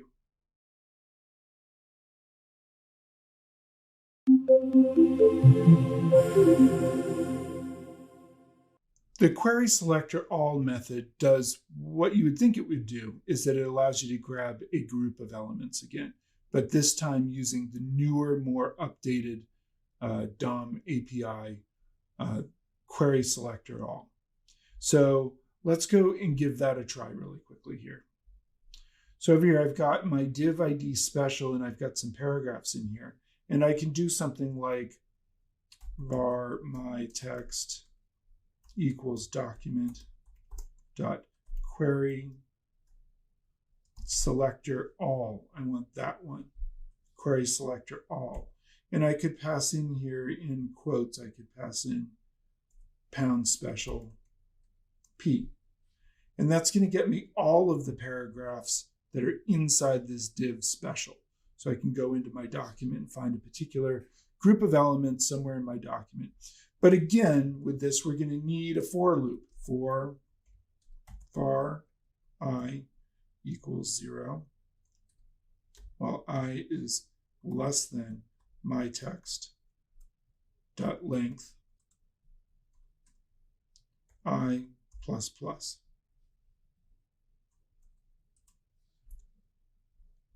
And then I can do my text square bracket I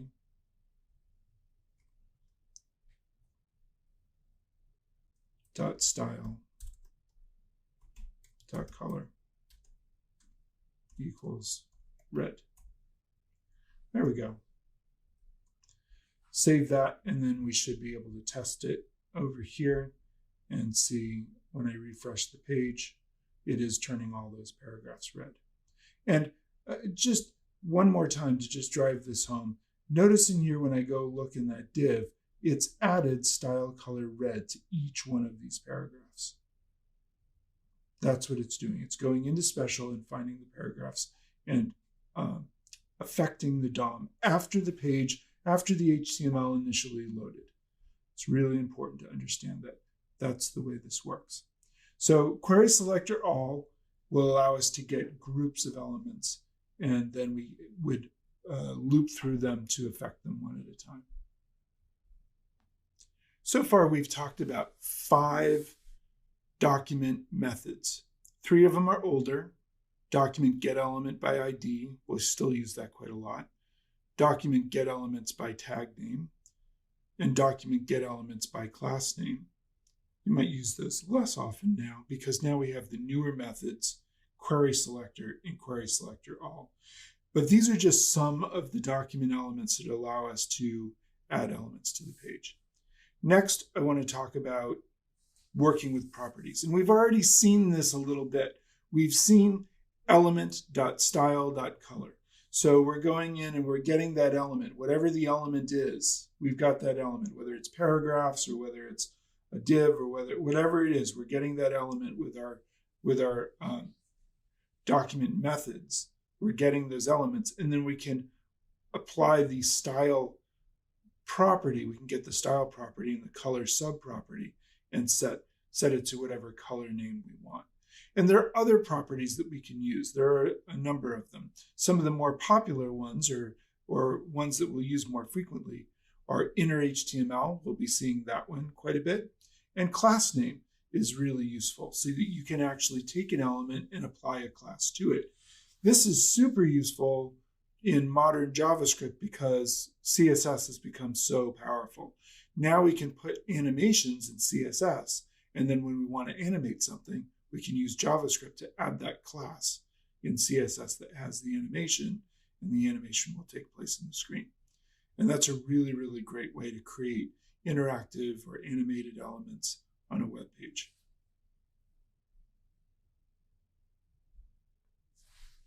So we have the document methods, and now we have element properties that allow us to work with the properties of certain elements, but there are also element methods or element functions. And those are also really useful. So for example, set attribute, we could pass in an attribute name and then set its value. So not only can we, back here we could set the class name by using the class name property. Here we could set the class name by passing in class and then passing in a value. I forgot a quote at the end there. But we could pass in the value there. Or we could do something else. We could use on an anchor tag, we could set the href attribute and set its value. Or we could remove an attribute. Or we could get an attribute and do things with it. Notice that methods are distinguished by the fact that they have parentheses. So when you're using a method or a function, it has parentheses, whereas the properties don't have parentheses. They have an equal sign and then the value. So that's how you can tell the difference between a property and a method. Okay, great. Let's see what else we can do with this. This may be a little bit confusing at the moment, but I promise that as we practice this stuff, it'll start to make more sense. But it does take a little bit of getting used to all these methods and properties for working with our document to affect our web pages.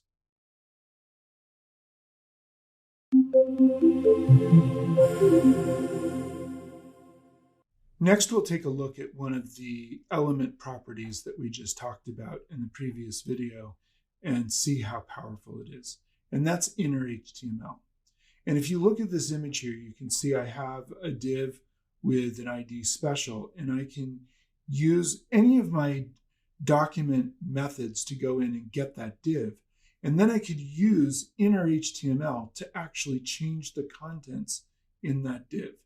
I can replace these contents with something else entirely, completely new, completely different, and that something else could have HTML in it. So let's see what that looks like. So over here I have my div ID special, and I have these 3 paragraphs in here.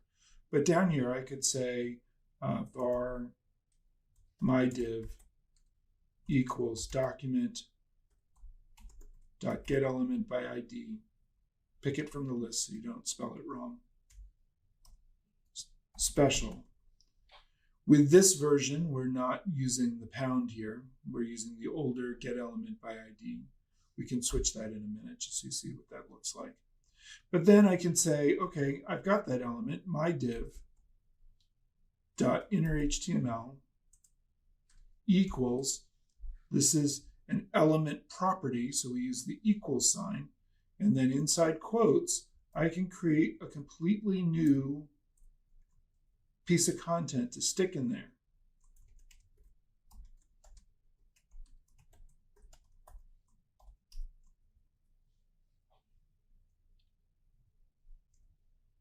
that was my P there. Okay, great. So now when I run this, you'll see over here, it's still red from before, but that's okay. Those paragraphs are going to get removed and replaced with a new paragraph. Look at that. And if I come down here and look and inspect in my body and look at div ID special, there's only one paragraph in here in my inspector.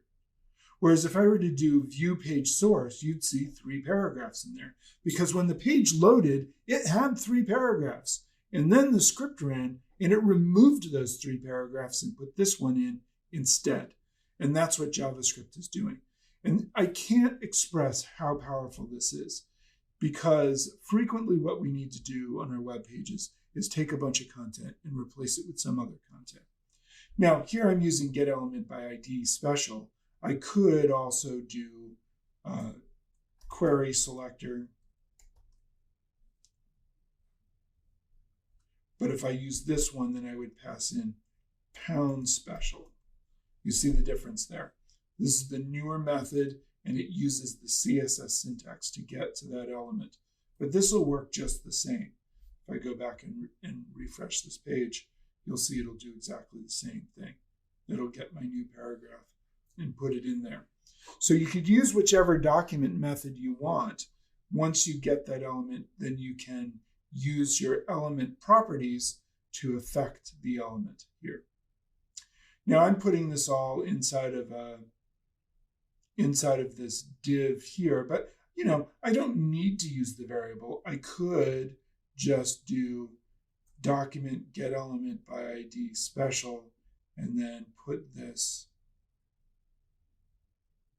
here. It just makes for a very long line. So it's kind of helpful, and that'll work. It's kind of helpful to have the variable, but you don't have to have it. I could just go document query selector special.innerHTML and then set my property right there, and that'll work just as well. There's my new paragraph. So that's using the inner HTML. And again, I just cannot overemphasize how powerful inner HTML is. We could use this in lots and lots of places to get elements on our page and then replace those elements with completely new elements. And you can put more HTML in there. We could put an entire document of HTML inside this div. Not just one paragraph, but you could put articles, you could put all kinds of stuff, images, all kinds of things could go in there using inner HTML.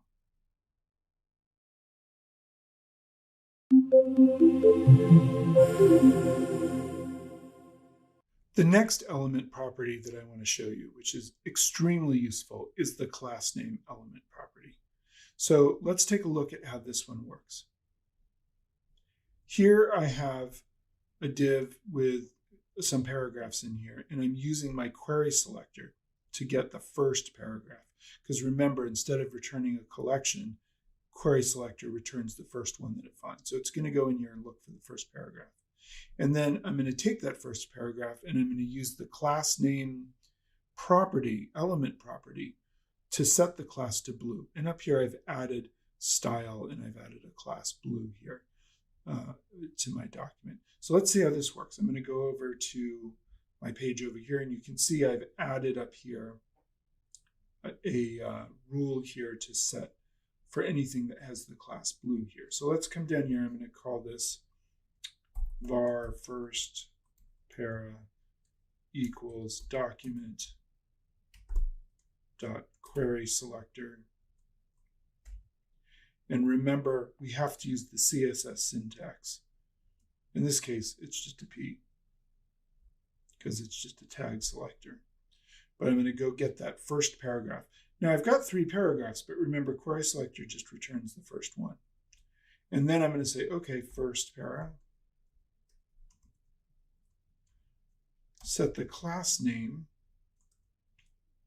And you can see here, there's one called class list. I'm just showing you a few of the document the document properties that are super useful, but there are plenty of other ones that you can look up and work with as well.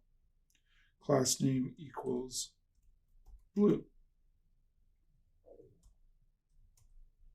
So now when I run this, come back here, click on my document here, I've got my 3 paragraphs, but when I refresh the page, it turns the first paragraph blue. And if I come down here and look at this, what has it actually done there? But it's added class equals blue onto that paragraph. Sure, I could have set the style color property to blue, but adding the class blue is even more powerful, because even though in both cases I'm just setting the color, I could have a lot more declarations in this class up here that would do all kinds of things. That I could be adding an animation. I could be doing all kinds of really cool stuff.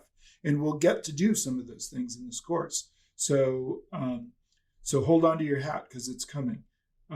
But first, I just want to introduce the basic concepts to begin with. And this is a super useful one, using the class name property to set a class that already exists on the page. It's just really, really powerful. Back to our slides here. We've looked at a few of the element properties that we can set. The style property with its subproperties for our different CSS features. We can use that one. We can use the inner HTML property. That's extremely powerful for replacing HTML inside of any element.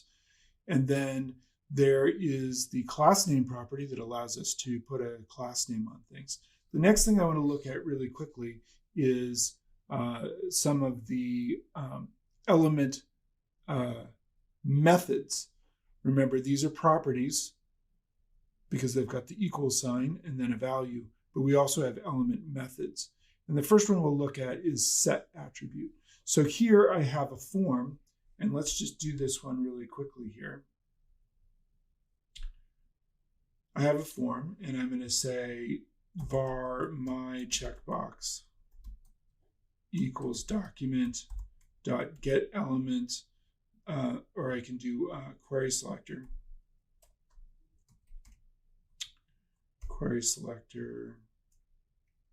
input, and then it'll get my first input field here. And then I could do, okay, my checkbox dot set attribute, and set attribute takes 2 parameters. I'm going to say, what is the attribute that I want to set? In this case, it's checked. And I'm going to set the value, which is also checked.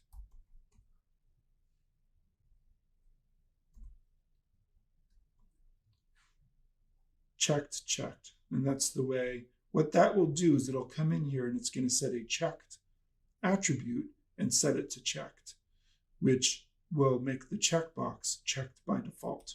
So if we go over and view the page, currently without having set that checkbox, you can see I've got a checkbox here, but it's not checked. When I refresh the page, it comes up as checked by default. And if I come down here and look at this, you can see checked equals checked. It's added that attribute into the page, into my HTML here. So set attribute can be used for any number of attributes. You want to set an image source on an element, you could use this. You want to change the href on a link, you could use this. Any attribute could be accessed with set attribute, and you could set it to whatever value you want to set it to. And that is another very powerful tool that allows us to change content on our web pages.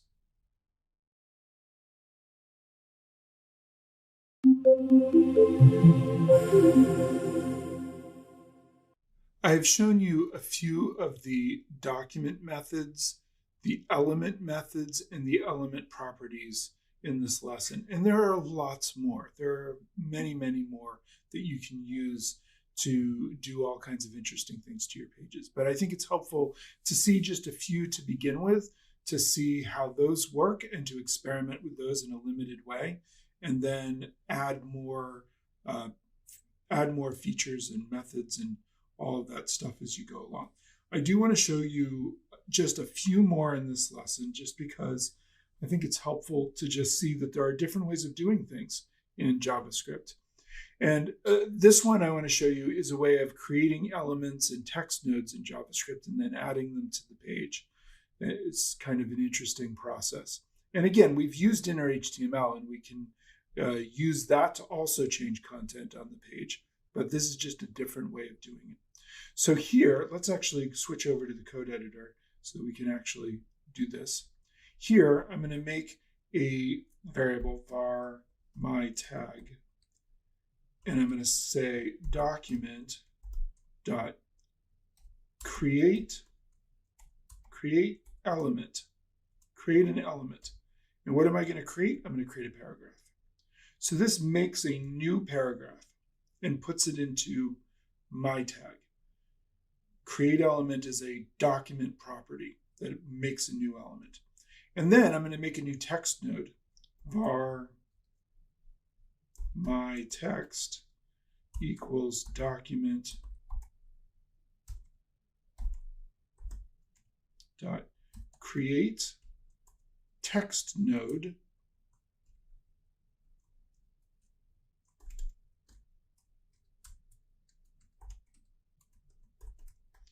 here's a new paragraph. So I'm going to make the text node.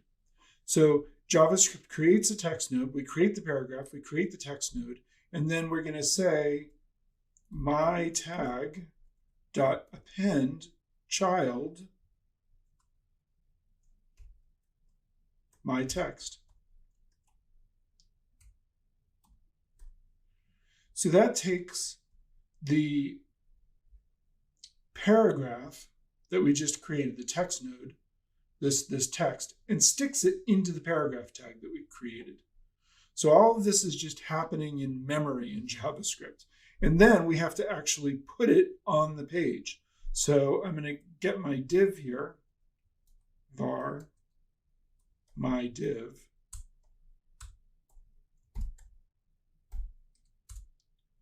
My div equals document dot query selector div. That's going to go find the first div on the page. And then I can say my div dot append child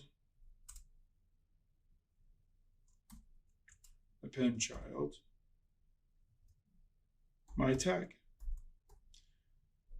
So we're doing a multi-step process here where we're taking the paragraph, we're creating a paragraph, we're creating some text, putting the text in the paragraph, and then going and getting our div and putting the paragraph, appending it to the end of the paragraph there. Let's see if I did this right. If I come back and do this over here and refresh, you can see that my first paragraph is here and a new paragraph has been appended inside the div. It's been added to the div here. And JavaScript is doing that through this process. Could I have just used inner HTML and added and changed the contents of this div so that it had these two paragraphs? Sure, I could have done it that way. But sometimes it's useful. This seems like a kind of convoluted, complicated way, but sometimes it's useful to actually create the elements using the document method create element to create content to stick in those elements and then to append them to the page in particular places. Sometimes that's useful, and sometimes a better way to go than using inner HTML in certain circumstances.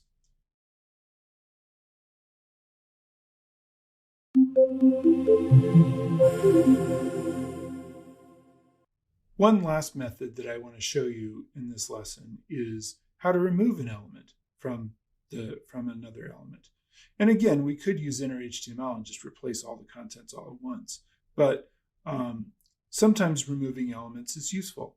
So let's take a look at this example really quickly. Here I have a div with two paragraphs in it. And I'm going to go ahead and get that div and put it into a variable. var my div and assign it document dot query selector div. So that'll go get the first div on the page, which there's only one, so that's nice and easy. And then I could do my div dot remove child. That method. And which child am I going to remove? Well, I'm going to say my div dot children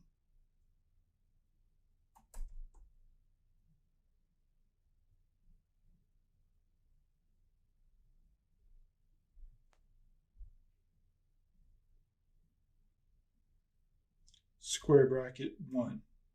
So what that's going to do is it's going to go into my div, look at its children, and find child number 1. Remember, this is child number 0 here. That's 0, this is 1. So that will actually go and remove this second paragraph from this div. Put a semicolon there. Save that, and then let's go over to our browser here. And you can see I've got the 2 paragraphs there. When I refresh the page, that second one is gone. And down here, you'll see it's not in here anymore. It's been taken out. JavaScript removed it. So removing elements using the remove child method is a really useful tool for removing elements from the page if you need to do that. And so here we've seen a lot of different methods that we can use on our web pages to do all kinds of things. And we've talked about some of the document methods, some of the element methods, and some of the element properties that we can use to go in and affect content on our page. And remember, JavaScript sees the page as this tree of objects, starting with the window and building down from there. And we can traverse that document and find elements on there and then affect them using these different methods and properties. And that's how we're going to create all kinds of interactive elements on our web pages.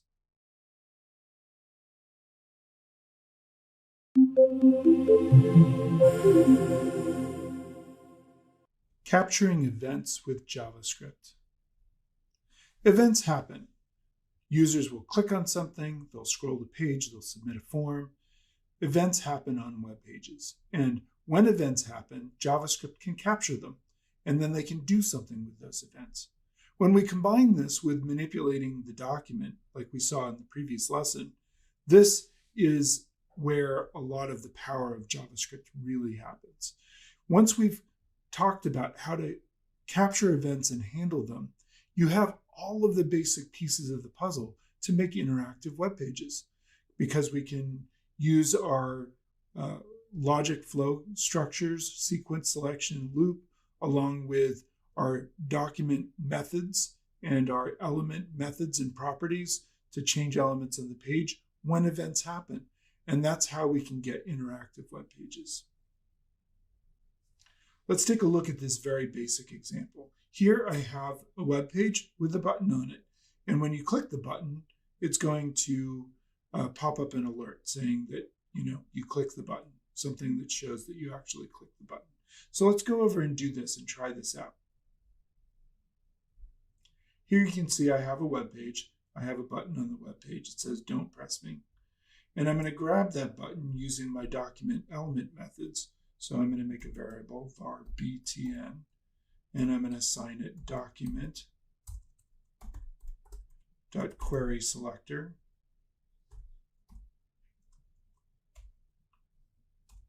button. And that'll get that button. There's only one button on the page, so it's easy to get that one button. And it's going to assign it to btn there. And then I'm going to make a function. Remember, we talked about functions. I'm going to make a function called ouch. And all that function's going to do is do an alert. I told you not to press me. You can put whatever you want in there. That's fine.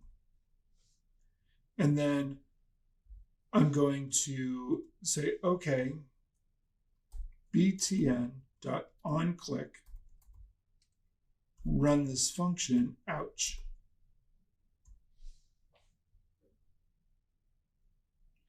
So that's going to actually run a function using on the button. And we're using here a special property for that will capture the click event. So let's do that really quickly. Let's see if this works. If I come over here and refresh the page, if I click don't press me, I get an alert that says I told you not to press me. So I'm capturing that event of the clicking of the button. And the way I'm capturing that event is with the onClick property. One thing to notice is that I define this function, and when I assign the function to that property, notice I don't put the parentheses at the end here. If I did, then that function would run right away. It would run immediately. So if I put parentheses here, you'll notice that it's not going to wait for me to click. Instead, it's going to run right away. So if I come over here and refresh this page, you'll see I get the alert without even clicking the button. So when I use the event property with the function that I've created this way, I do not add the parentheses for the function there. I just reference that function by name, ouch. And it will then run that function when the event runs. Now, you don't have to define a function here. We can actually just use an anonymous function here. So I could say function, parentheses, curly braces, and just stick the alert in here.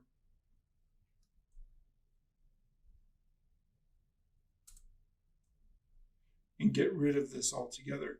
And frequently, when you're using something like this, you're only going to run this on this particular button in this circumstance. So there's not really a reason to create a named function that you could use over and over again in this case, if you're only going to run this in this one case here. But let's see if this works.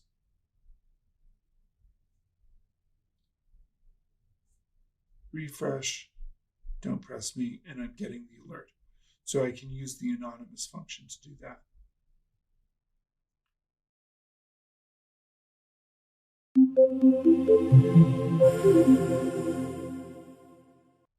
The onClick event property is useful, but a more frequent method that you'll see of capturing events is using the addEventListener method. This is a great way of capturing events because you can capture all kinds of events with the addEventListener method. You can even tell it what type of event you want it to capture. And what's really great about it is you can actually put multiple event listeners on one element, whereas with the event property, you can only put one, you can only be listening for one thing at a time.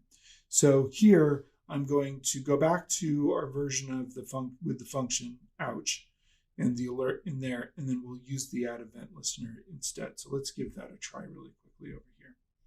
So instead of using the onClick event for button btn, instead of onClick, that event property, I'm going to use the addEventListener method. And notice the difference between the two. The onClick property is a property because it's onClick and then an equal sign in what you're assigning to it. With addEventListener, it's a method because it's got parentheses. And we're going to pass in a click. That's the event we're listening for. And then we're going to pass in the function that we're going to run when that event happens.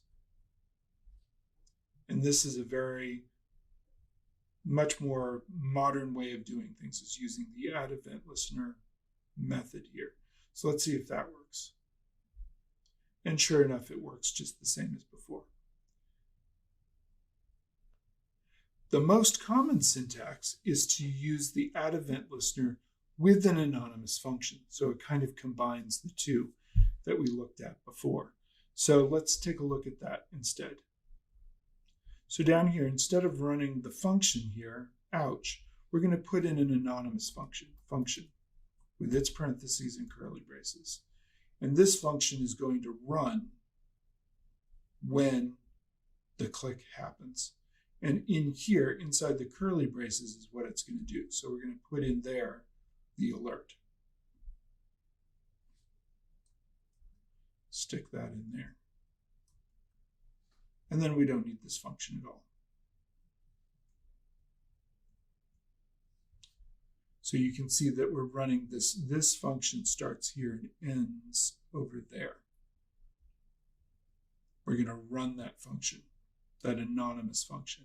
And again, we use an anonymous function because unless you're going to be running this alert on lots of buttons, in which case then it does make sense to pull it out and turn it into a separate function. But unless you're going to do that, you're probably only going to use it within the context of this particular button. And in that case, an anonymous function is more appropriate. So we can save that. I'm going to come back and let's just test it one more time, refresh the page, don't press me, and I get my alert. So that works great. Now, this syntax, this line is getting kind of long here. Usually you would break it after the curly brace. And then this curly brace could come down here. Notice when I type this, one last thing I want to show you before we go. I'm going to do it again. Notice when I type it from the outside in. So I type my function with the parentheses and the curly braces, and then I come in here and I add my alert or whatever I want to have happen inside this function here. Because with doing this, you're going to end up with a bunch of extra punctuation here, and it's really easy to get confused. And if you lose a curly brace or a parenthesis or a semicolon or something else, it's really hard to, those problems are some of the harder ones to track down.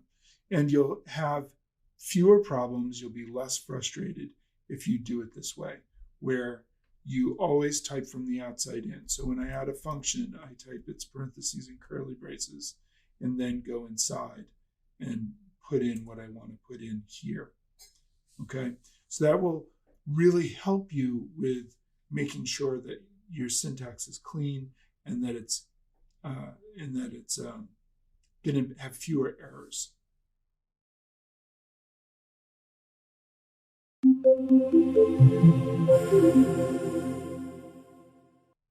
The next thing to look at is the event object. The event object can be passed into the function that runs when an event listener happens. And it's a very useful object to have access to. Let's take a look and see what it does. So over here, I'm in my event listener here, and I have this function here. And I could still do my alert here, alert. I told you not to press me, or whatever I want to put in there. But I can also put in, I can pass in the event object. And sometimes it comes in looking like this. This is just a variable that represents this event object. And I can pass that in, and I can do event.target. So event target will say, what is the thing that triggered this event? Event target dot style dot background color equals red, something like that. Let's see what this does. If I come over and run this, refresh my page, don't press me, it does that and sets the background of the button to red, which is very interesting there. So what's going on here is we can use the event object and the event target to actually know which element was triggering this event. And then we can do something with that event target. And this is often very useful. Now, this thing is just a variable. Sometimes you will see this. If you look around on Stack Overflow, you'll see people pass it in as EVT, in which case this would be EVT. Or sometimes you'll see just E. E, that's fine. It's kind of nice and short. You could call it whatever you want. It represents, call it chickens if you want to. It doesn't make sense to call it chickens. Chickens target style doesn't really make any sense. So usually event makes sense, or EVT or E, but you'll see it represented in different ways. If you look around on the web, if you look at Stack Overflow, you'll see people putting in different values for that event. But the thing that we're passing in here is the event object, just to be really clear about that. One of the ways the event object is used most frequently is to prevent default behavior. And this is especially true when we're working with forms and with the submission of forms. We want to prevent the default submission of the form so that we can do something with that form data before it's submitted. And so we'll use that frequently. But let's just take a look at a really simple example of this here. So if I go over to my code editor over here, I have just a link to Google here. Just a normal anchor tag with an href going to Google. And down here I have a variable link. Document query selector A is going to go into my document and find the first anchor tag that it finds, which is the only one on the page.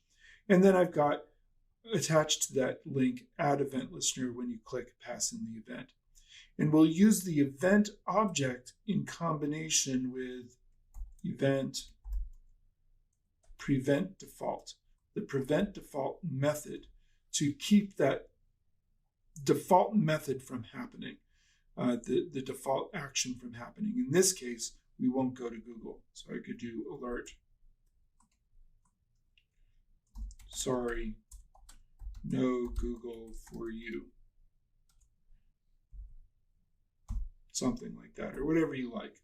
So now if I test this page and I come over to my events page and refresh here, I now have a link to Google, and when I click it, I get sorry, no Google for you, and the page does not go to Google. But it's really the event prevent default that's keeping it from going to Google. If I were to come back and comment this line out here, you'll see what we get over here. If I refresh, I get the sorry, no Google for you, but then it'll actually go to Google, okay? Because the event prevent default is needed in order to keep that default event from happening. So this is a particularly useful function that we can use with the event object, is prevent default. And we'll be using that frequently in a number of our projects.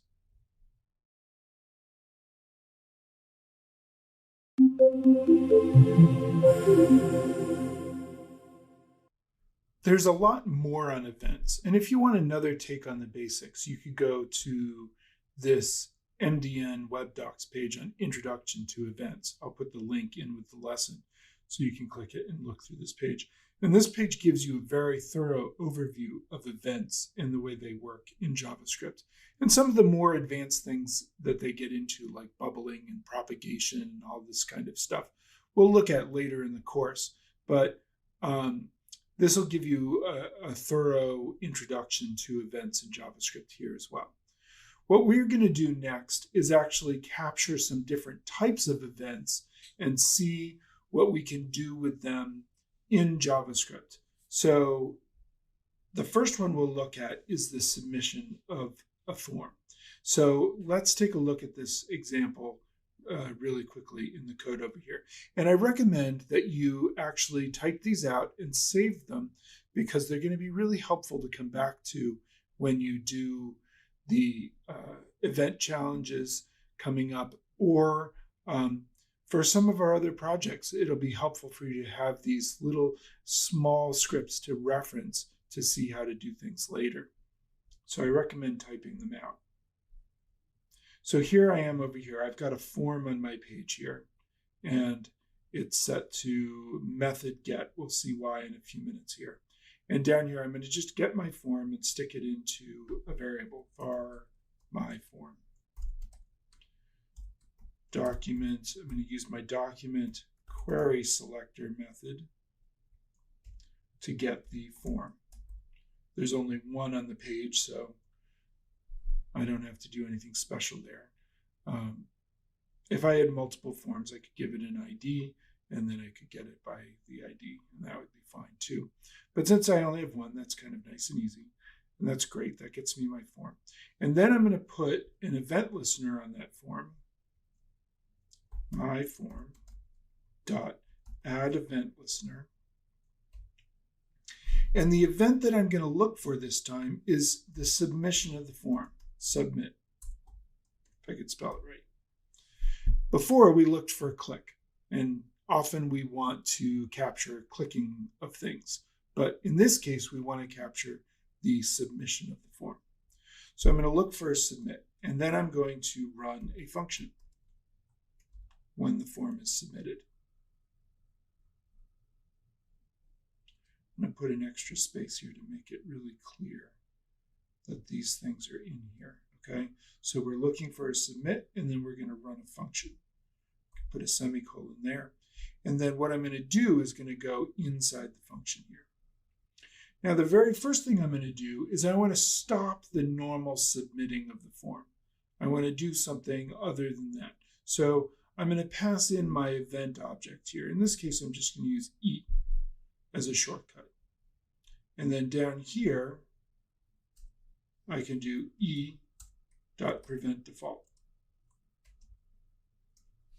Now this could be event or EVT. Sometimes E is confused with error, so maybe being a little bit more explicit is better. But this should still work just fine. Okay, so I'm going to prevent the default submission of the form. Great, so we got that working. Next, I'm going to actually get the value that somebody types in this field up here. And I'm just going to alert it back to them. It's not very exciting, but it gives me kind of an idea of something I could do. So I'm going to do var form data equals document dot query selector. And I'm going to just do input. In this case, because this will actually go and find the first input, it's going to find this input here. And really what I want is the dot value. Okay, so I want to get that property, the value property of this input here. Now, if you're not familiar with HTML or not very familiar with it, I can add a value here, value equals Bill. And that will come up by default. But if somebody types a value into the field, then that default value would be replaced with whatever they type into the field. So I'm getting that value property. Since I'm not adding the property there explicitly, it'll be whatever somebody types into the field. Okay, so then I can just alert form data.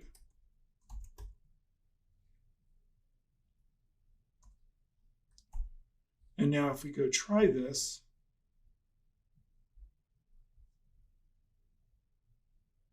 I need to open my file again. Events, open, here it is. And if I type something in here, Bill, and submit, you'll see it says Bill. And the form data is not processed. The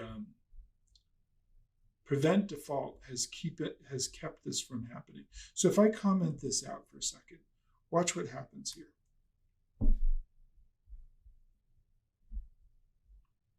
Refresh this. If I type Bill again, and now if I click submit, you'll notice it does that, but then it actually processes the form. And I can see that up here because I use the get variable. I use the get method. It's actually putting the value that I typed into that field up in the URL. By default, a form element, when you submit it, the default behavior is that it will go to whatever you set the action here. If I had an action equals processor.php, some other file that's going to process the data, it would go to that page, or it would try to. In this case, it won't be able to because that page doesn't exist. If I do build submit, it's going to do that. And then it's going to go look for processor.php, but that page doesn't exist. So it either tries to go there, or it just refreshes. If I don't put an action attribute up here, it will just refresh this page. And often I don't want to refresh the page. I want to use JavaScript to capture this data and do something with it. So that's why I'm doing prevent default down here. And I'm passing in this event. And E, again, is a little bit unclear. Maybe use EVT instead if you want to keep it short. And that will pass in that event object and prevent the default behavior so that we can do what we want to do with JavaScript in here. It's very useful, very, very useful.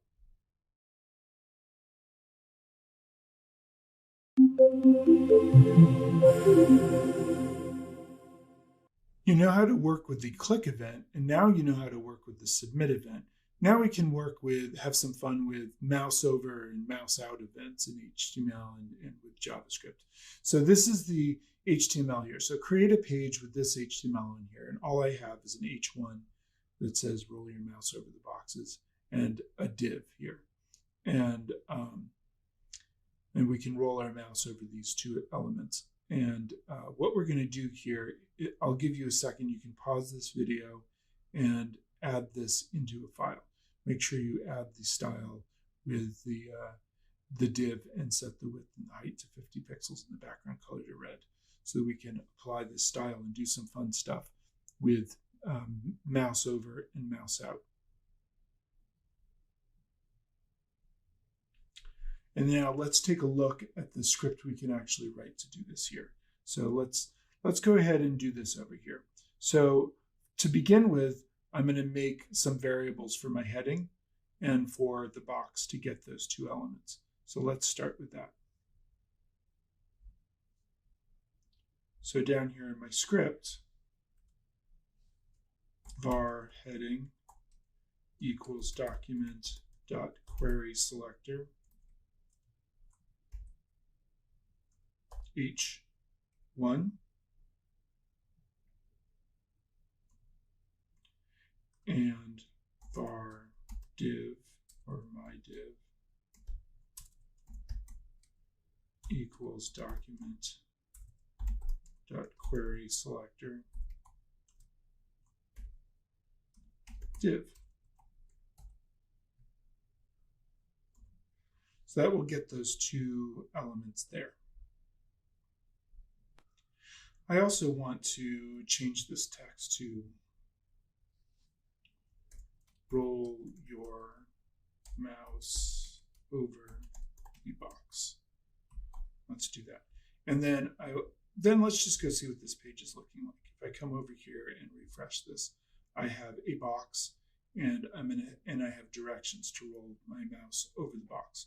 So now I'm going to put an event listener on the box so that when I roll my mouse over the box, it's going to change the inner HTML of this div right here. So we're going to add this here, box add event listener. When we mouse over the box, we're going to change the inner HTML. For the heading, the mouse is over the box. So let's do that one.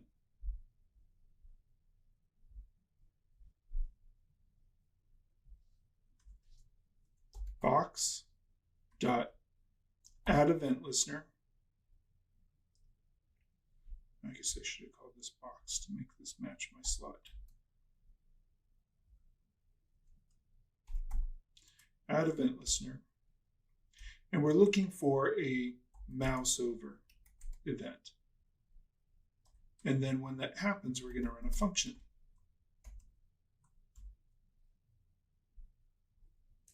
Like so. we'll put the cursor in here, and then we're going to say, okay, when we roll over that box, we're going to go get the heading and change its inner HTML. And remember, that's a property, so we use the equal sign, and we're going to change it to something like the mouse is over the box. Let's see if that works. Let's test that. I'm going to come back to my page over here. Refresh. When I roll over the box, the mouse is over the box. Great, so that works, but now it's stuck there. It's changed that content. So now I want to do something where when I mouse out of the box, I'm going to change the heading to the mouse has left the box. So it's I'm adding two event listeners to box, both mouse over and mouse out. And this is part of the power of using the add event listener method, is that we can be listening for multiple events on one object, which is really kind of handy. So let's do that.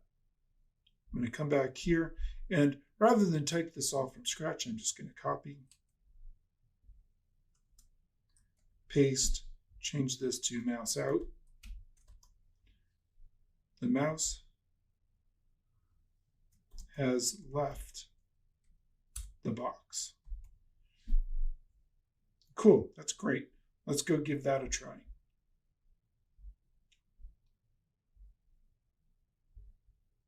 Roll your mouse over the box, so the mouse is over the box. When I leave the box, the mouse has left the box.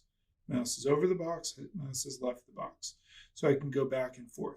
But it'd be kind of nice if I could return the page to its default state without having to click the refresh button. And so I'm going to add one more event listener for the header, so when I roll over the header, it puts the original text back in there, like this. Roll your mouse over the box. I have boxes there, but really there's one box. So let's just fix that right here. And I'm just going to copy this and paste it. But I'm no longer working with box. I'm going to put it on heading. Add event listener, mouse over, and I'm going to put the same text that I have here in here for the heading to put it back to its default state of where it was before. Let's give that one last try, see if it's all working right. Oops. Refresh the wrong page there. But now I can roll over the box, roll off it, and the event listeners are working. If I roll over the header, it puts it back to its original state. So this is a really great example of how we can use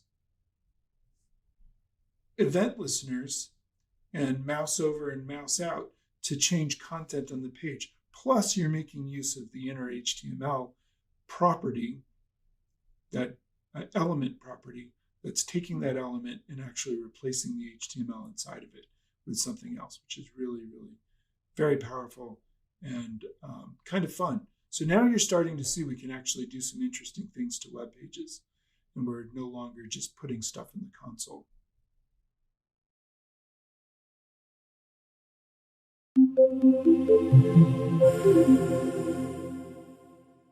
The next event type that we can look at capturing are scroll events. So change the HTML on the page that we just had to something like this. I've just changed the height to 5,000 pixels and for this div that's on the page. So I've got capturing scroll events and just an empty div that's set to 5,000 pixels high. And I've set it to 5,000 pixels high so we have something to scroll. Otherwise, there's nothing to really scroll. And we can't really capture that event. Okay, great. So once you've got that in place, and you can pause this and go ahead and put that in there so that you've got that HTML in place and that CSS in place. Once you've done that, we can go ahead and take a look at the script for capturing scroll events. And here we go. So I've got a script here, and it's really pretty simple. It's a pretty simple script, but we're going to capture the scroll event and see what we can do with it. So let's try this out. Over here in my script, the first thing I'm going to do is create a variable called page top. And this variable is undefined at this moment. I've created a variable page top. And then I'm going to create an event listener. And the event listener in this case is going to go on the window object. So I can actually do window.addEventListener. So I can listen for events for the window, and I can listen for a scroll event. And then I'm going to run a function when the scroll event happens.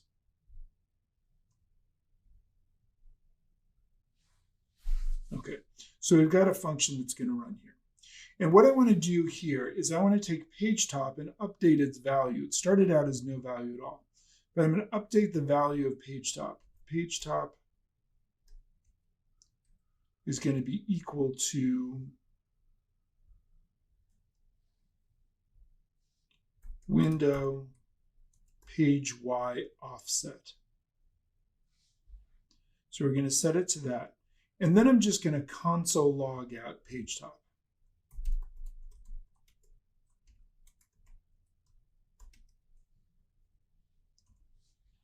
For now, just so we can kind of see what's going on as we're scrolling the page. So a couple of things you might be wondering. One is, why am I defining the variable here? I could just put var there, but let's stick with this for the moment, and then I'll come back and answer that question once we see what this does. I'm going to go over to my browser over here, and here's my page. I'm going to refresh that. And here's my div that's 5,000 pixels tall. I have my inspector open and the console selected over here, so I can actually see as I scroll my page, it's capturing that thing here, but it's not working right. I can see that the script is firing, but my 0 is not changing here. What did I do as a mistake? Let's go take a look at my code. This is a really great example of something that I did wrong here. And this happens all the time. This will happen to you. Don't feel bad. I'm kind of glad this kind of thing happens here. Notice I set page X offset.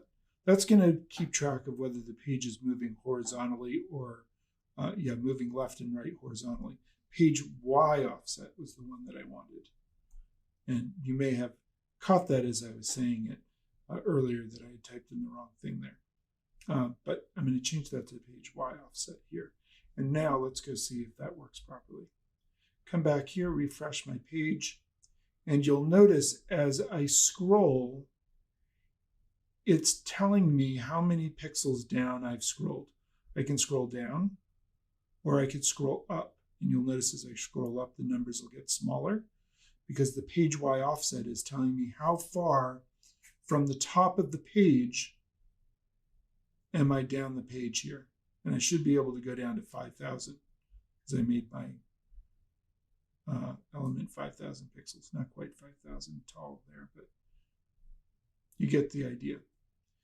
Now, one thing to note here is that this event listener is firing very, very often. A couple things to note. It's firing very, very often. It's firing every time I scroll just a little bit. This event listener is going 1, 2, 3, boom. Every single time I scroll just a little bit, it's firing that event listener. So that makes the scroll event listener very expensive in terms of processing and the kinds of things that JavaScript is doing. So you need to be very careful with the window add event listener scroll event because it's going to fire frequently. That brings me back to this. I could have just put var page top here instead of defining it here. But every time I scroll just a tiny little bit, it's going to recreate, it's going to ask JavaScript to recreate the page top variable from scratch and then assign a value to it. Whereas if I do it up here, it's a little bit less expensive because now I'm just updating the value of page top. I create the variable once and then update the variable as I scroll down the page. It's not a big difference. You're not going to notice a huge difference in this example, but it's kind of important to mention because when we talk about creating events that are about scrolling the page, we need to be really careful about what we're asking JavaScript to do because your page can get bogged down really quickly, keeping track of all of these scroll events that are happening. And there are some techniques you can use to sort of mitigate the effects of that. And we'll look at some of those later in this course. Okay, but for right now, all I want you to be really aware of is that we can actually capture the scrolling of the window in this way that's very effective here. If I scroll back up to the top and refresh and scroll down, you'll see it's capturing those numbers. So this is actually a really effective way of doing it. One last thing I want to mention while we're here about the scroll event is notice it doesn't capture every single pixel. If I scroll slowly enough, I'll capture a lot of them, but you can see I've missed a few of them in there. If I scroll really fast, it will skip lots of them more frequently. So that's another thing to pay attention to. If you're looking for a very specific pixel, it's harder to get with the scroll event.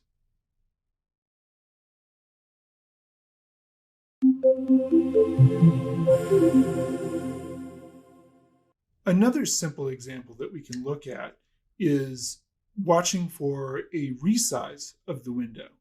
And this is useful in responsive design. So let's take a look at this one really quickly as well.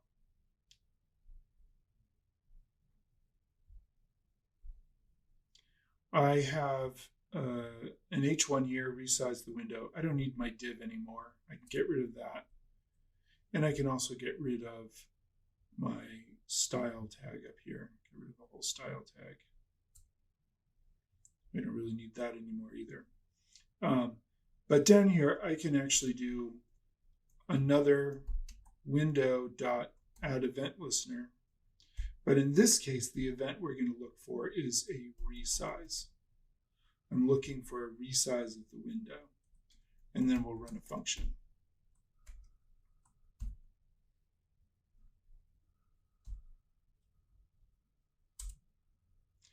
And then I'm just going to add two console log statements in here so I can watch for resizing both the width and the height of the window. So I'm going to do console.log parentheses, and in here I'm going to use my tick marks and put in here the window width is I think it's window.inner width. Is that right? Let me check my slide over here. Window.inner width. Yes, and window.inner height. Window.inner width. And that's a variable, so I'm going to put a $sign and a curly brace. And at the end, I put a curly brace. And then I'm going to just copy this console log here so I don't have to type it all again and paste it in here. Window height is window.inner height. Inner width and inner height are properties that belong to the window. So we can actually get a number of pixels for the window with this, and that will actually work pretty nicely. So those are a couple more properties to add to your list of things, list of properties that you know about. So I can come over here and go to my events page. I'm going to refresh this. And if I actually pull this off of here, and let me see if I can position it just right here. There we go. And then I'm going to resize this window. And as I do that, you can see that I'm getting some comments over here about how wide and how width. Window height is undefined. Well, I did something wrong with my window inner height. Let's go see what I did wrong over there. Window inner height with a capital H. There we go. That happens to the best of us. And now let's try it again. All right, so now I'm getting, the width is changing because I'm changing the width here. And then if I come down here and change the height, you can see the height is changing.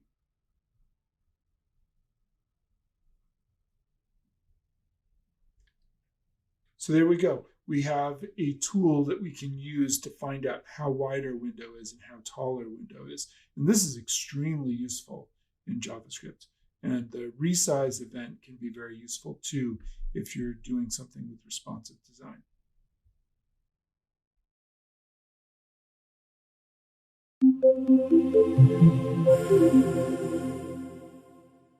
The next type of event that we're going to capture is when you've pressed a key on your keyboard. So that's kind of interesting that we can capture that. Imagine creating games that you could play where you're pressing keys on your keyboard and things happen in the browser or something like that. That would be kind of fun. So over here on your HTML page, we can just add a script. And this time we're going to actually attach the event listener to the document itself. So let's just do that. It's kind of a really simple thing to do. So let's come over here and I've got key down event, press a key, and I'm going to actually say document.addEventListener. And in here, I'm going to look for a key down event. You could also look for key up or some other types of events that have to do with keys as well. Function. And then I'm just going to alert a key was pressed.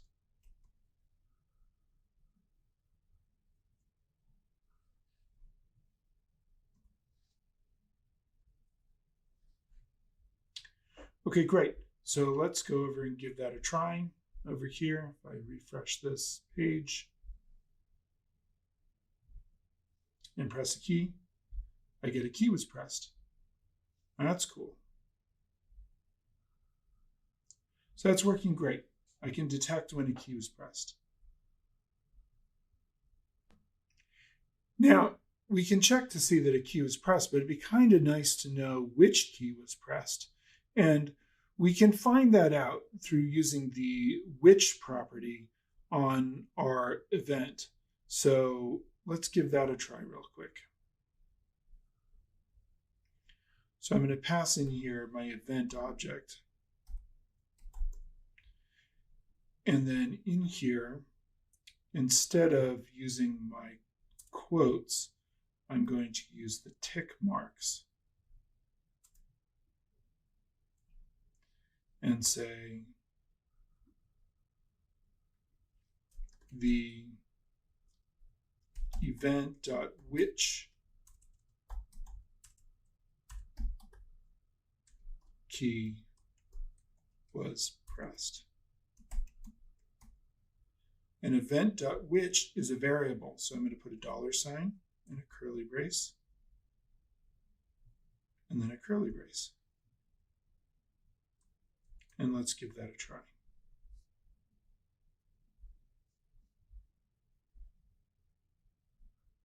So now when I press the J key, I get the 74 key was pressed. So I'm getting a code that goes with each key. If I press the L key, I get a 76. If I press an A key, I get a 65.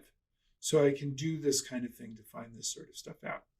Now, what's interesting here is that the which property has been deprecated. I just found out about this recently. And so more recently than I put together this lesson. So this is something that happens with JavaScript and with web stuff in particular, is that things change. And part of learning about the web is getting comfortable with finding out when things change and what to do about it. And from my understanding, the which property was deprecated because keyboard layouts can change a lot all over the world. So they decided that that was not the good way to go. And if you come over here to this MDN page, you can actually find out a lot about the different events. And down here, it'll actually say that the keyboard which key has been deprecated. Now, the reality is that browsers will support it for a long, long time to come. You could certainly use it, but they're saying, you shouldn't use that. You should use event keyboard key instead. So let's give that a try real quick. I'm back here on my page, and I'm going to change which to key, because that's what the MDN says I should do. And they're sort of the most authoritative resource on this stuff. So let's go over and sort of check that out over here. If I refresh my page, if I press the F key, now I'm not only getting not a number, but I'm actually getting the F key was pressed.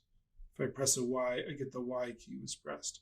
So that's kind of interesting and useful. We've captured a lot of different types of events now, from the click event to the submission of a form to the mouse over and mouse out and scrolling and capturing keys. There are all types of events, and these are just a few examples. There are plenty more events that you can capture, and you can look up the full list on the Mozilla Developer Network if you want to sort of really poke through them all. But these will keep you busy for quite a while, just these few events. And by capturing these events and combining that with manipulating the page, we can do some really interesting things in our web pages now. And you really have a lot of the basics that you need as a foundation to start building interesting interactive web pages. So we'll be going on from here, and we'll be talking about a few more basic concepts and techniques, and then we'll be practicing a lot of this stuff and building some projects so you can actually try it out. Plus, there's lots of challenges along the way, challenge exercises and challenges within the projects for building stuff. And hopefully you find it fun and are willing to come along with me on this journey and continue to put what you've learned with JavaScript to use in actually making some interesting, fun things.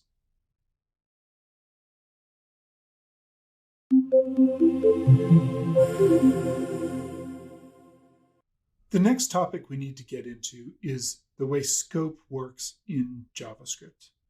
And this is an important thing to understand, because in JavaScript, when JavaScript was originally written, you have to keep in mind that they really thought that it was going to be very short scripts that were used on web pages to do some interactive things, and that was about it. They didn't expect JavaScript to become a general all-purpose programming language at that point. So scope was not really very big of a concern. But JavaScript has become a general programming language, and scope is now a pretty big concern, and we need to be careful about it. And this is another thing in the language that is potentially problematic and that you want to be really clear about and have some best practices around so you don't make mistakes and get unexpected results and spend a lot of time chasing down bugs in your code, because that's no fun. So let's talk about how scope works. If we look at this script over here, and I'm actually going to switch to my code editor over here, so I have this written over here. I have a variable called a variable, and it's in the global scope. It's not defined, it's defined within the script tag, but it's not defined within any sort of function. And then I have a variable also called a variable in the local scope. And then I'm going to run test scope, this function here, which should print out this variable. And then I'm going to console log out a variable, which should print out that variable. Let's see if that actually works. I'm going to open a new tab here and do Control-O and open up scope and click open. And we get that. And I'm going to do inspect. And I'm going to move this thing down to the bottom and click on console. And you can see this is in the local scope and this is in the global scope. So I have two variables with the same name with two different values. And that's kind of bad. It's not really a great thing to have happen there. But you can do that kind of thing with JavaScript. And it's not great. So what does local scope mean? Well, let's do this for a second. Let's go ahead and take this out of here and then run that file again. Now, this one's running because it's inside the local scope, but the one that says this says a variable is not defined. Because what happens here is that I cannot access, if this variable doesn't exist, I can't access this one from outside this function because this variable is only accessible within the scope of this function. And so that's what local scope means, is that it's local to inside the function and I can't access it outside the function. And that can be very important for making sure that we don't have problems with our variables. Okay, great. Even worse, this is what happens when things get even worse. In JavaScript, and we've seen this before, is if I make a variable and I forget to use the var keyword, that variable automatically becomes part of the global scope. So I'm going to go ahead and add this in here and see what happens. I'm going to make another variable called oops global, but I'm not going to use the var keyword equals, quote, this is accidentally global. And then down here, you'll notice I can access that variable even though it's defined, kind of defined, because I didn't use the var keyword. It's not really defined inside the function. It belongs to the window. So now you'll notice when I run this over here, this one runs. So I couldn't access the local scope variable because it was inside the function, but because I forgot to use the var keyword here, if I put var in front of this, that will no longer be global and we'll get that error happening again. So this is kind of a bad thing in JavaScript, is that you could accidentally leave out var, just a keyword, and the variable will still be defined, but it'll be defined at the wrong scope level. And that could lead to all kinds of problems.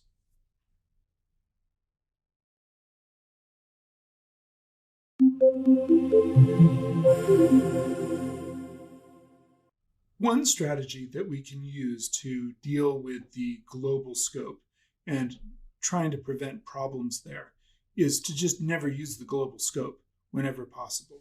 So here you can see I have a very simple script that is doing what we've done before. It's going in to our document, getting our paragraphs, and then using a loop to change all the color for each paragraph to red in that loop one at a time. It's going through and looping that. But here, my P's is in the global scope, the variable I is in the global scope, all of this stuff is in the global scope. So that could be problematic. So what can we do about that to keep it out of the global scope? One thing we can do is we can use what's called an IIFE, or an immediately invoked function expression. Basically, we wrap all of that stuff inside of a function that will just run automatically when the page loads.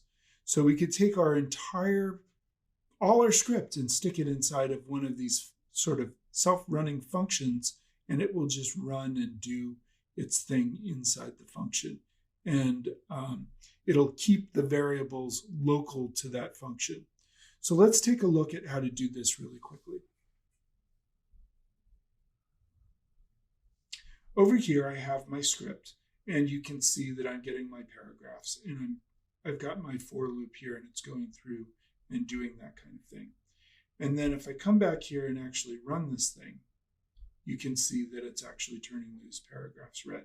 So that's all working and working as expected. The way to use the IIFE, the immediately invoked function expression, is like this. We type a set of parentheses, and then inside the parentheses, we put a function, which has its own parentheses and its own curly braces. And then we add one more set of parentheses to force it to run. And we can put a semicolon at the end of that. And then when we click in here, we can actually take this entire thing and stick it inside of that function.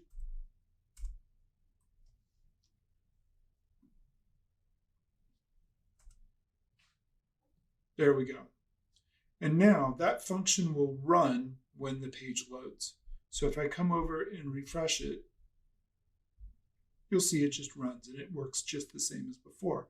But what's different now is that these variables are now local to this function and they're not in the global space. So down here, if I do console.log myPs, I'm going to get an error, which is what I want. I want to make sure that I cannot access the variable myPs in the global scope.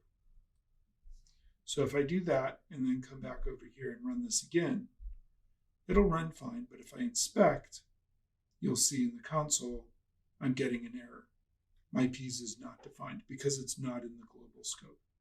So again, I'm going to do that one more time because the syntax is just terrible, but it really is helpful for making sure everything stays in the local scope there of this function.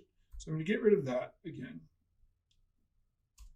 And I'm going to just do this one more time. So we start with a pair of parentheses, and in there we add a function with its parentheses and its curly braces. And then to make it run immediately, we put another set of parentheses like that. And I'm going to just put a semicolon at the end. And then this is what's going to hold all our code. So we put that in between the curly braces, move that down, and then all of this stuff can just go inside here.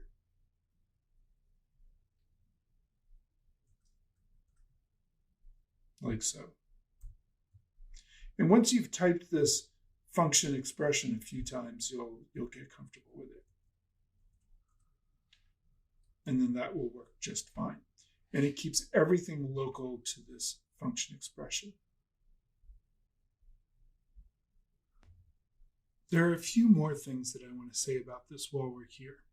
This is also called namespacing because we are making sure that the space for the name for this variable is set so that it's within this function. So that's actually a namespacing thing. And namespacing has to do with where things are available. Another thing to point out is that any function in JavaScript is a closure, really. All functions are closures. Anything that you put inside of a function is going to keep those variables from creeping out into the global scope, unless you forget the var keyword. And we'll get to a fix for that in a minute. But that's an important thing. And often when we talk about closures in JavaScript, if you look it up on YouTube, closures in JavaScript, although technically any function is a closure, really what people are talking about, usually when they're talking about closures, is not just keeping the variables local to the function, but also being able to get data out of those closures as well. And we're not talking about that part at this point. We'll deal with that in a more advanced course. But here, we're just looking at how do we keep the variables inside the closure for this particular function here. How do we keep it inside there so that it doesn't pollute the global scope? And that's the terminology that we use, polluting the global scope. And one of the reasons why we don't want to pollute the global scope is we could be combining scripts from other people, and they could have variables with the same names, and then these variables could collide with each other, and you could get unexpected results because you think a variable is holding one value, but in fact it's holding another because it's coming from another script because they didn't keep their variable values local and they let them creep into the global scope. Those are some of the problems that you can run into with more complex scripts. So there's that. One last thing I want to go over really quickly here about the immediately invoked function expressions is we can make a function. Here I have my doStuff function back again, and I can call it this way with doStuff. But any function can be immediately invoked. So if I comment out doStuff here, that's not going to do anything. It's just going to define the function. But I could put a parenthesis in front of this and a parenthesis at the end of it, and then a set of parentheses and a semicolon. And now that function will run. doStuff will run right off the bat without having to actually call it like this. So this is an immediately invoked function as well. So if I do that and then come over here, save that, and then come over here and test it, you'll see it runs just fine and it does everything it needs to do. However, we're using the anonymous function here, this anonymous function here, just as an anonymous function that will just automatically run. And I have that page open over here in the MDN for the IIFE, the immediately invoked function expression, which will explain more about how this works and what it does. It's kind of a useful technique that we have at our disposal. Okay, great. We'll look at the next thing in the next video.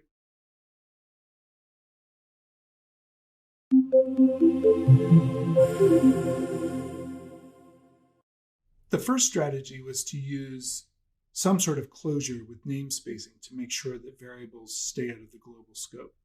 The second strategy is to use this useStrict directive. And this is something that came out as part of ES5, which again came out in 2009, because it was recognized fairly early on that the issue of forgetting to use the var keyword when defining a new variable is really very problematic, or potentially very problematic. So we want to have that not happen. And let's take a look at how this works, because this is kind of interesting. So over here, I have a variable, and I didn't put var here like that. So I've left off the keyword. So this new var is going to get defined in the global scope. And it is in the global scope anyway, because we're not inside of a function, but that's okay. We can do this, and we can console log that out. And I can save that and go over and run it over here in my browser, and you'll see that that variable gets sent out to the console log as described there, which is fine. But if I add the useStrict directive in here, useStrict, like so. And this is a directive. So we put that in there, and then watch what happens. If I come over and try to run this script again. Uncut reference error. New var is not defined. So useStrict will keep me from accidentally forgetting the var keyword. If I put that in, it'll work just fine. There we go. Now, again, this was something that came out as part of ES5 back in 2009, and that's kind of a very interesting and useful tool to keep us from doing this.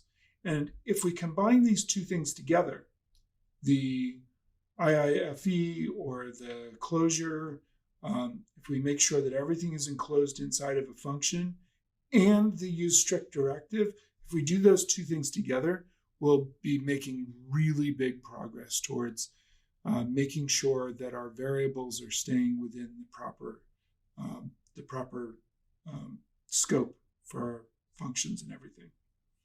So that's really great. And as you go forward with working with scripts, I strongly recommend that you use both of these two things. And I'm going to give you sort of an exercise that will help you with practicing this in just a few minutes, I just want to show you one more strategy that's going to help us with scope before we do that.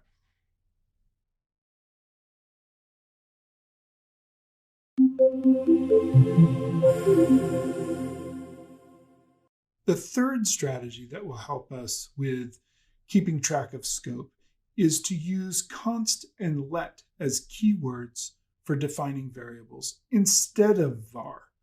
So const and let were introduced into the language. They were added to the language as part of ES6 or ES 2015. And they both help to minimize the chances that a variable holds an unexpected value. Const will hold a value, but once you've set the value for a variable, you cannot change the value of that variable while the script runs. So that will keep you from accidentally reassigning a value to a variable that has been defined using the const keyword. So here I've got const cheese equals yummy. And now that that's been set, while the script runs, it cannot be changed. The let keyword